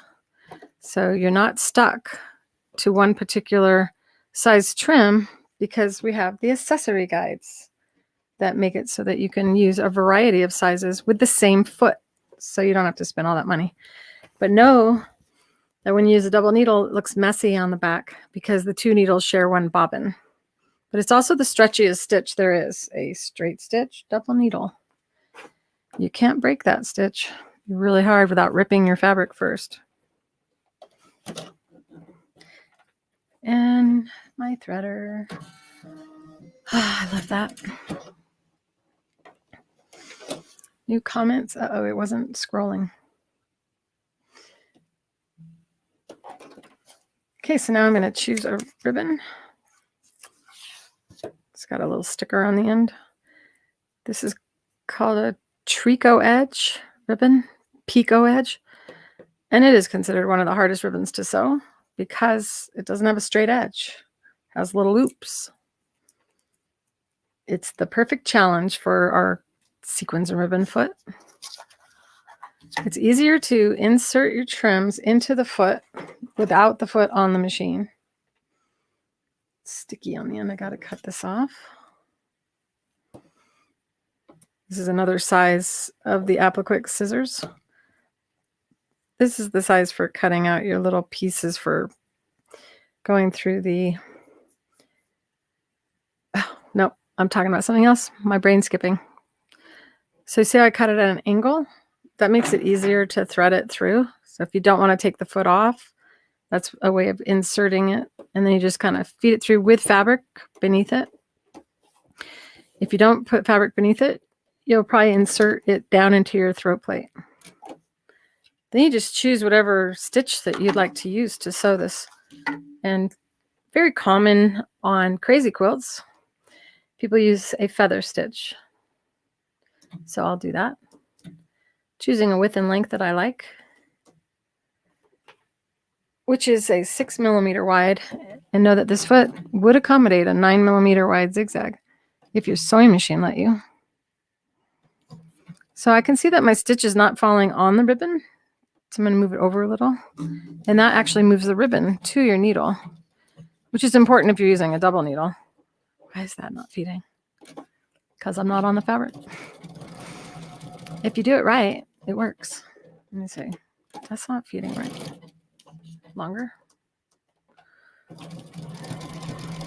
Okay, and don't watch the needle. Watch the front of the foot, and you can actually move the ribbon out of your way entirely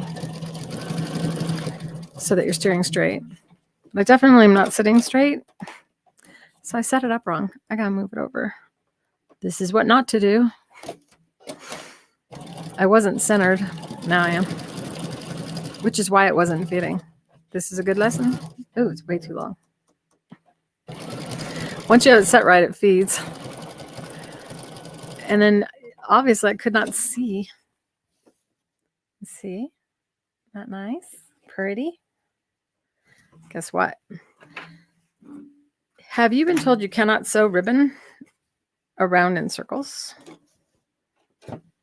Makes me think of a song. And go around in circles. I need a break. Time for food. I'm getting wacky.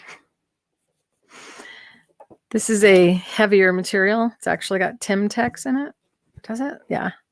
So this would be a really cool like mouse pad or a pad to put in front of your sewing machine to rest your elbows on, because you might notice now that you're putting your elbows down when you sew that your elbows would like a pad. So I'm going to come up with that soon, by the way. A pad for your sewing machine so your elbows don't get sore from resting. You can't sew ribbon around in designs, or can you? The reason you can, because the sequins and ribbon foot is guiding the ribbon in front of the foot or the needle for you. So you're not having to pin it, fuse it, or baste it in any way. And because the ribbon is free, it doesn't pucker. And of course, you can do this with a variety of different trims, not just ribbon. Put your finger down and you can go around in circles easier. And if you find that it's not lining up because you're turning so sharp, then you just move the guide, bending it a little more to make a tighter turn. This is only possible with our foot. So now I want to bend this way. I'm going to move the guide further to the right. Now I can bend to the right and still not lose my edge on the ribbon. Perfection. Well, if there is anything perfect, I would say that that's pretty darn close to perfect. Wouldn't you? Thumbs up if you do. Don't forget to like our video, share it. The same foot sews sequins. And it is what I designed it for, by the way. But I'm going to do yarn first. Ooh, look at this. Isn't that pretty? Wouldn't it be fun to sew that? I could skip it. I would say that. It shows. I could show you this, or if you don't want me to, I'll just skip it. And then people will go, no, no, no. Show me, show me. Please never stop sewing. So in this case, I am going to go and try and see how it's getting stuck in there. It's a little too wide. So I'm going to switch to the other guide. And I should have a bunch of those handy. I remember when we sold out of the feet. We were sold out of Satinedge feet, and a lady says, "Can I just buy yours?" and I was literally without a Satinedge foot. I had to use the original handmade Satinedge foot that I made for a short period of time. And it shows people would try to buy my presser off of me. Then I'd be left without a presser. So you see how the guide is now bigger and it will accommodate the bigger trim. And to do that, you just turn the nut. Just keep turning it toward you and eventually it will fall off. So you're seeing how I'm spinning it around. That's a way to not use your fingers. And then it drops. And the nut stays. Isn't that nice? So you don't have to run around on the floor after that nut. Just pull it out, put it in the next guide, and it stays in there, even if you drop it. And then we're going to go ahead and put this back on. And what you're looking for is that post on the foot that it lines up with that slot. And then you just push a little bit and start to screw it on. And it's wobbly. So if you hold that and you can spin the foot around. I have a story about this. When I first came out with these feet, we spent about 48 hours straight, a whole group of us, putting them together like this. And then years later, when we were on the Home Shopping Network, one of my assemblers put the foot together in like 5 seconds. And I freaked because I spent so much time screwing that. I have to cough. I'm going to mute me.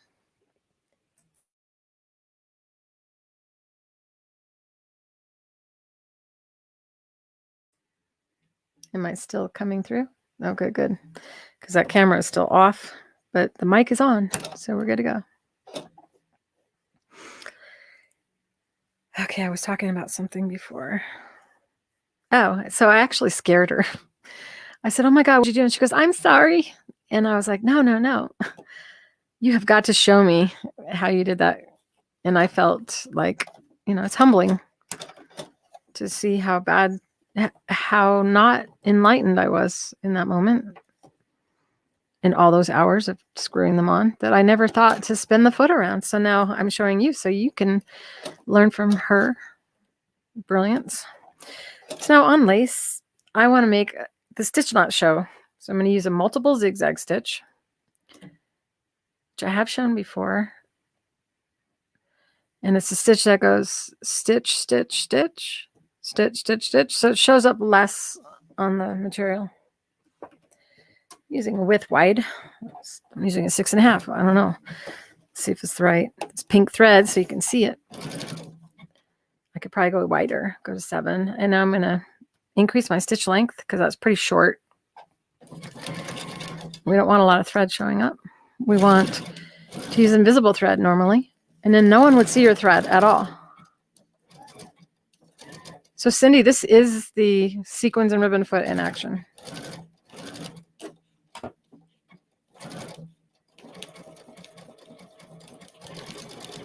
And it has this freedom of movement that lets you spin around, even though it's not free motion. The thread, the stitch is skipping, and it got messed up. It's because this is really rough. So invisible thread would probably help too because it's stretchy and it would react better. So that's why this is like getting all weird because it was pulling on something. It was like I was gathering. I'm just going to cut it there and I'm going to switch to yarn. The lace is actually stuck under the trash can below me, and that's what caused it to pucker. So always make sure your trim is not get stuck on anything. The dog is digging the carpet, in case you hear that digging sound. It's not me. Yarn. I know I had a little pile when I started today. I've got lots of yarn. It's just not within reach.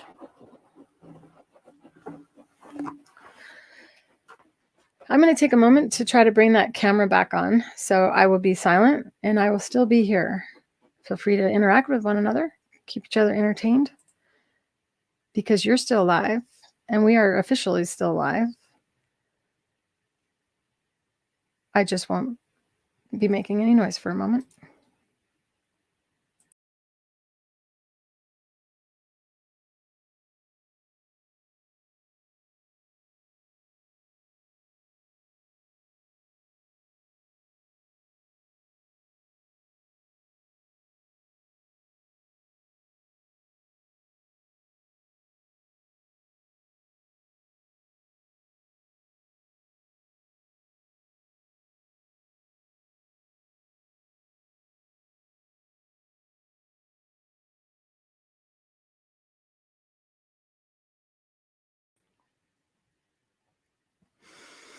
Hello, everybody.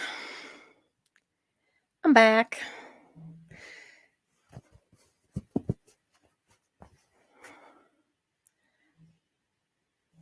So remember, it doesn't matter if you have a 7mm or a 9mm Janome. You can still use the same foot. You just switch the adapter. Use the B adapter. Your Janome, if it's 9mm, is a high shank machine. So you can find a high shank snap-on adapter for another machine. You should be able to just screw that onto your Janome and snap our feet on and off easier, should you want to do that. So the bar is 9mm on some machines. That the machines that have an even feed mechanism, which is kind of like having a walking foot built into your sewing machine. But there's also people that have a 9mm wide zigzag swing, and a lot of those machines don't have a 9mm wide bar. So just know we fit all of you. You don't have to worry. You just need to figure out how to attach it once you get it, and I'm here for you. So it's not like when you buy from a company and the president of the company is nowhere to be found. I'm so accessible, almost too accessible, because I care about you and I know what it's like to be sewing at 3 in the morning and wish you had the answer to something. So the 11,000 was a high shank? See, that would be great information for me, because I haven't had a chance to like figure that out to tell people. I think it's time to change this needle. Yep. And that could be what happened. I probably scratched it, didn't know I had, because I'm hearing myself in my left ear. After I say what I say, I hear myself say it again.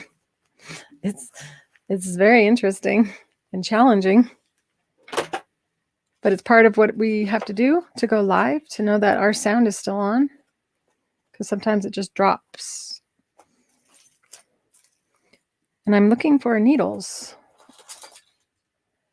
And I have a drawer full, but I usually have some 9014s out.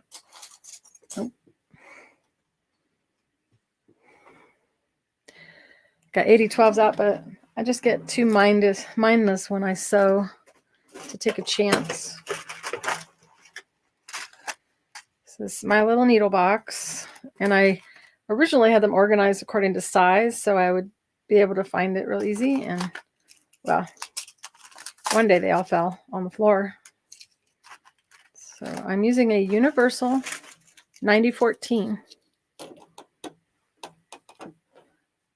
And this is a 10-pack. We do sell these needles at creativefeet.com under the supplies area. And we'll be writing a blog on needles very soon. Part of the new Creative Feet site is I'll be creating a blog every month. So a blog different than going live on our show is written information, because I don't have enough to do. And my son will be involved in those blogs. So it's not going to be as hard on me, because he's going to help. And he's a brilliant writer.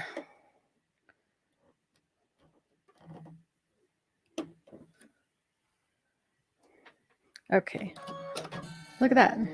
Maybe I should just do a split screen. Maybe it'll stay on if it's being used. I don't know. We'll see.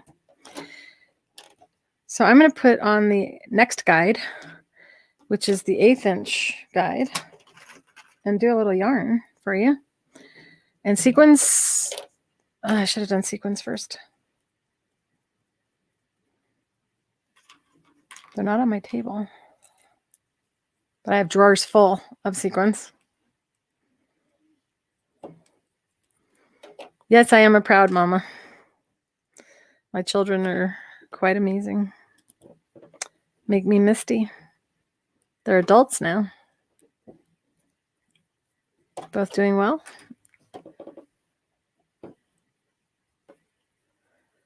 There we go. Got to show sequins. That's what I invented it for in the first place. If I don't show that, kind of letting down the foot.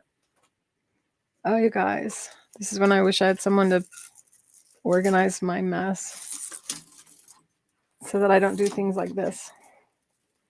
But I am putting it right back in that basket. So at least it's in one spot. But there's sequins here somewhere that were already out. I will just grab another one.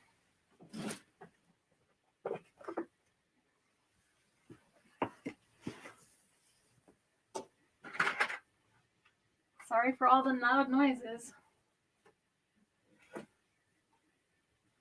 Oh, this one's pretty. Yes, I have lots of sequins. And I mean, enough to where we could sell them by the yard. It's just another job for staff that we don't have right now. I know that I do plan to do that at some point, to offer trim, because there's some trims that you would just never be able to buy a whole bolt of, nor would you want to. You know, I have my children are my children, and my feet are also like my kids.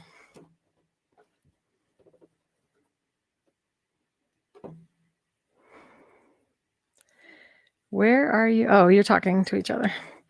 There's two ways. No, there's not. There's things that you need to consider when inserting the sequins into the guide. If you rub it this way, everything's fine. If you were to insert them this way, they get stuck. So you want to make sure you enter them the easy way. And you don't need to see me, so I'm going to... Is this what I want? Oh, this is what I want. Which button do I want? And then we're going to go ahead and insert that. And see how that thread is there? It makes it hard to insert it. So you want to cut the thread close to that first sequin and then insert it. And this is definitely something that is easier to do in your hand rather than having the foot on the machine. And using dental floss or anything does not help. Now, when you're going to begin a sequin, you want to have about 6 inches of threads, enough thread to put in the eye of a hand sewing needle and pull to the bottom. There's some threads that you must leave intact and others you can cut away. And it's all in the video that I already did. So just as I didn't show you how to secure the pearls here, this is more about just demonstrating like I do at shows. And I'm almost to the Octi-Hoops. That's next. And then I'm going to be ready for dinner instead of lunch. Okay. So now I'm switching to a zigzag stitch, a standard zigzag stitch. And that's a stitch that goes left, right, left, right. And I'm choosing a width wider than sequin. This is a 6.5 millimeter wide sequin. So I'm going to 7 millimeters wide. And now I'm increasing my stitch length because the instructions tell you to, and I wrote them so I don't have to read it. It's a 3 millimeter stitch length normally on a lot of machines, but this one, 4 millimeters works better. And this is the Baby Lock Crescendo. I'm not exhausted. I love doing this. I like hanging out with you guys. Don't feel bad for me. I'll be tired after, though. But I don't get tired in the way that you may think. The sewing part's easy. I don't get sore because the feet don't make me lift my elbows up. This is the last thing I'm doing. No, I was going to sew elastic really quick.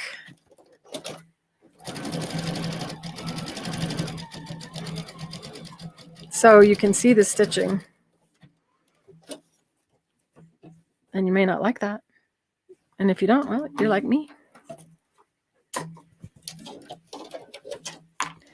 Then you just take your fingers, try to get this in the line of focus. I'll do my best without moving the machine. And you just wiggle, and the stitches drop beneath the sequins. And this is usually when people go, oh my gosh, did you see that? The stitches just disappear. Are you guys saying that at home? Are you guys going, oh my goodness, look. So there you go. No stitch. Stitch, no stitch. Use invisible thread as well. And then there's no chance of stitches showing, but you still need to like tuck that stitch beneath the sequins in order for them to be free and for the fabric not to pucker as a result of them being stitched on. It's also important that you do that if you're going to sew them on stretch fabric. And that's a whole nother topic. There are stretchy sequins available as a result of our feet and my work with a company called, oh goodness, Meadowbrook Inventions. So if you want to, anyone want to type that for me? Just type Meadowbrook, that's all one word, Inventions. She has a line of stretchy sequins that were made with lingerie thread and woolly nylon thread, all nylon, so that they can stretch with the fabric. Okay, elastic. And then we're on to the Octi-Hoops. Yay! It's my favorite. I don't know, they're all my favorite, but there's something about Octi-Hoops. Makes me feel like a child. I know, Tink. Mommy just throwing stuff all around. It's so scary when Mommy throws something. Is she ever going to stop? I don't know. Is that what you guys are saying to each other? They're both looking at me now. The dogs are ganging up on the mom. This is how I demonstrate the Octi-Hoops using a messy thing like this. I probably should just do it that way. But this one's all stretched out. So I'll start a new one. And I think I have a piece of Lorelai's fabrics handy.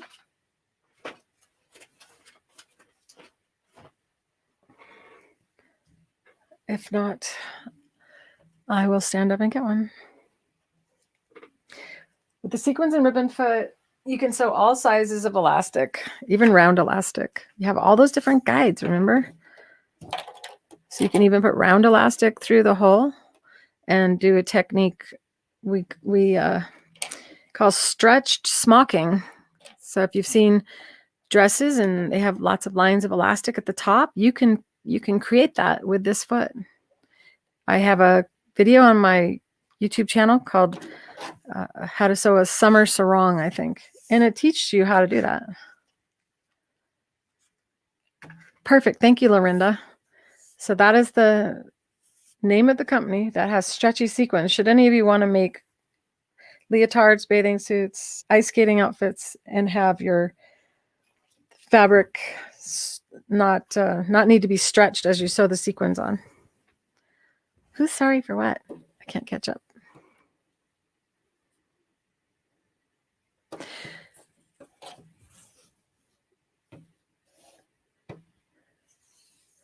It's a lot easier on you than it shows. Yeah.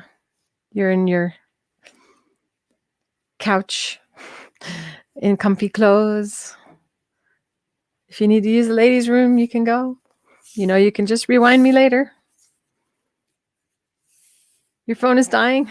Oh, I need to hurry, huh? Okay, so sewing elastic is done by folding your fabric in 4 equal sections and folding your elastic in 4 equal sections and stretching the elastic to the equal quadrants based on the size of the body part that you're going to attach it to. And you really should put it on you to determine how big or how tight you want that elastic to be.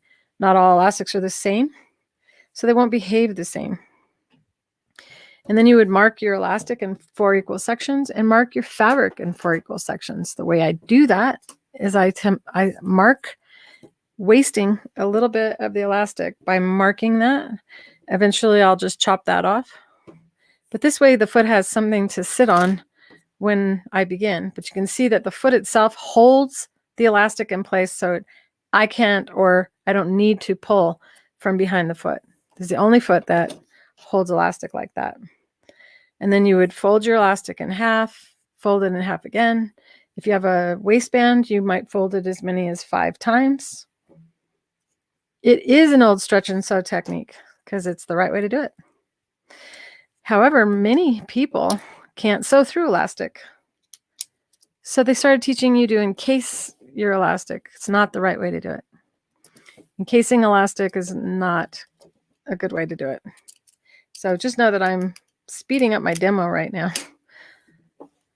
And I would normally have both cameras and hold it up. But when I teach you elastic, I kind of show you how to measure it each time. And gradually you'll get the hang of this and understand the principles of it.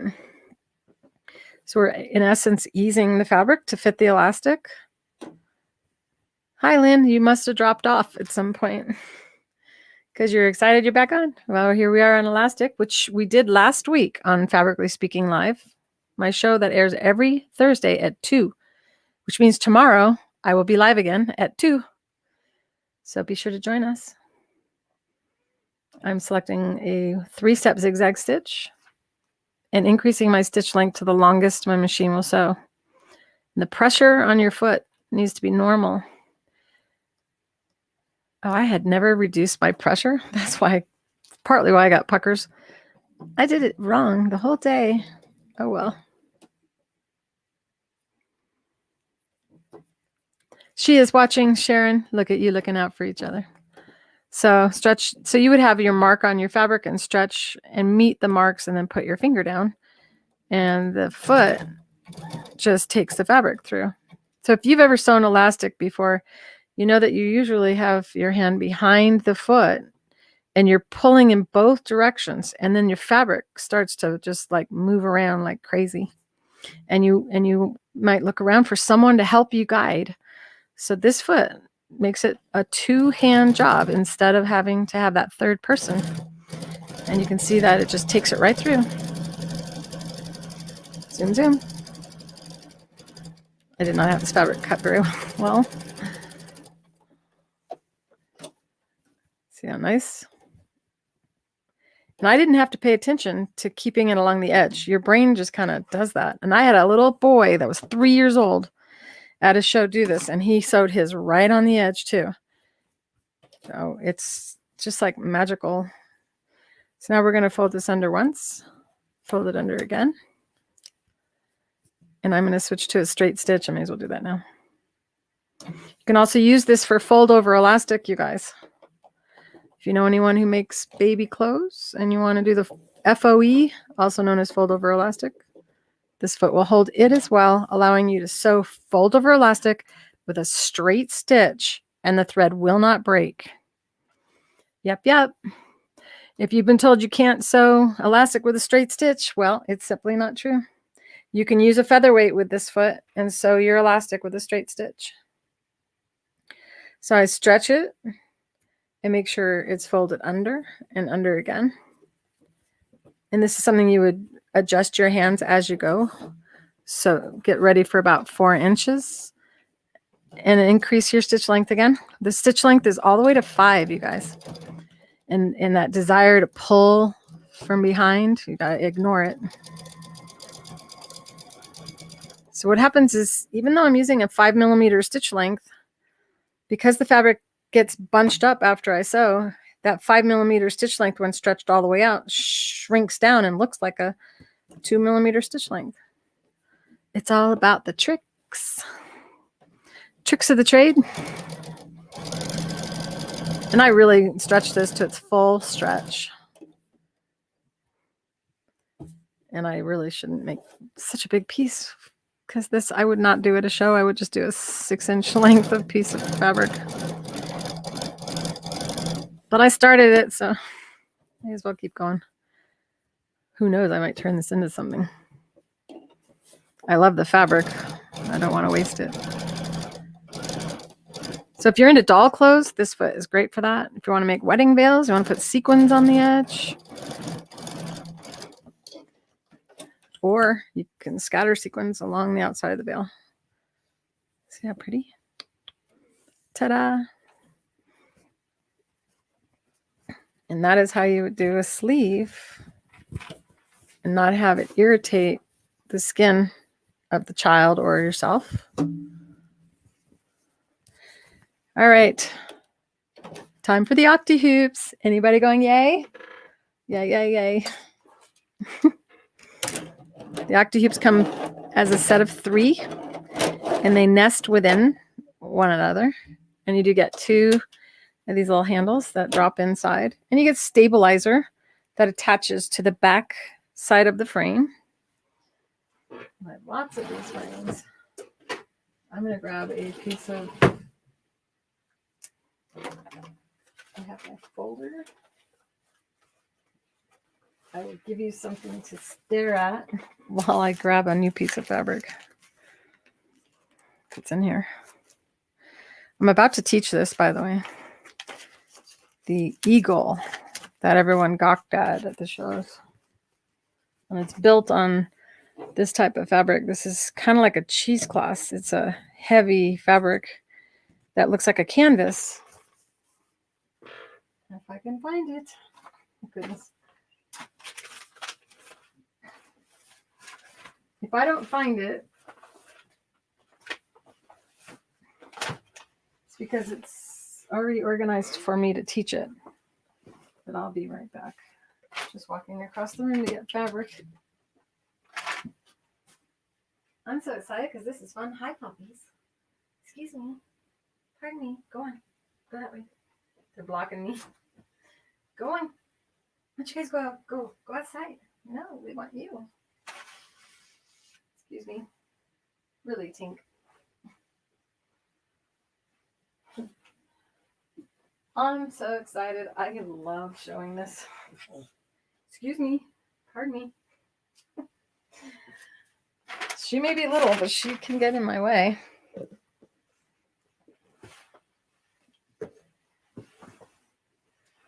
Tinkerbell, maybe I'll make a bed for you to sit up here.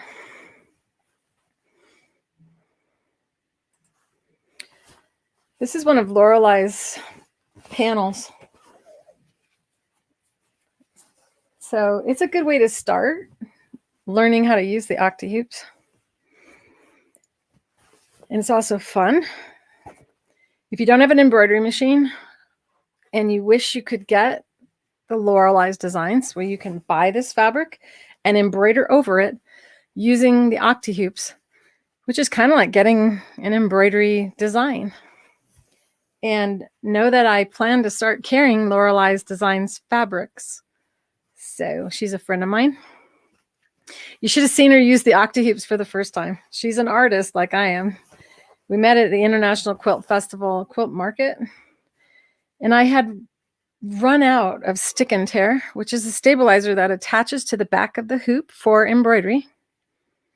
I'm going to put some on, show you how we do it. And she started, I had her fabric on the hoop, and she's like, oh my gosh, it's my fabric. And she was just like, she started coloring really fast, and you're going to see it is like coloring when you use this. And I said, no, Lorelai, you can't do a lot because it's the only piece of stick and tear I have. I have no more. We sold out. And she was like, you're not going to get me to stop. And so I turned the machine off. It's the only way I could get her to stop. She's hilarious. A wonderful person. She's in the Creative Feet group, I believe. You can just look for Lorelai's designs and find her. She's a hoot. Trying to find which one I want to do. They're all so cute. I guess I'll do this one.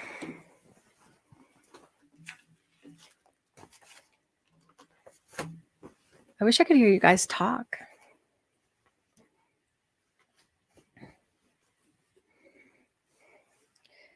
I'm going to do one that's small so that I can show you something else. And then I'll quilt a little bit, and then I will say adieu. This is Paris fabric. It seems fitting since we have a lot of people from different countries here today. How do you decide where to put your peg? you're going to see. I need a little bit of space that's not covered and stuff. I'm going to switch to the other camera. But I think I need to use this one. The other one I had to turn off. So the above one. I'm going to take my hoop and we're going to position it on top of the stabilizer. When you get the kit, you get 3 feet of the actual stick and tear. It's wrapped around the cardboard inside the kit. And then you just take,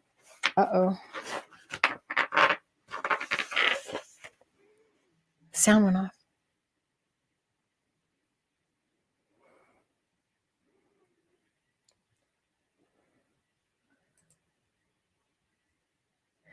Just let me know if you can hear me. Maybe my headphone just died.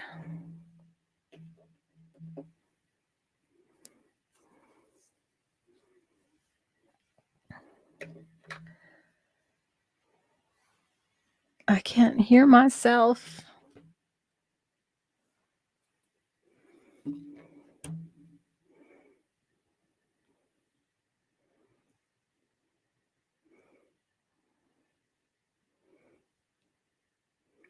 Can you guys hear me? Nope. Well, I'm not in there yet. Let's see. Are you guys able to hear? Okay, so you guys are able to hear me. All of a sudden, I guess my headphone died. Good thing I have 2. Now I have it in my right ear. It's not disorienting at all. Oh, gosh. What did I just drop? What the heck was it? It's like it vanished. Oh, it was the butterfly machine. Free arm. This. It fell behind me, in case you're worried. If you haven't seen this machine, as I say about all my machines, this one is one of my favorites. It has butterflies all over it. And I did use that like 3 weeks in a row in my show. They're noisy to put away. And it fell over and nearly scared me. It did scare me. I need to find a piece of stick and tear that's wider than this. So the best width to buy would be the 12-inch, which is what you get in the kit when you purchase it, because all 3 of these frames can be used with this. Let's switch to the other camera.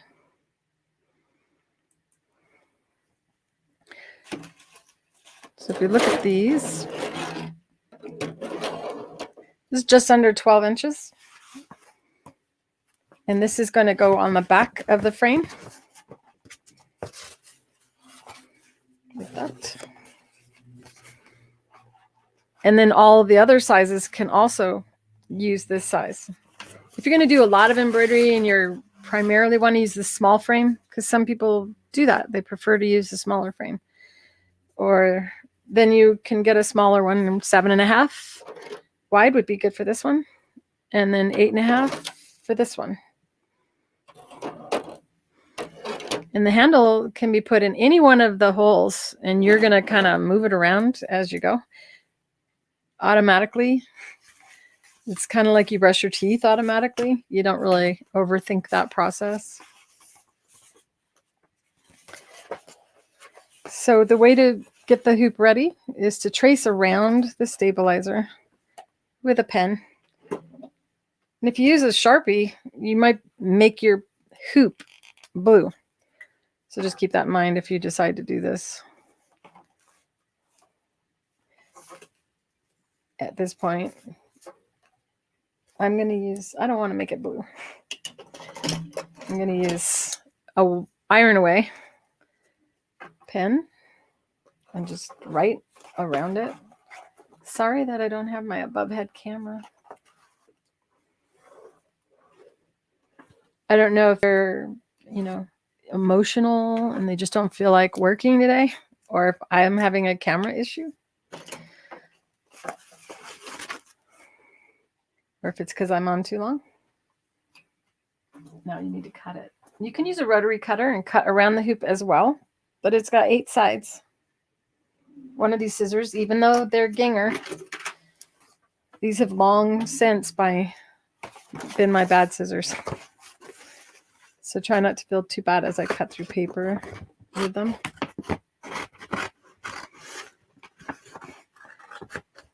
The sound of the scissors. It's like somebody crunching on cereal in my ear. Does it sound like that to you guys?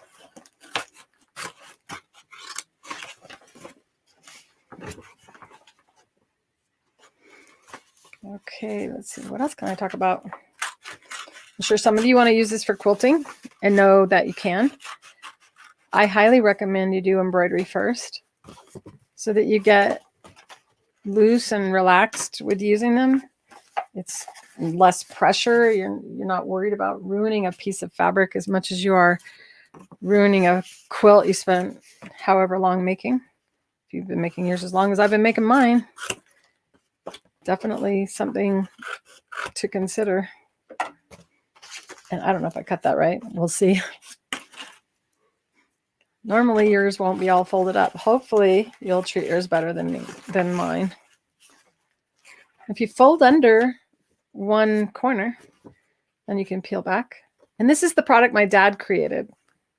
It's called Stick and Tear, not to be confused with any of the other products out there. All of the rest gum up your needle.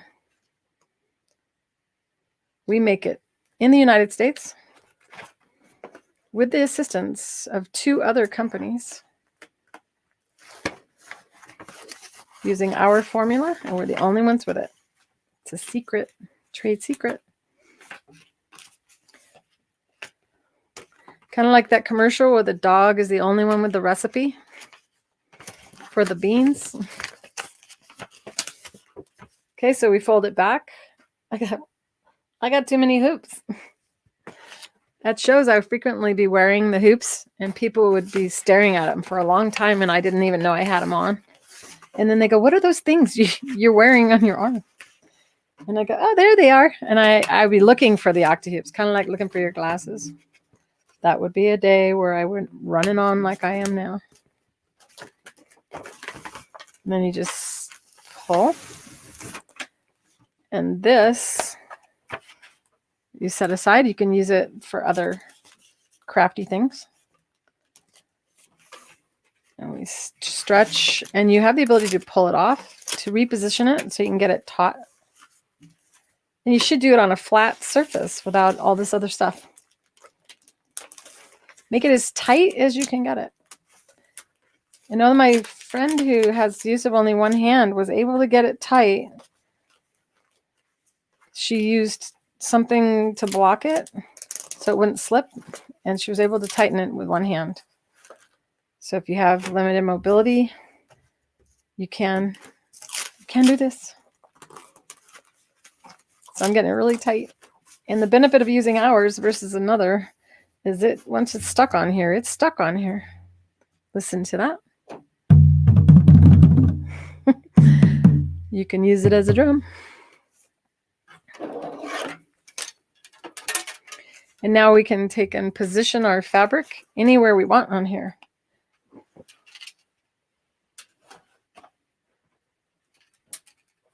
It'd be so nice if I could find the eagle.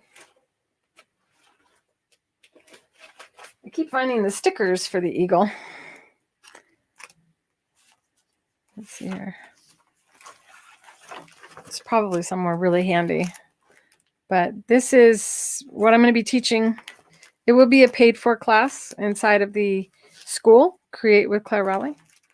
And there'll be live sessions as I actually teach it. And then the video will be stored in there.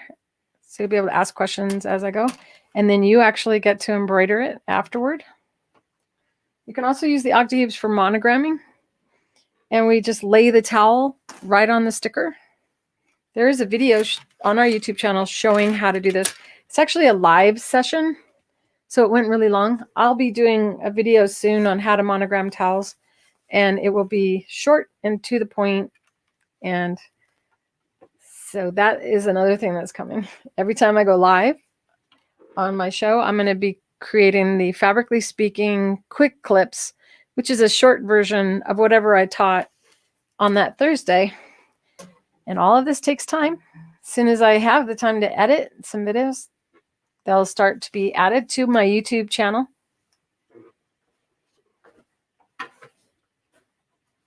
Where is it? I actually completely forgot what I'm looking for at this point. Oh, this is what I'm looking for. If you want to embroider something on a little top and it's super small, how do you get that in a hoop? So with our stabilizer attached to the hoop, you're able to just take the area you want to embroider and adhere it to our stabilizer. So if you want to embroider right there, you can just stick it like that, and that's all you need to do. It will stay as you embroider it. So you can embroider on baby socks. You can embroider down the front of a blouse in between your buttonholes, on the edge of a tie, on the wrist of men's shirts, and there is a lesson on how to monogram small like that as well. So sorry I keep having to adjust this chair. It's like the chair is refusing to be in the room anymore. So this is a product that we're currently sold out of, but you will receive it in your kit. And if you have our hoops, you did get some inside of the kit. We're not completely sold out. We still have it in tape size.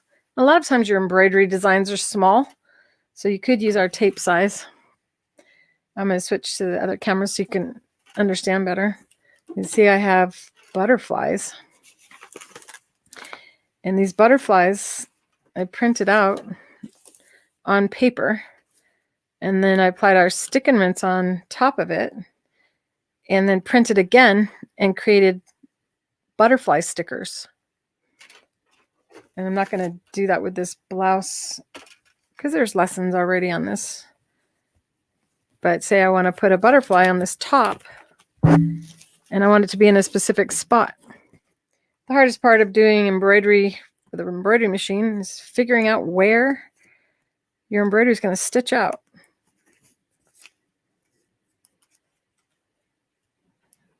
It is super windy outside. I haven't looked outside since, I don't think I've looked outside. So these are little stickers that you can cut out. So water-soluble stabilizer. This is our stick and rinse. And then you just stick it wherever you want to embroider, like that. And that's your embroidery template. Then you have the hoop. You open up the shirt like that, and then lay it down. Put it beneath.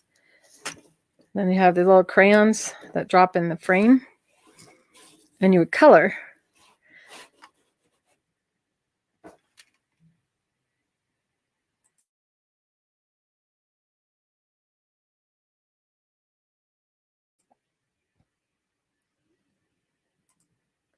Well, I'm hoping that my other mic wasn't on. I had to cough, so I just muted it. I can drink more water. Does that make sense to everybody? If it does, go ahead and do a thumbs up. Meanwhile, I'm going to put Lorelei's fabric back in there. I did not leave this area. It should still be here. Where is it? I really just can't see it.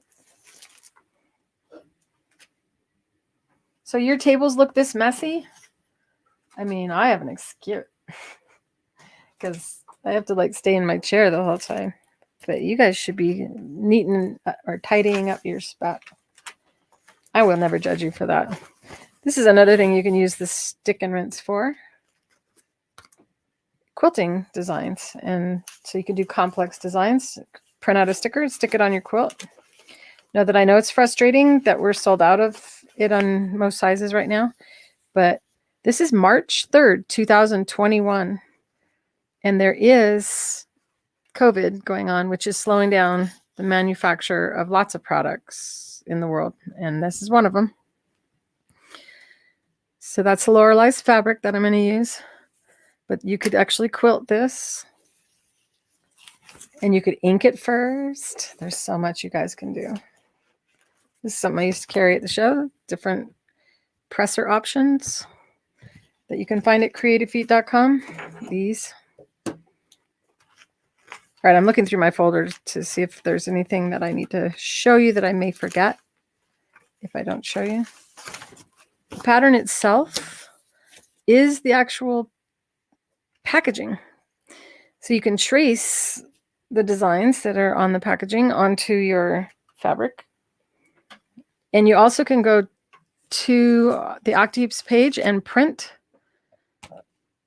the actual page from our website and print on our stick and rinse when everything is back up and running. And it'll be in the school as well. This is the flounder that I did, and I will show that to you in a minute. It's hanging on the wall behind me. So I'm going to place this little guy in here.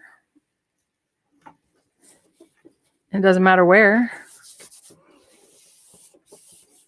Making sure that you do it on a flat surface so that when you push down, you don't stretch out the stick and tear.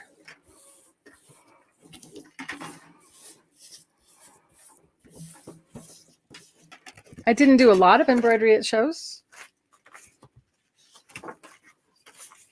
which is why tomorrow I'm thinking about doing a full lesson, like do an entire design and supply you the design so that you can print it and trace it onto your fabric. And you can do that with the Caterpillar light tablet. Put the hoops down there, noisy. Now, if I tried to sew right, put that down, this is in my way and not needed. It is the snap-on adapter for my machine. So I'm going to remove that. And I'm going to place it in a safe place when you actually know where that safe place is. Make sure you say out loud where you put it so you don't forget, because you need that. I think I've decided tomorrow's show is a Octi-Hoop embroidery project. Something you guys can complete, and I will complete it. So it won't be huge, but it will be fun. As it's kind of like a day off when I use the Octi-Hoops. I'm going to pull, I think, this out. It's too close for you to see everything.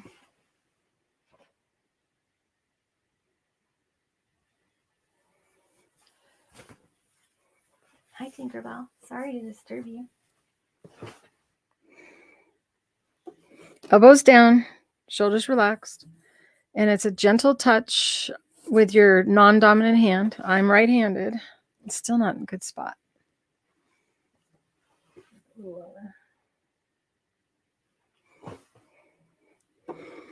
Because what I'd like you to see is that my hand is resting on the machine.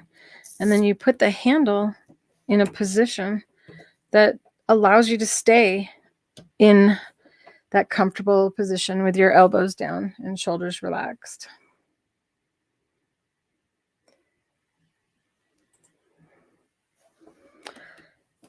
So my elbows are actually resting on the table. And this is why I mentioned before, I'm going to teach a pad that you can put on your table and rest your elbow on it. So your elbows are cushy while you're embroidering. Something that functions well. It's something that I used to use at shows, and it has pockets to put all this clutter in. Even though I have drawers here, it's kind of nice to have a pocket thing for what you're doing at that moment. First thing you're going to do is bring your bobbin thread up by bringing your needle down and then bringing it back up again. And then you pull, and the bobbin thread should come up. If it doesn't, you probably don't have the foot down. You should, and I should have. It should not have brought that thread up. I got lucky. So if the foot is not lowered, the tension discs are not pushing against the thread, And then what will happen is the thread will just fall underneath, and you'll end up with what they call a bird's nest, which is really a mess underneath the fabric. The reason we want to bring the bobbin thread up is so it doesn't get caught on the edges of the surface of your machine. Should you just go ahead and start right here and not have brought that bobbin thread up and start sewing, and then this bobbin thread is underneath and you don't see it, and at some point you stitch that bobbin thread that's loose underneath to the fabric again, now you have a loop. Now you have a seriously troubling situation. Should it get caught anywhere on the workings of the machine, you'll be moving and it'll stop you from being able to sew. So that's one reason we bring the bobbin thread up. And when you bring it up, you hold your finger on it for just a few stitches. Just move away from it, and then you can cut right up to the fabric with your scissors that you should know where they are. Oh, I'm so disorganized today. Because I woke up and went, I'm going live today. Wow, this is how long it used to take to do a demonstration. You guys were patient. No, I barely showed anything at the shows. You just thought I showed you a lot. So now I'm going to go ahead and sew.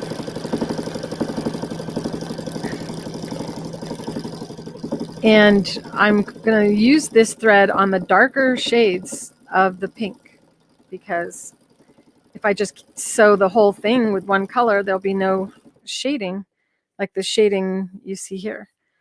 So I'm going to switch so you can see close back to this. So you can see the motion of my fingers. So what I'm using, I'm not lifting my elbows and putting my hands down. I'm not applying any downward pressure on this. This is a very, very light touch, just because my brain wants that hand involved more than anything. Because you can actually sew with one hand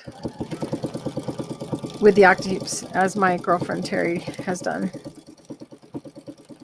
I found her first embroidery somewhere. I was going to show you. I will have it ready for tomorrow. So now I'm going to hop over to the other dark area. See how that works? And you can cut that afterward. Because we're using a straight stitch, it's never going to come out. It's almost like tying a knot.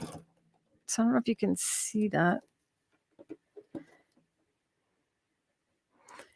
Elbows down, shoulders relax, and draw.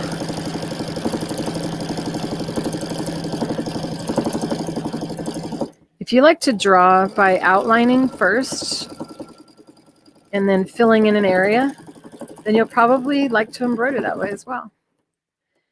Now, say you want to do a big stitch, you can actually go gigantic by just going really slow and moving your hands big. See that? This is really powerful. This product allows you to be very accurate. So if I want to go around these little swirls, I'll do this one because this pink's going to be behind it. So we'll go over here. So you see how I can track over there? Go over the line. And I know some of you are going, that's because it's Clare. But my hand is down. I'm holding what feels like a writing instrument in my hand. And this is why I can trace over that, because I am stable. With the elbows down, you're not wobbly. With your elbows up, you are wobbly. And let's see. You can also use a zigzag stitch. We'll go over here.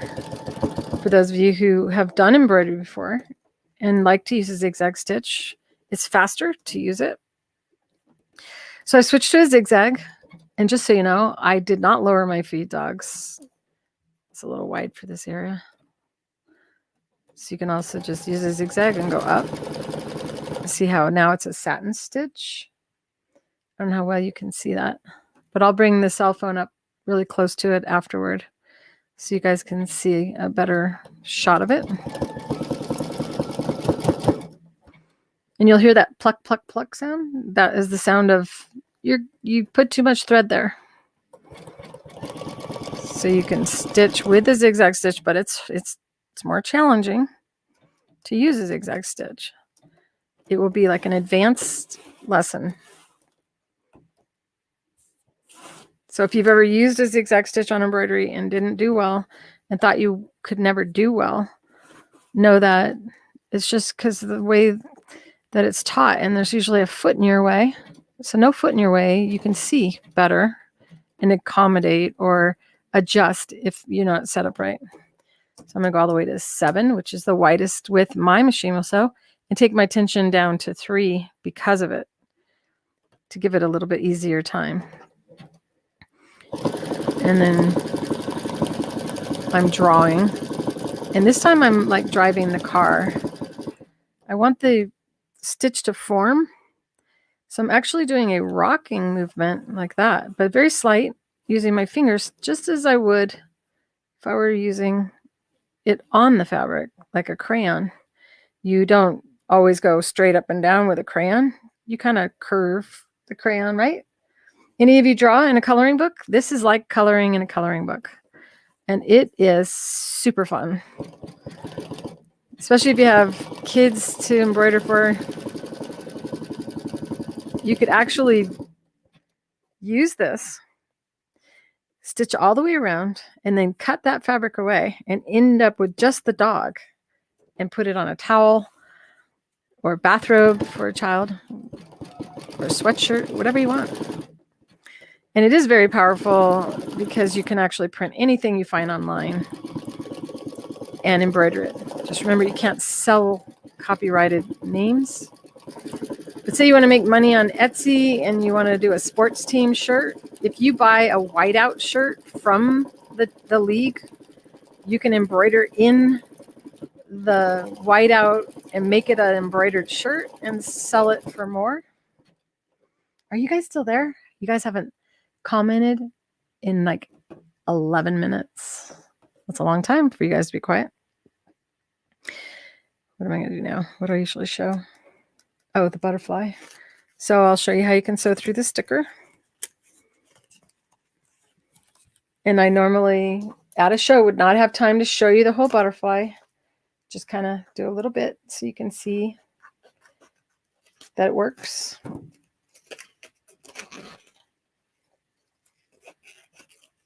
And I already put some documents, I believe, inside of the scroll on this, the different embroidery designs. So we're going to stick a little butterfly like on the dog's head. See how neat that is? So you can position, well, maybe we don't want it on his head. Maybe we want it coming to his head, you know, whatever you want.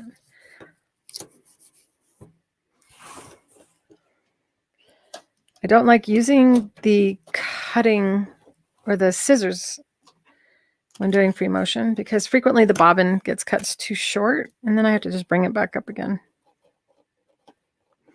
This is one way to do it. Cut needle and bobbin thread so that you don't waste any thread. And you can see the back. And that's because I matched my needle thread and bobbin thread. I would normally use lingerie thread in the needle and the bobbin. And then you would see white and color. So if you don't want to ever risk having the color pop up to the top, then match your needle and bobbin threads. Otherwise, you can use our lingerie thread in the bobbin, and it pulls the thread tight in the bobbin without adjusting bobbin tension and allows you to sew without the bobbin thread popping up. So this is just to show you that you can sew through our stick and mince. Oops, I'm going to go to straight stitch.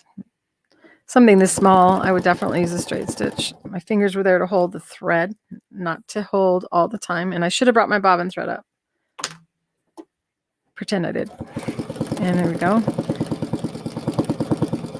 So you can draw in each piece, or you can slow your machine down and actually just do one stitch at a time and do big stitches. Definitely don't want to do big stitches on a quilt because it might get stuck on your toe. But it really is quite something. It's really pretty. to do these gigantic stitches. And then you go around it after.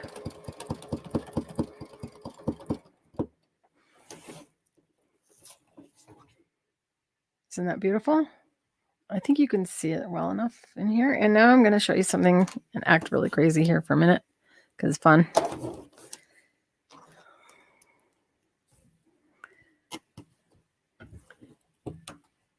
Just damage that needle. Doesn't take much. All you have to do is hit your needle with the hoop. And remember, the reason that's so easy is because there's no foot. No foot blocking your view. No foot to protect the vulnerable needle. Now I'm going to do something weird. Ready?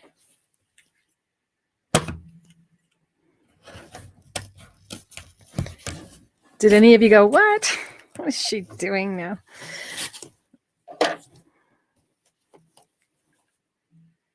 You guys have made comments. They just weren't rolling. One.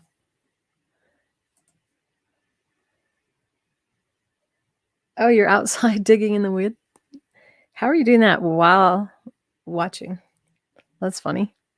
I multitask, but not in different quadrants, like outside versus inside. I'm glad it's warm enough for you to deal with weeds outside. So I'm going to continue by cutting a hole so that I can see it.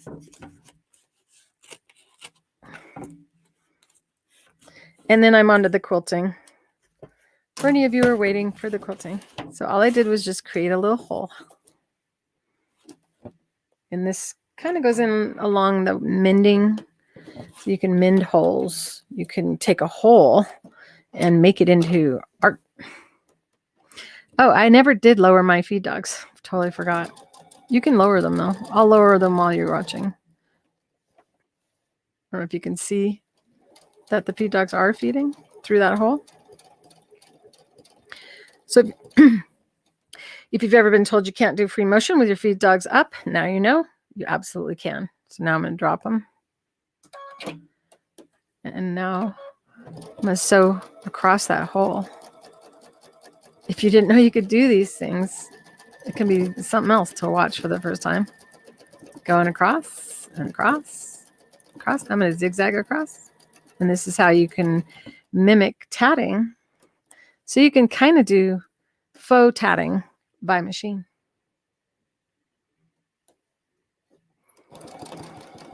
Come across, go this way. And if you don't want to do the same weight of thread going across, you don't have to. So you can just do 2 layers that way. Go across. Now we can come here. Go that way. This is one of my favorite things to show, especially at a show. People are like, she's sewing in nothing, in a hole. Fun, fun. Trying to think. Oh, and you can also monogram. So I'm just going to stitch over here so I don't have to start a new knot. And since I'm not really making anything, so now I've switched to a zigzag stitch. I'll go a little bit wider. Know what I'm going to write? If you don't know what you're going to write, well, you won't write anything. So I'm going to write sew. And I literally am going to write. Notice my fingers are doing the movement. I'm going slow, which creates a satin stitch. There's a nice S. See how that works? And then you would use a straight stitch to secure it so it doesn't untie. And you can also go around, around the actual monogram to create a more finished look.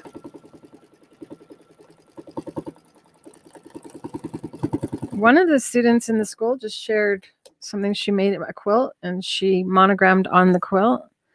So you can see it's not just me able to do it. So I'm going to go over here now and change to a zigzag stitch again. And I'm going to use a 4. My feed dogs came back up. I think, maybe not. If you have it written already on the fabric, it's definitely easier. Oh, the butterfly wing is in the way. Move it out.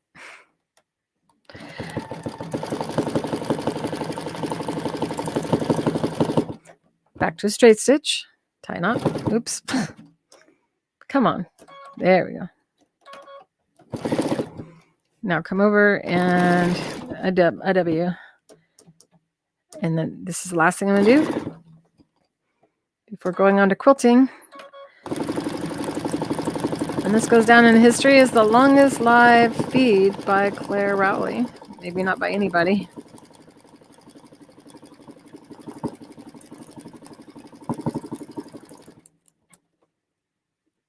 Fun, fun? I can use my scissors in here. No. Oh, I don't want anything happening automatically.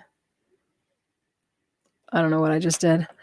I may have made my machine do something automatic that I will not like later.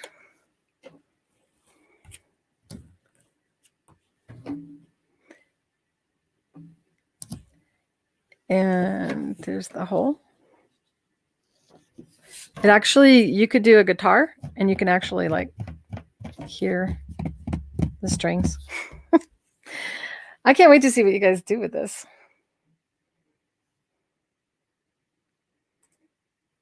Is it exciting?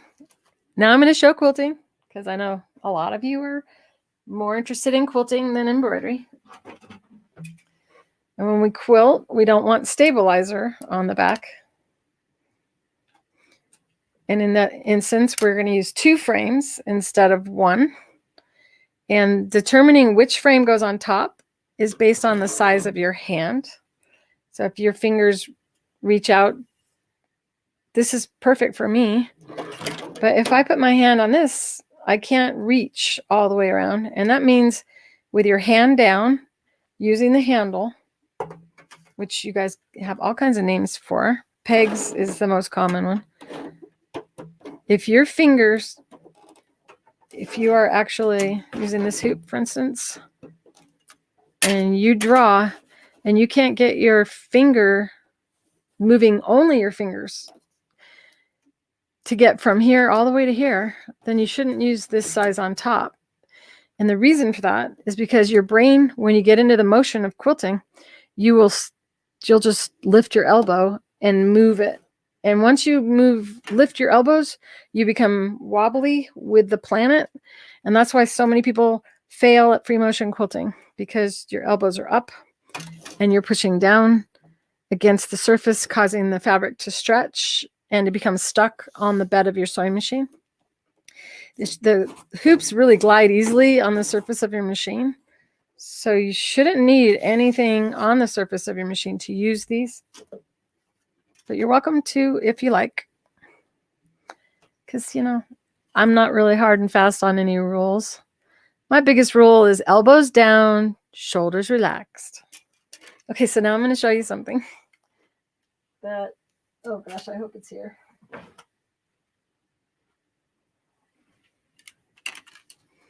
I know I had it. Did I just throw it on the floor? I think I did.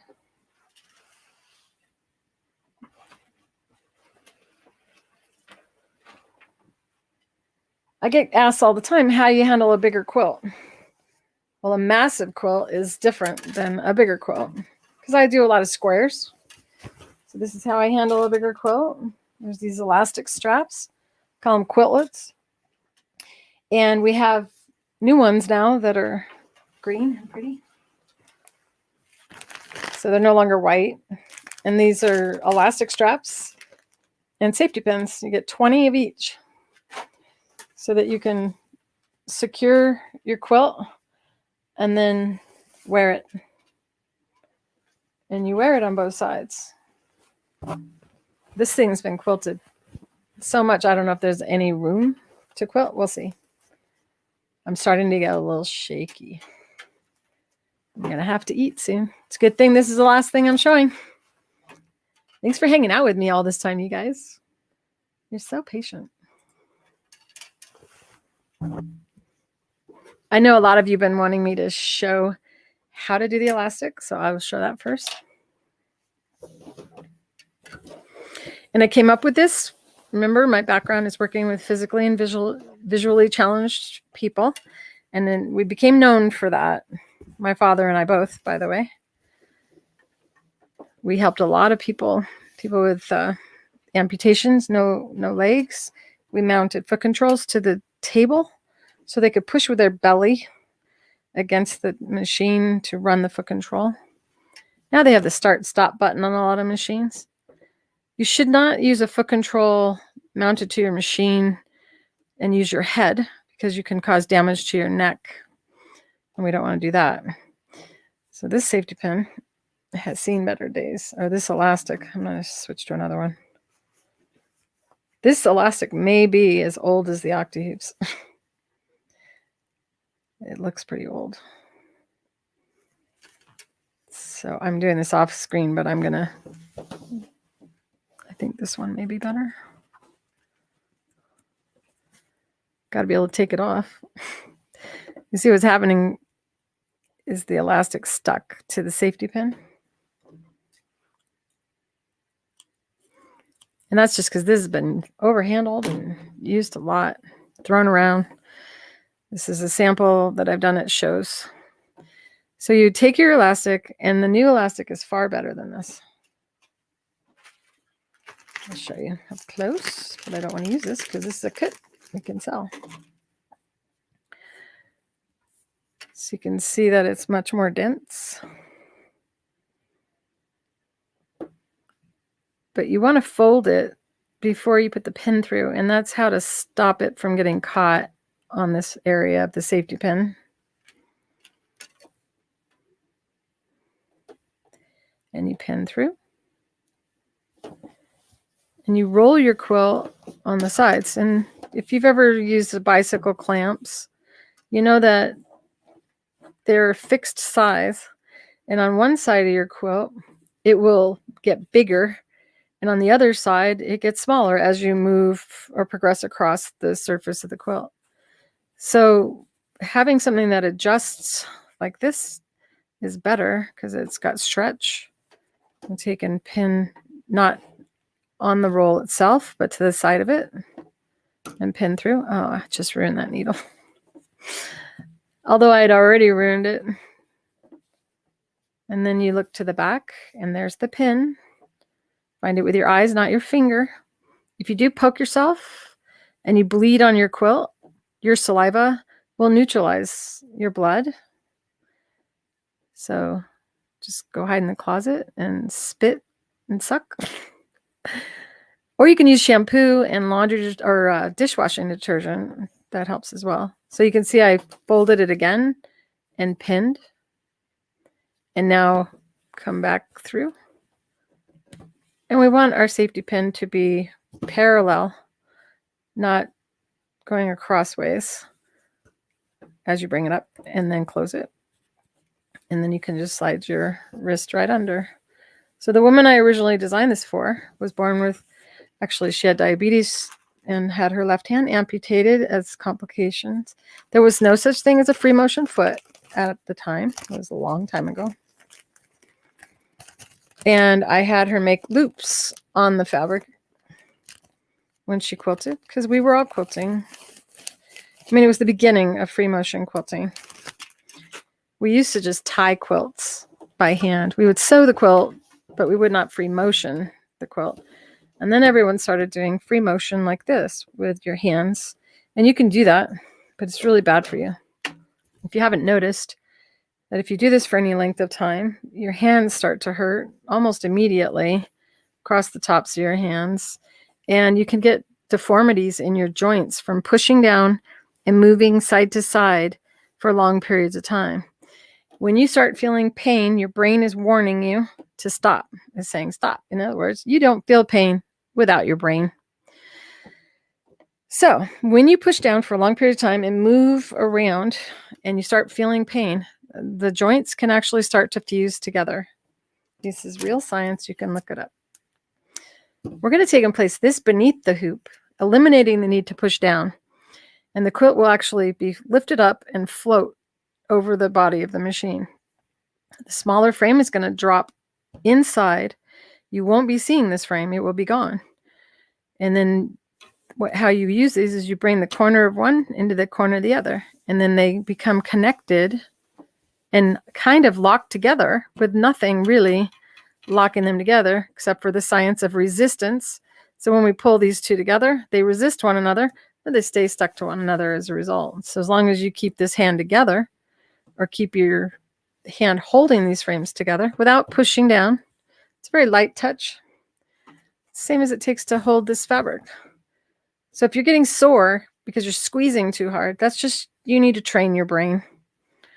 And it takes a little practice to train your brain not to squeeze really hard. It also, you have to unlearn how hard you always had to squeeze every pen when you wrote. You don't have to squeeze this because it's not a pen, but your brain will remember squeezing the pen. So the first time you go to use the peg as a handle or as a writing instrument, you might see your knuckles white from squeezing so hard because your instinct or your memory, your muscle memory has always been that you squeezed anything you wrote with. So you can actually put your peg between your fingers in any way that feels comfortable for you because there's no pushing down at all. I'm going to take and place this frame beneath, and when it is beneath and this is on top, I rest my hand on the bottom frame. Elbows down, shoulders relaxed, and then the peg goes wherever you feel most comfortable. And you can just spin this around, but my brain, I usually grab the peg and move it. So some of my students go, I don't take the peg out, I just spin the hoop around. I'm like, well, you're smarter than me. Your brain can handle that. My brain, no matter how much I try to train it to do that, does not want to do that. It would rather I take the peg out and move it to the next hole. Everybody's different. So now we're going to take and place this beneath, and this goes on top. And then I got to choose what I'm going to quilt, which is handy to use a fabric like this where it has designs on it. And I'm going to go over to this flower simply because I can show you some of what I've already done. And these are things I did as shows. And you'll notice that they're all different colors of thread. For those of you who've done free motion quilting before, you know that when you go and you cross an area where you've already been, that you frequently get a pucker or a little pleat. And that's because you're pushing down and the foot is tapping, causing little pleats. With no foot, you can crisscross over areas where you've already sewn. You don't have to start in the middle and work your way out. You can hop all around anywhere you want. And it's so exciting. Okay, let me show you why. Please don't fall. Everything. I have something that's hiding here.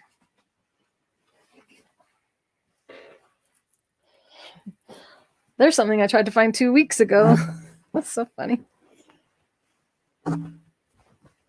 Here's a quilt. This is a reason that you'd want to do this.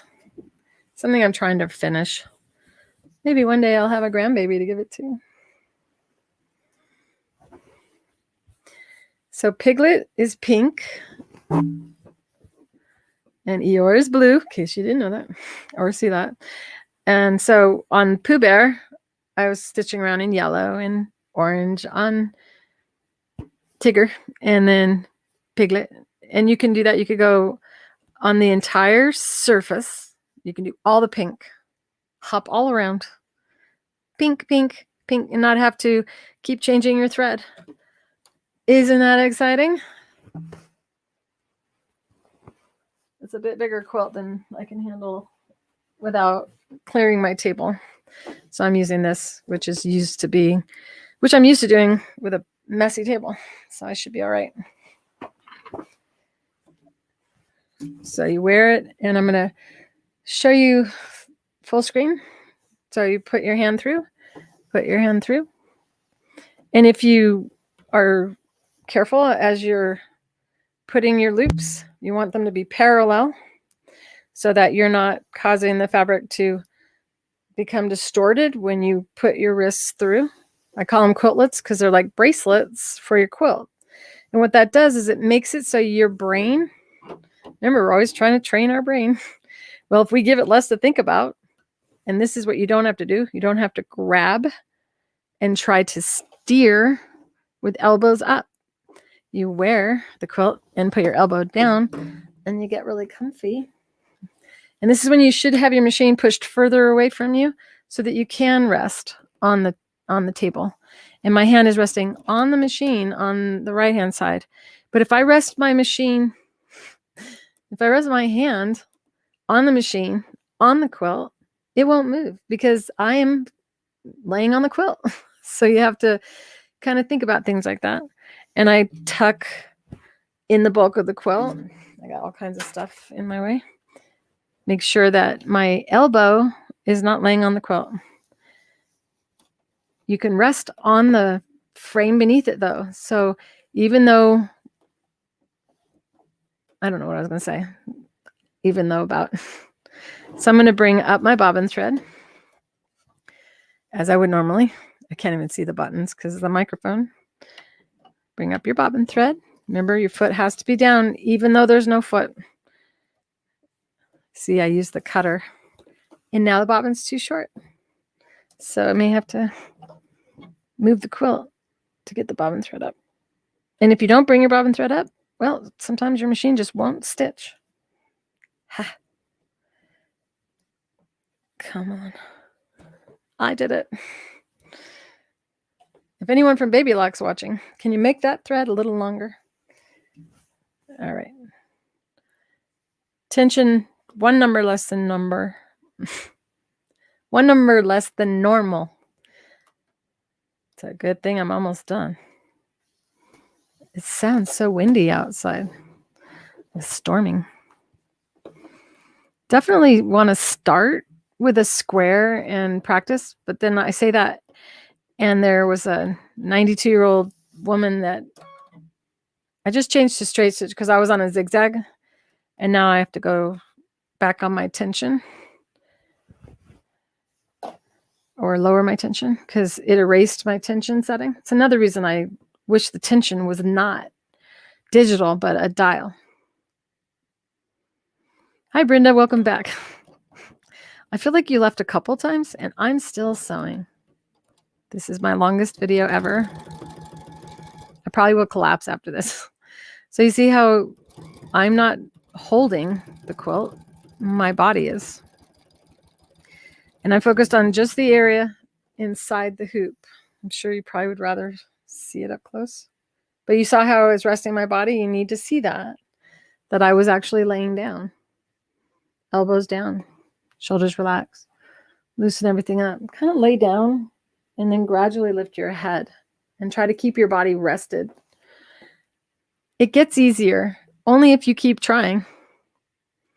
And most of it is just unbelievable to your brain that you can actually do this. So once you believe that you can, and I'm not doing any, magic trick here. This is real science. This is how it works and it's logical.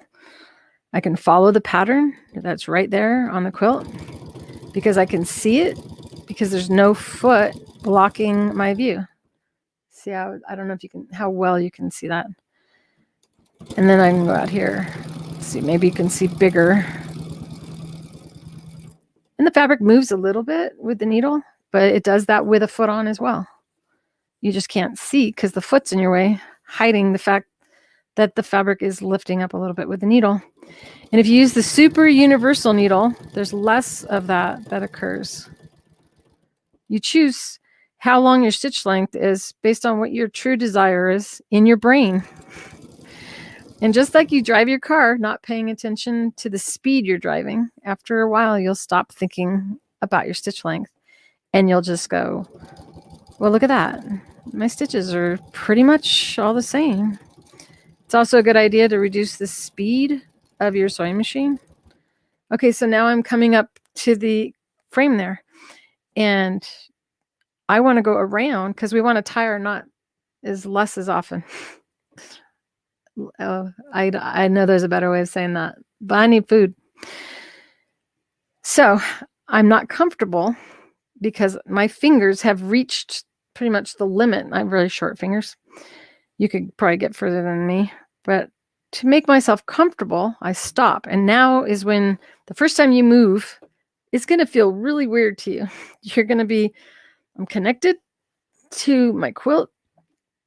And all you have to realize that nothing really is connected to anything.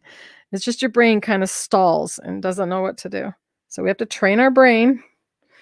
So you just put your finger down and hold that quilt because you don't want to move the quilt, but you want to move the frames.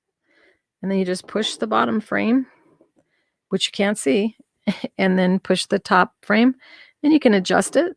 But you see how I put my finger down so I don't move my quilt rather than lowering the needle, because I never recommend lowering the needle on free motion, especially free motion. Why?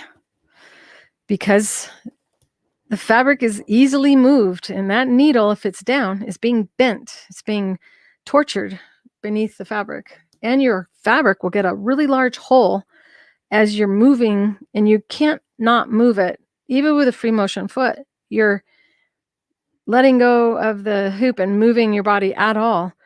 That needle starts kneading and pushing and like kneading bread dough.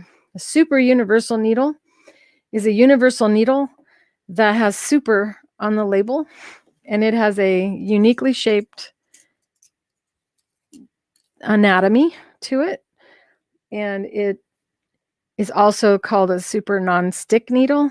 They coat it with Teflon. In addition to that, the shape of the needle, the way the front end comes down and then drops into the eye, makes it the least likely to skip a stitch needle there is. It's awesome.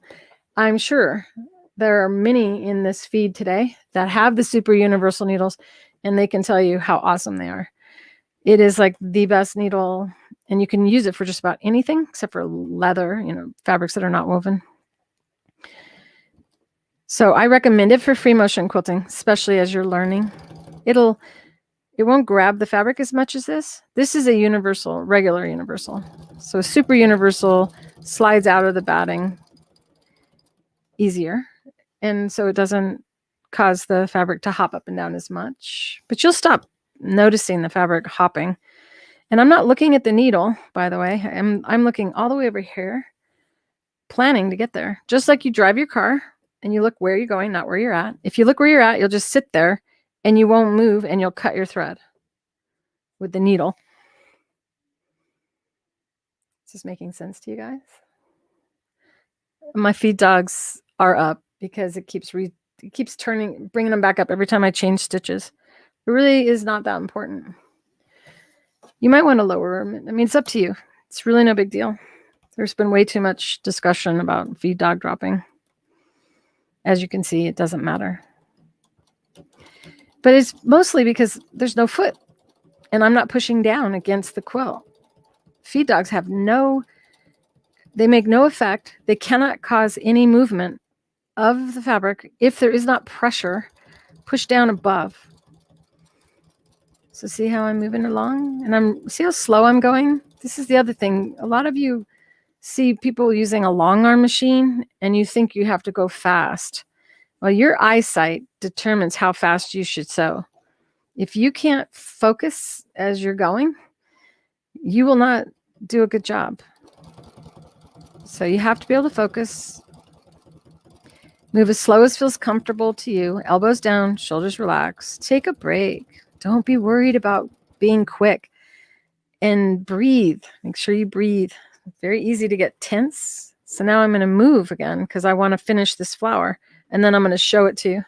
I'll do some pebbles and something else for you, and then we'll stop.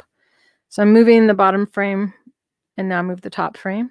And I released my wrist when I did that because it's easier for my brain. Because even though I invented it, it is weird when you stop and have to move it. So now I put my wrist back into the loop, as you can kind of see. There you go. Elbows down, shoulders relax, hand resting on the frame beneath it, not pushing down, elbows down, shoulders relaxed. Breathe. Try to relax all the muscles in your upper body, and then continue. Another way to distract your brain from making this more difficult than it really is to sing like the alphabet, something that you don't have to think about. It takes you into another area of the brain when you're sewing. You can also listen to a movie, one you've seen before, because your brain will visualize the scenes, and that will kind of take you out of what you're looking at and make you space out. If you like to drink wine, having a glass of wine is not a bad idea. Just don't have like 5 glasses of wine. Just a little to take the edge off and make you not think so much. Now, what is a pebble? A pebble is a circle, right? So if you put your hand down and you draw a circle first, and you see the movement of your fingers is a circular movement, and your hand is down. If you write right now, if you grab a pen, piece of paper, you will see that you put your hand down on the paper, and then you get the writing instrument in your hand, and you put your finger down or your hand down when you write. So when you quilt with this, you need to do that same thing. Put your hand down, and you're going to move your fingers. So if you talk to your hand, if you go, your job is to write. And then it goes, okay. And if you make it goofy like this, your brain likes it. It likes to be teased and have fun. In this hand, you go, your job is to keep the 2 frames together, and go, okay. And I also recommend carrying these frames around with you for a little while before you actually use them. Take them to the kitchen, bring the frames together at your kitchen table till you don't have to think about it anymore. Okay, say, Claire, have ever done? Yes, I've done free motioning without the Octi-Hoops. It was because of free motion quilting that I invented these, to make it so people would stop hurting themselves when doing free motion without a hoop. And I'm going to be showing you this up close really quick to show you how accurate I'm able to stitch. This is echo quilting that I'm doing right now. I'm echo quilting at about a 16th inch spacing. So fill-ins are good. And then I'm going to do circle, which is a pebble. Sorry you can't see this better. I have the camera set farther away because I want you to see my hand movement more than I want you to see my stitching. And afterward, I'll show it to you. So now I'm going around that pebble at a 16th inch spacing. And this is the kind of accuracy that you can do because your elbows are down, and your shoulders are relaxed. You're not moving the quilt with your hands. Your body is moving the quilt. Circles can be done in repetitive, go over the same area like 3 times and be right on the same line. If you can draw it like that with a pen, in fact, I can draw better on a quilt than I can on paper because there's no resistance. The paper creates resistance. It makes it hard to drag your pen across the surface as well as you're squishing the pen in order to release ink. So after you get the hang of this, you're going to agree with me that you actually can draw better on a quilt than you can on paper. I'm not just saying that, as I would never mislead you. But once you get the hang of this, you will become addicted. Or maybe I am. I kind of laughed and I skipped a stitch. All right, so now I'm going to pull this out and show you up close, or try to give you a better angle of the quilting that I did. And know that this is not basted in any way. I'm officially lightheaded, so this will be the end of the video. Don't tell my daughter I sewed that long without eating.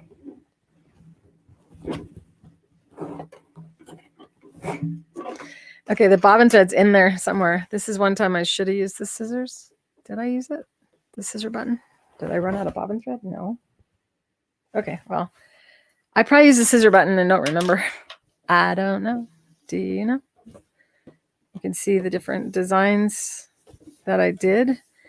It shows this is hearts echoing out. It's a lot of fun. And then the more pebbles. And I'm pulling this out without ruining my needle. You can do lots of butterflies. You can quilt dragonfly shapes all over your quilt. You can write. You can write your name. You can write poetry. You can do like a graffiti style writing. And I moved it that slow so I didn't damage the tip of the needle.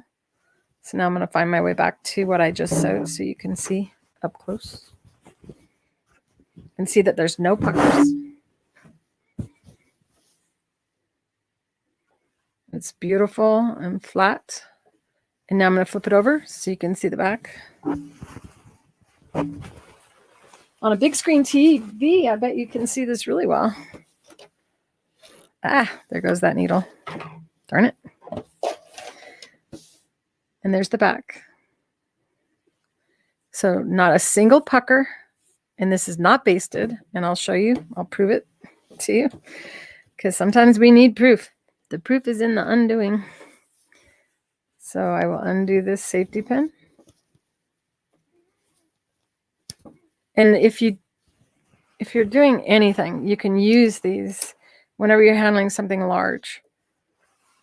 The woman that had her hand amputated did not do loops. I didn't come up with that later. I mean, she didn't do multiple loops. I came up with that later once the Octi-Hoops made it unnecessary to push down at all. So I had her do this, make a loop with a safety pin. And then she just pinned in like that. This needle's been destroyed. And then she was able to wear, remember she didn't have a hand. So she was able to quilt and no longer push down. And she was pushing down against the amputation, against the injury, making it very raw. So it was an answer for her. And she was able to quilt, not injure herself, straighten out her body, rest her elbows. Everything got better.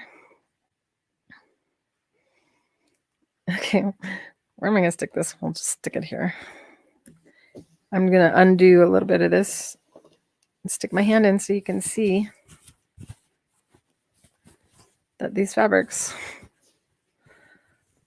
the batting's wrapped around, are not secured.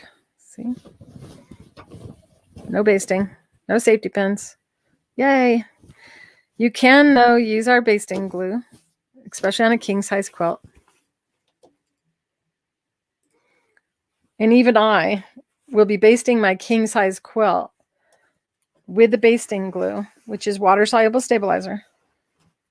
When I go to film, and I will be, I've been preparing my studio for quilting my king size quilt so that you all can see how to do it and how I'm handling it with the least amount of discomfort and on my regular sewing machine. I hope you enjoyed this insanely long live demonstration of the Creative Feet products. And know that we have even more products at creativefeet.com that you probably want. This is March 3rd, 2021, and there is a coupon. Coupon is, oh, what is it? Show 15? No. Maybe show 15. It was in the, is anybody still here that knows the coupon? It's inside the school. I did send an email out today with the coupon. And after, let's see, best way to do this is to just find out now. It is show 15, but it's with an O instead of an I. So I'm going to get my keyboard out so I can type a couple things. This is the end. You guys got like a minute because I'm starving to ask any particular question that you need. Know that this video will be immediately available on YouTube, and it will also be, thank you, Lorinda. It is show 15. So you enter that into your cart, and you have until midnight tomorrow night to add anything you want into your cart and get 15% off the entire purchase. And you might want to watch this over if you joined in afterward. This is a long video that you can fast forward. So if you're not interested in each thing that I'm showing, you can just fast forward. You guys are so efficient. Look at all that. Okay. You guys have been paying attention. I only use a foot for free motion if I'm sewing through Timtex, or I have used fusible batting, or if I use spray adhesive, which I try not to do any of that anymore. The less you secure things, the better the needle, hook, thread response, and you'll be less likely to have skip stitches, broken needles. Remember, needle always up. That means that if you have a sewing machine that allows you to have your needle always stop in the down position, that you want to go into your machine and find out how to make it always stop up. Much safer for free motion. You can always push the button and lower it should you want. But if it stops down and it's a computerized machine, I'll explain why really quick. And then I need to end this. I just have to. As you're sewing, just to give you an idea, this is what I usually do at a show. I show you. This is a single layer of fabric. There's nothing there. It's regular. I haven't even done anything to it. And you can actually sew. And the reason I can sew on this machine without tying a knot just then is because it's got this neat feature where it holds the thread up inside the machine for me. So I'm going to close up for this just so you can see. I am actually doing old-fashioned free motion, which is hands only and no foot. There was no foot, so I learned long before there were ever feet for free motion. The first foot was a darning foot designed for darning socks and sweaters, and then people started using it for free motion embroidery. And that's the beginning of puckering. It's actually partly what made people start binding their quilts after they quilted. Because we used to bind our quilt first and then quilt afterward. And if all this sounds like, what? It's just because you haven't been sewing as long as I have. And I've been in the background of the sewing industry, developing techniques, working with companies. So my background is a little bit different than some of the educators that are teaching you how to sew based on their experience in sewing, where I'm teaching you based on the science of the sewing industry. See, I was able to stitch all the way around that with nothing at all. No batting, nothing. But my hands are sore across my thumb. It usually attacks the tendons across the tops of your hands. It's not necessarily your muscles that you feel hurting you. It's your tendons, and it's dangerous because your body, it doesn't want you to hurt. It's like if you sit for a long period of time and you start feeling burning, it's your brain going, stop, stop. If you don't stop, we're going to fuse those vertebrae together so that those poor tendons and muscles don't have to work so hard to hold up your extremities. So this is why I'm always saying elbows down, shoulders relax, and why after 36 years of sewing pretty much every day, a lot of my life, I'm still upright. I don't have any disfigurement of my spine from hunching over. My hands are relatively good shape. This finger I broke horseback riding, not related to sewing. But I can tell you that I injured this pinky using my cell phone for Candy Crush. Within a month, my finger was bent and I could no longer hit the I button on the keyboard. I noticed I couldn't hit the I button and I really deformed that pinky. So you want to be careful how you hold your phone. It's partly why I have these located throughout my house. I have different things to hold my phone. So if I'm sitting down for a long period of time and talking to somebody, my phone's like that. And I only touch it when I absolutely have to. This is how I hurt my pinky, putting it underneath like a kickstand. And Kay Wood, who passed away a couple years ago now, God rest her soul, she had her pinky bent like this. She started putting her pinky under her phone like that. And she could no longer straighten out her pinky. So be careful. All right, you guys. I have enjoyed you thoroughly. I clearly have missed some of the chat because I had my eyes on what I was doing and not always on the chat. Be sure to join the school, because that is where you have access to me in lots of different ways and on different topics. There is a coffee time chat topic in there. So if you click on topics, you'll see coffee time chat, and click on that and it tells you how to meander around in the school. It'll help you if you forget, because hey, we forget, especially when you have access to me on so many different platforms. It can become confusing as to where you and I communicated. So if you keep the communication inside the school, remember you can click on your own picture or your own little icon and see your history, so you can see where you actually asked a question and find your way back to a topic. You're welcome, Margie. And I don't know when you joined us. Thank you for joining us today. Know that this, you can watch this immediately after I say goodbye. It's pretty much available, but the chat, our live chat, may not be. I'm glad that it helped you remember what you have. A lot of people have our products and never use them. It's so sad. It breaks my heart. They're really a lot easier than you think. You just have to open it and believe in yourself and start. And do it when you're really in the mood. You know, if you're not in the mood, if you're tired right now, would not be a good time to start. Maybe start talking to yourself out loud and look in the mirror and say, I can do this. I can do this. If you can drive a car, stick shifts and putting on the brake and maintaining speed and dealing with all the other cars on the road, you can do this. The only reason why you struggled before is because the way it was taught is just not good for you, and your brain does not like it.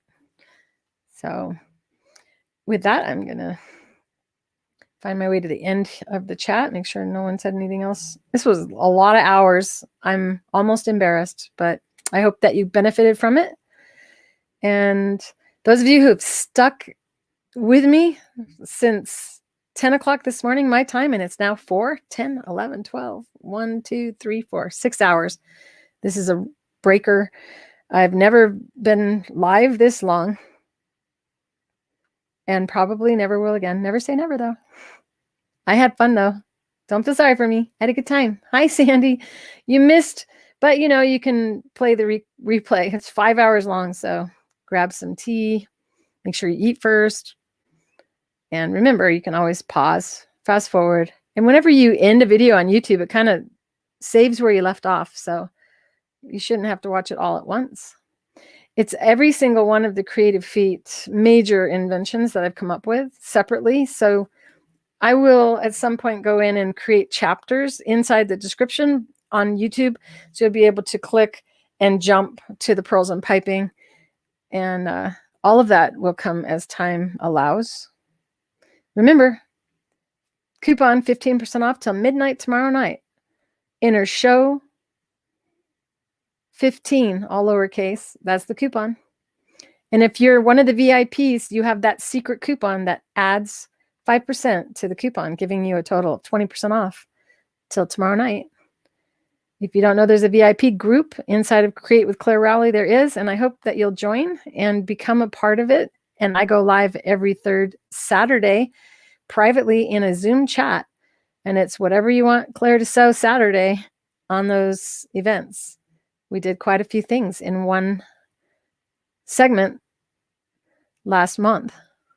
So with that, I will see you all tomorrow for an embroidery project from start to finish.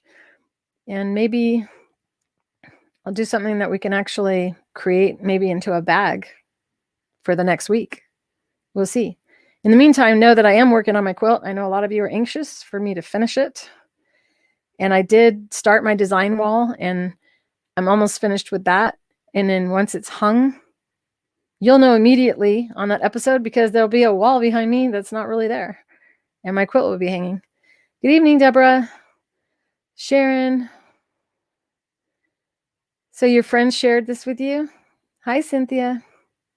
Fiona, Lorinda, you guys. You guys are such troopers. I'll see you tomorrow. Love you guys. Bye. And with that, I'm not ready to switch yet, so I may give you 2 kisses tonight. See what I can leave you with. I'm going to leave you with a way to follow me and to type in to join the school. So bye, everyone.